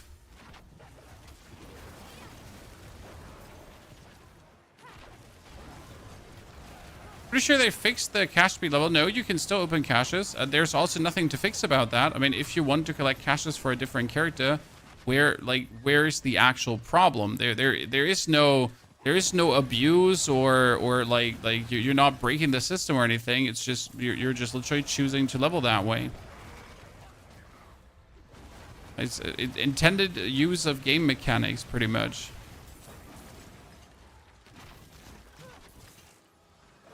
So that's like that.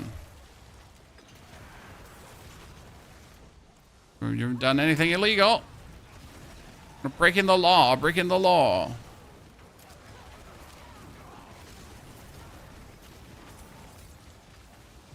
Okay.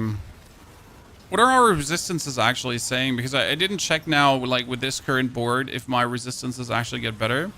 I feel like I lost some damage reduction from the Paragon board, so that's for certain.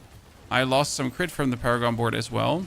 Well, we need tons more damage to like max out our damage, so we're far away from being maxed, right? What's the resistance saying right now? Oh, the resistance is saying I'm fully maxed? Huh. Now comes the question if I can pull out even more points out of the resistances, huh? Mage Cut Wolves, that's a rune. The wolves right now. Just FY. Everyone can have wolves. How's the day treating you all? Well, we have one scary disconnect that cost me another scroll of escape, but at least we have the scrolls of escape. So, I mean, 2 times my character could have been dead already, but 2 times the disconnect was saved by that.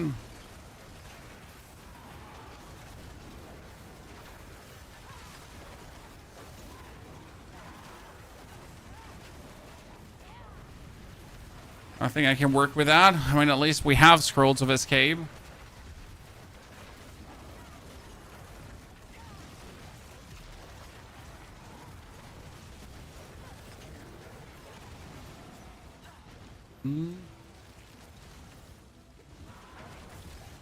Everyone who plays hardcore is an idiot. It's still the same way, sir. The only reason we're doing hardcore is for a solo self-found challenge. We now play hardcore because we are doing solo self-found, and I didn't have an account that was at 0 gold, 0 everything.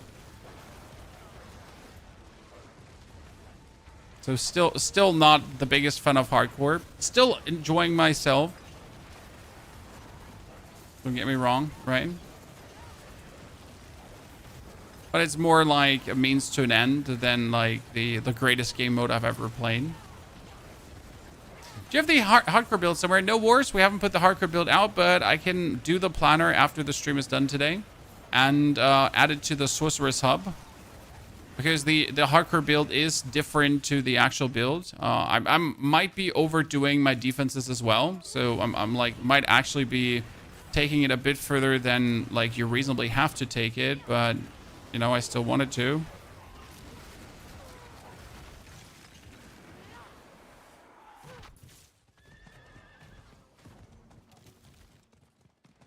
Mind-boggling how server disconnect still exists in 2025. Hey, at least my character is alive, I guess. Lilith gives a spark in hardcore even if you kill her in softcore. Yeah, but Lilith is still bugged, and I definitely deal too much damage. So I'm not interested in going on an adventure. Maybe murdering myself. Right. In hardcore, the economy is normal. Well, this is solo self-found, so we're like, we don't need an economy as we only interact with ourselves. Right? So it's good that the economy is normal, but we don't get anything from that.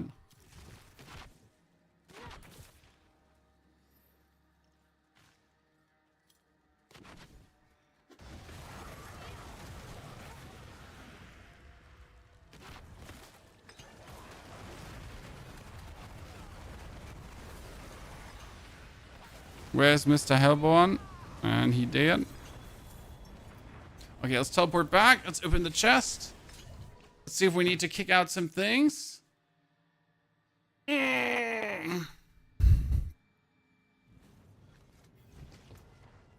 Okay, our resistances is 6, 6, 6, 6, 19, and 6, 6. So we have 6, 6 too much, chat.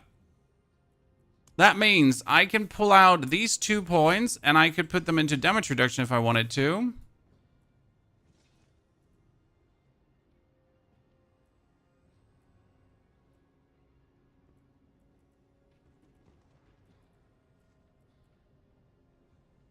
We need more.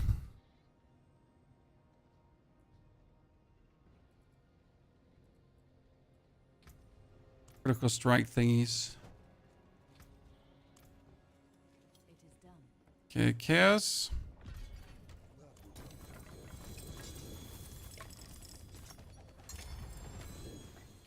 Let's try to grab ourselves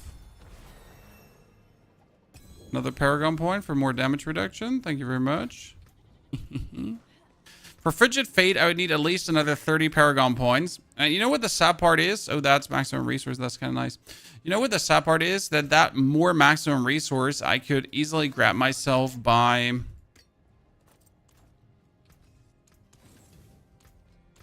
I could easily grab that.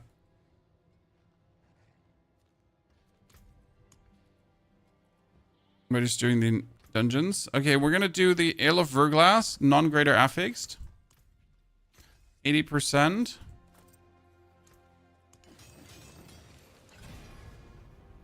Attack speed. We need one more. Gonna have to pull you out. Gonna have to pull you in. Going to have to...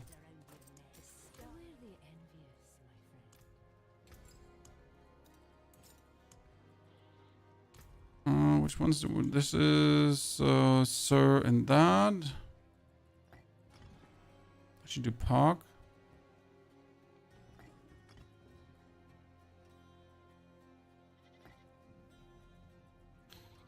Neo and C.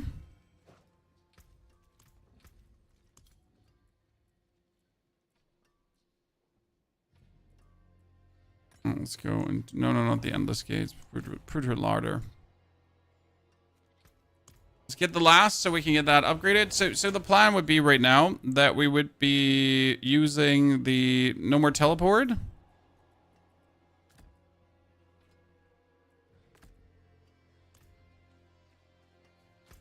So it would kick teleport out. Okay. Seems a bit weird. But instead of teleporting, you would be now jumping around. Right?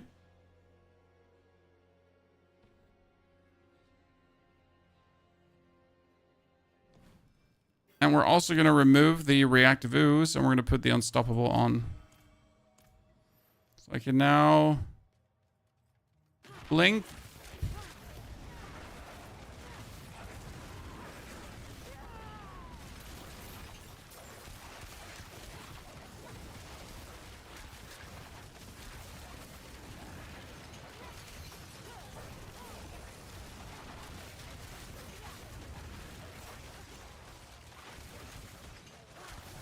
Right, we don't have it like in the lowest cooldown reduction, but with the shotgun here, you would increase your damage by another 80%.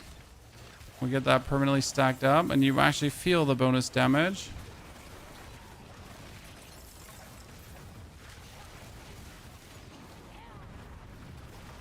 Turns it a bit more spammy because you're like kind of forced to do this, right?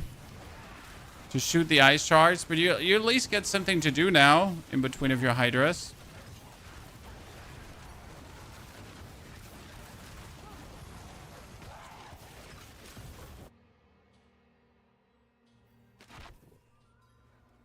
You at least get something to do.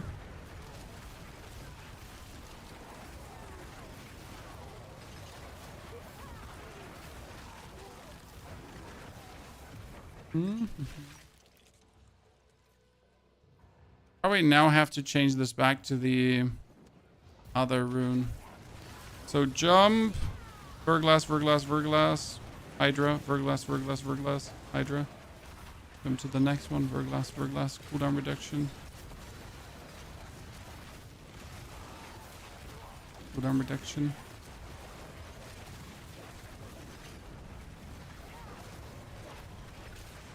It's somewhat working.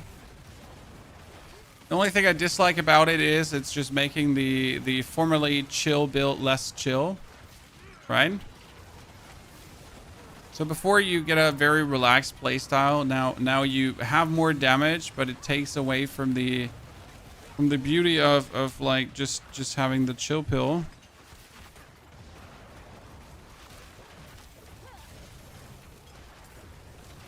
Right? Your index hurts so much for Verglass. I mean, it is a realistic downside, right? That you really don't want to, like, always spam things.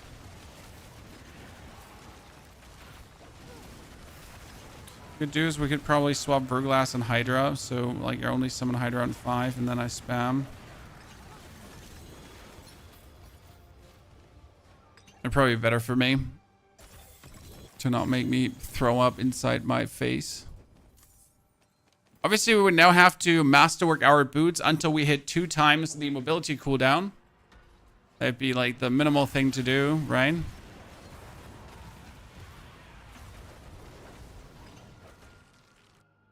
Their Discord link should be in the description of the YouTube video. Should have a Discord link, sir.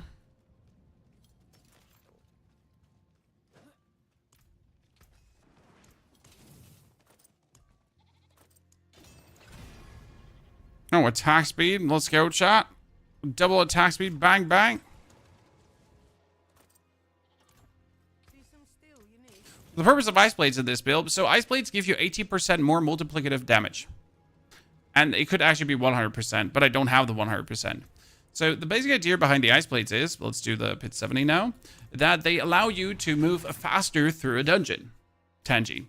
So technically, you would bring your cooldown for the teleportation as low as possible. My cooldown is currently sitting at 5.8 seconds, so that you would dash, spam your Ice Blades, get your Hydras out, then dash, spam your Ice Blades, get your Hydra out, and then you can dash again, right? So it allows you to just always have your dash up, and the lower you obviously have the dash cooldown, the least Ice Blades you have to spam. And as soon as you have like your Hydras do the ultimate damage of multiple tens of billions, hundreds of billions, then you're going to be actively dash, jump, and bumping through the dungeon as you're just dropping like Ice Blade Hydras in between, right? It's kind of like how it works. And at this point, we just consistently have to make sure that there's 1.5 billion, chat. We did it. The Ale of Verglass got us to do 1.5 billion. It's working. Woo! There, another 1.3 billion. Ladies and gentlemen, we're going places. Day 3 of the Sorg with 12 hours in. The billions of damage have fallen. We have figured it out. It is real. We only have to spam Verglass for that. I'm gonna say it's like if you put it on the right mouse button, it's actually okay from a repetitive like nuisance. Because I'm pretty much doing like I press all my cooldowns, then I dash. Verglass, Verglass, Verglass, right? Dash, Verglass, Verglass, Verglass. Hydra, Hydra, Verglass. Verglass, Hydra.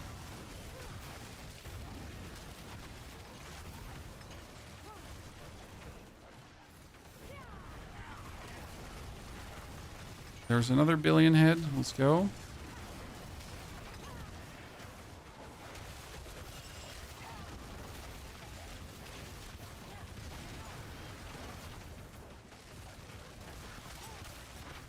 And if I now had like a lower dash cooldown, things would obviously look better. Because we could just quicker Verglass bump and jump through things.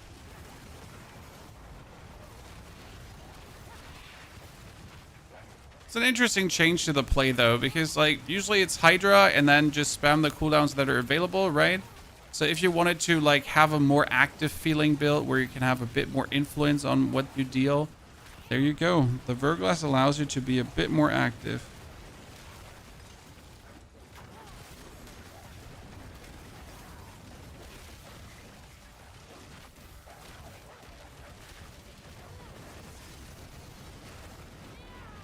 There's another billion. We're consistently hitting those billion hits, chat. Like it. What do you think? Can we do? Verglass. Oh, she could kill me with one single hit. Let's see how it feels versus a boss, right? I mean, doesn't the shards also bonus stagger, right? When I launch them at her.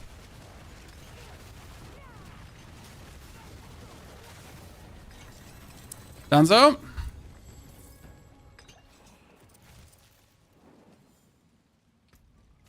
Destruction. Conjurer. Dunzo 2.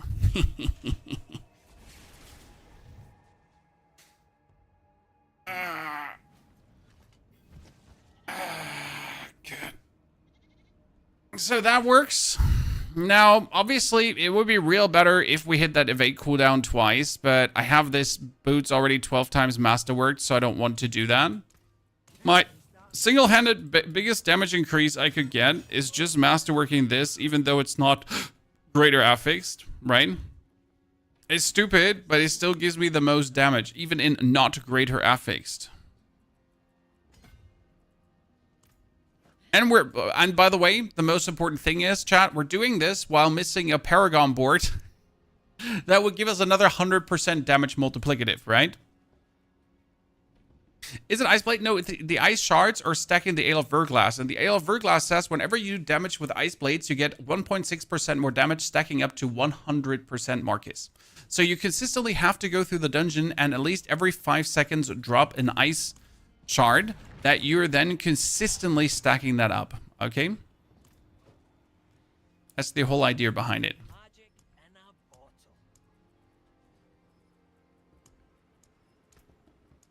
Does that make sense to you?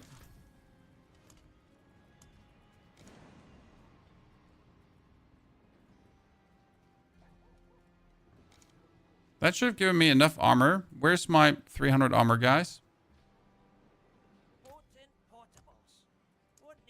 The instance has always provided enough armor. Formerly.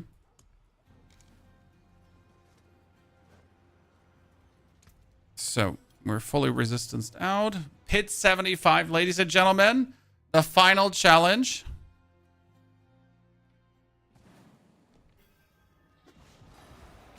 Why the final challenge? Because Pit 75 would be needed for the seasonal journey.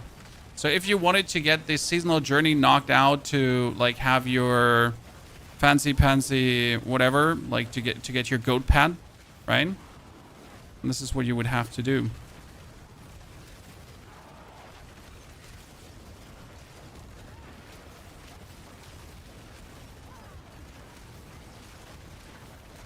I wonder there is no Verglass indicator on your skill bar anywhere, right? Like, I'm looking the whole time as if I see, like, the Verglass indicator there. There is nothing, is there?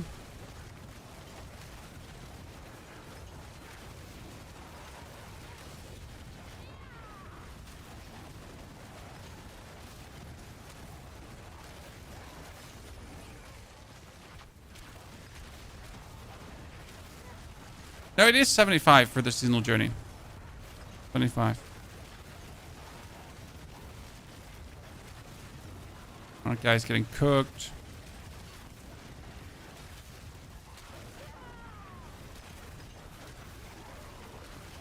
A billion damage again, ladies and gentlemen. There's probably somewhere like a Verglass indicator. I just don't see it because I have too many buffs going on in my buff bar.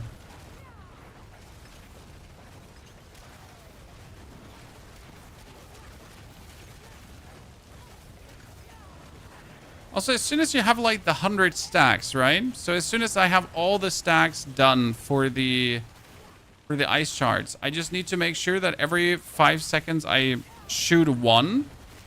I don't actually have to shoot more. Right? Because I have it fully stacked already.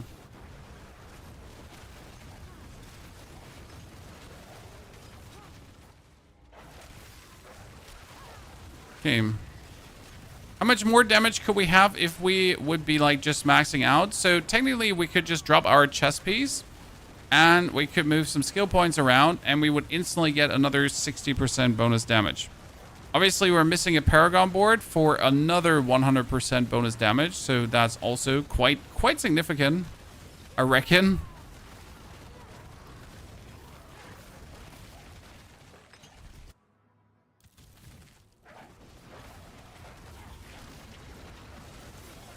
Oh, I'm stuck in menus. That's great.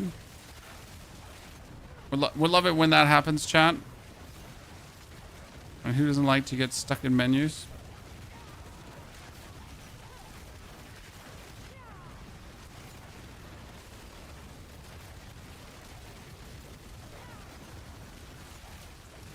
Good. Let's take the artillery shrine.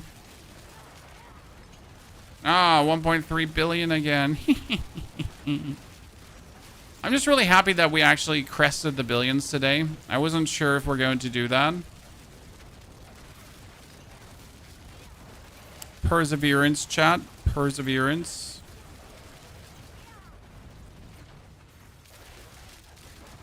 By the way, with the actual Verglass spam, with like getting the shards up like the whole time, I kind of forget to teleport into the opponent, which gives me more damage, right? Because you need to do lightning damage in between for Tal Rasha's ring.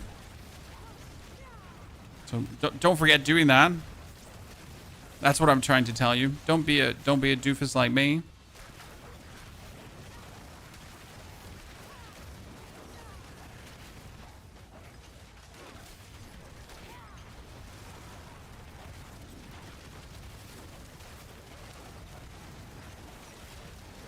Mm-hmm.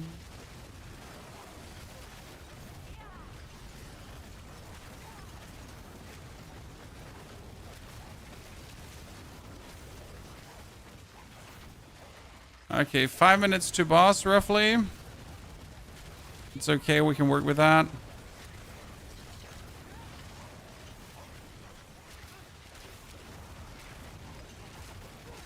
I mean, for our first pit 75, without even all the Paragon boards, I guess we're doing good, huh?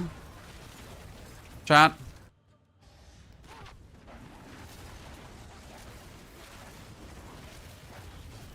The moment you meet Bramble and you get pooped on by him because you forget that he does the beginner thingy.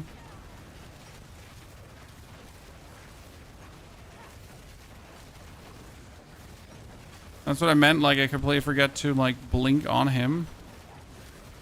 Give him hell.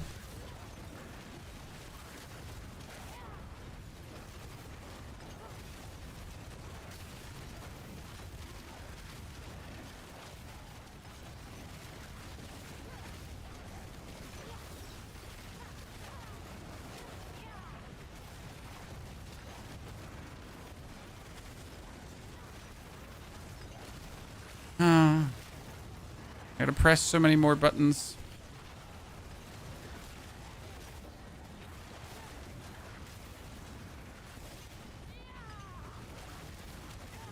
Okay, we're in the end game now, chat. In the end game now.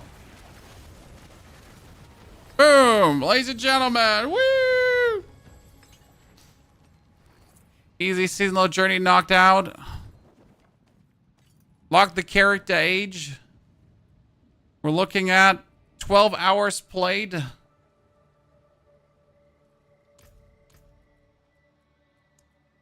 Destruction glyph leveling up. Other glyph leveling up.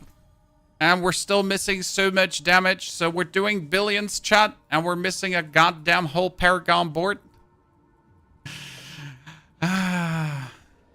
I mean, it's actually funny how this is almost stronger than my existing, like, master worked out other version, right? Just because she's like tougher, sturdier, better build.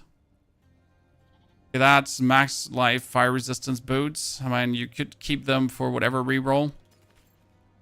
Intelligence crit could reroll into max life. That was a 75, sir. It wasn't a 70. It was a 75.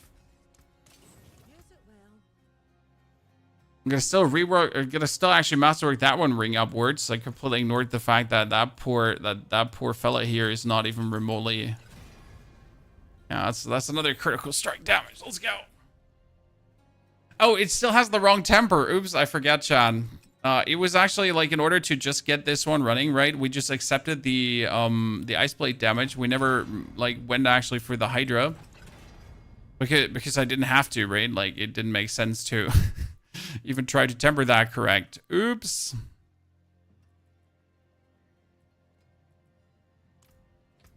Actually use our temper reset scrolls here on the...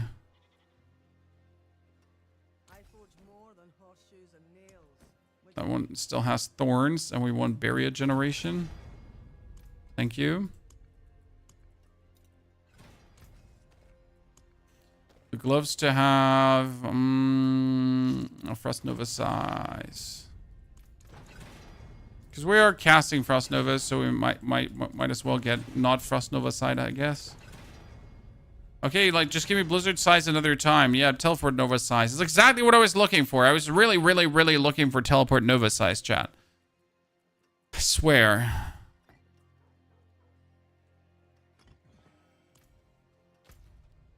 We now do the thing in the Helltide, right?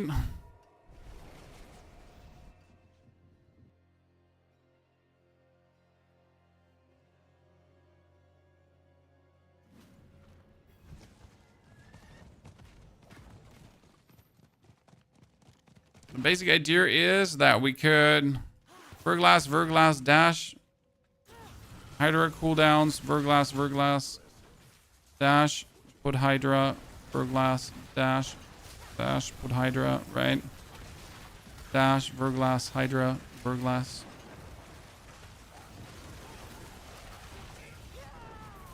And you would just be consistently on the road.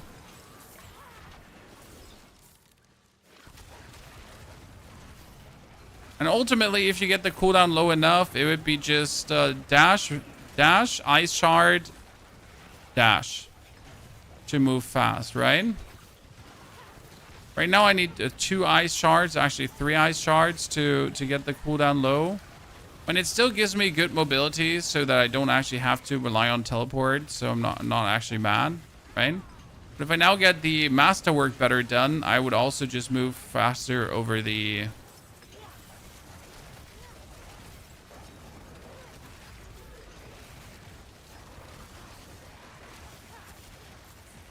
Oh, that was a lot of thingies, jiggy-majiggies, thingy-bongos.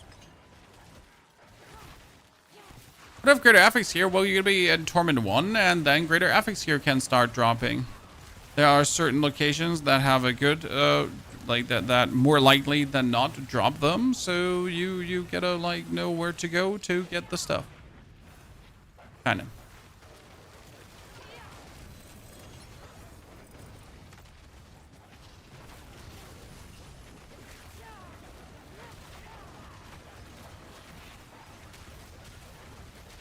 But again, the Verglass is only a recommendation if you want to have a less chill playstyle, right? So yes, the Verglass is more damage, but the question is, do you want to do that to yourself, right?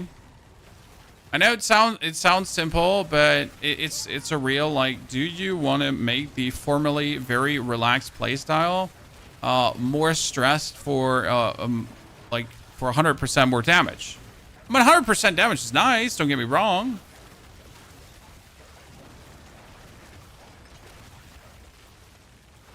Right, but you might not be inclined to actually make your own game experience worse just for more damage.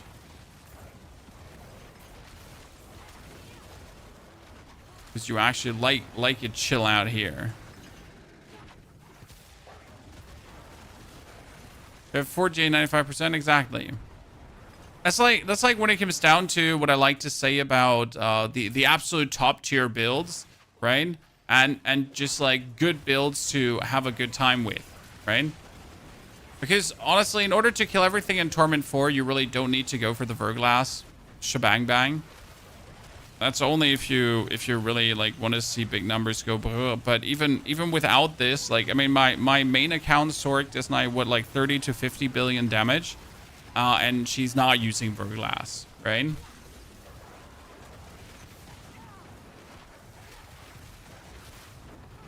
So make out of that what you want.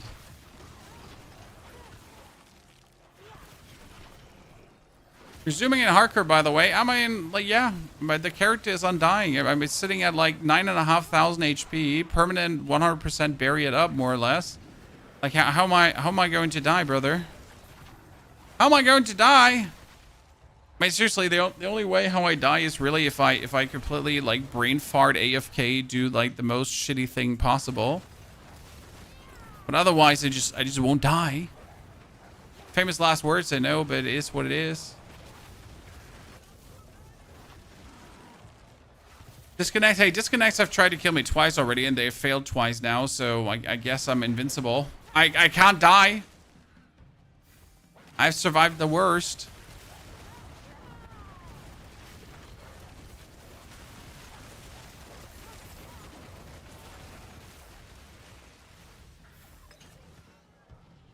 The game already tried to do everything dirty to me. So what we need to try now out is we need to try to kill a Torment 4 boss, right, Chad? So as the final thing, as the last unicorn. What about a Torment 4 boss, ladies and gentlemen? Our resistances are resistancing, our potions are potioning. Our clippers are clapping. We got the materials. Let's go for Grigward the Galvanic Saint.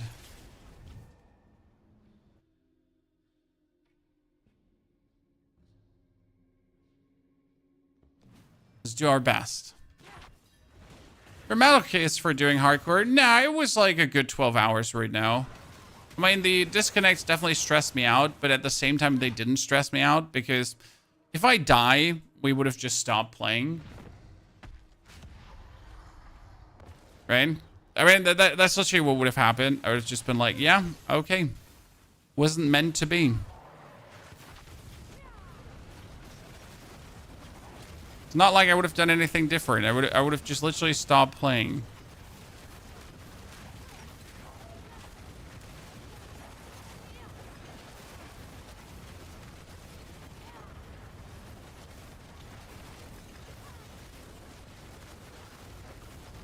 Boom. Ladies and gentlemen, whee!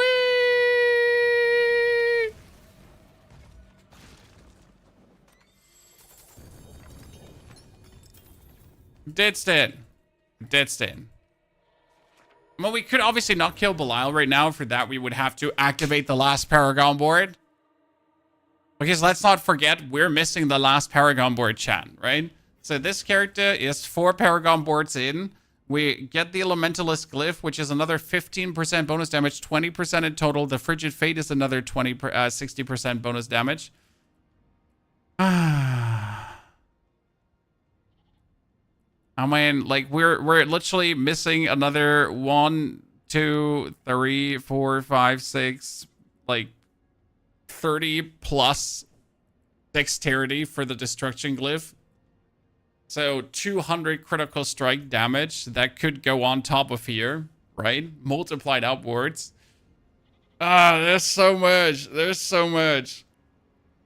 That's not even greater affix. That's the wrong greater affix. Beautiful. I'm really digging this. It's amazing. So, but I would also say that we're going to end the show here today, chat. That was our hardcore challenge. We did the things that we wanted to do. We cleared Pit 75 with plenty time to spare. We've taken on every single thing that we could take on. We could try to do a world boss solo, but you know what? I'm not even going to do that because I don't want to. Thank you very much for coming, watching, lurking, and chatting today, and hopefully enjoying. I will make sure that the planner lands in the description of the YouTube video from today. in the next 30 minutes to an hour, okay? So have an eye out for that, and I wish you all a good rest of your day, and hopefully see you tomorrow. And also don't watch the Meta Shake Up video on YouTube. Take care.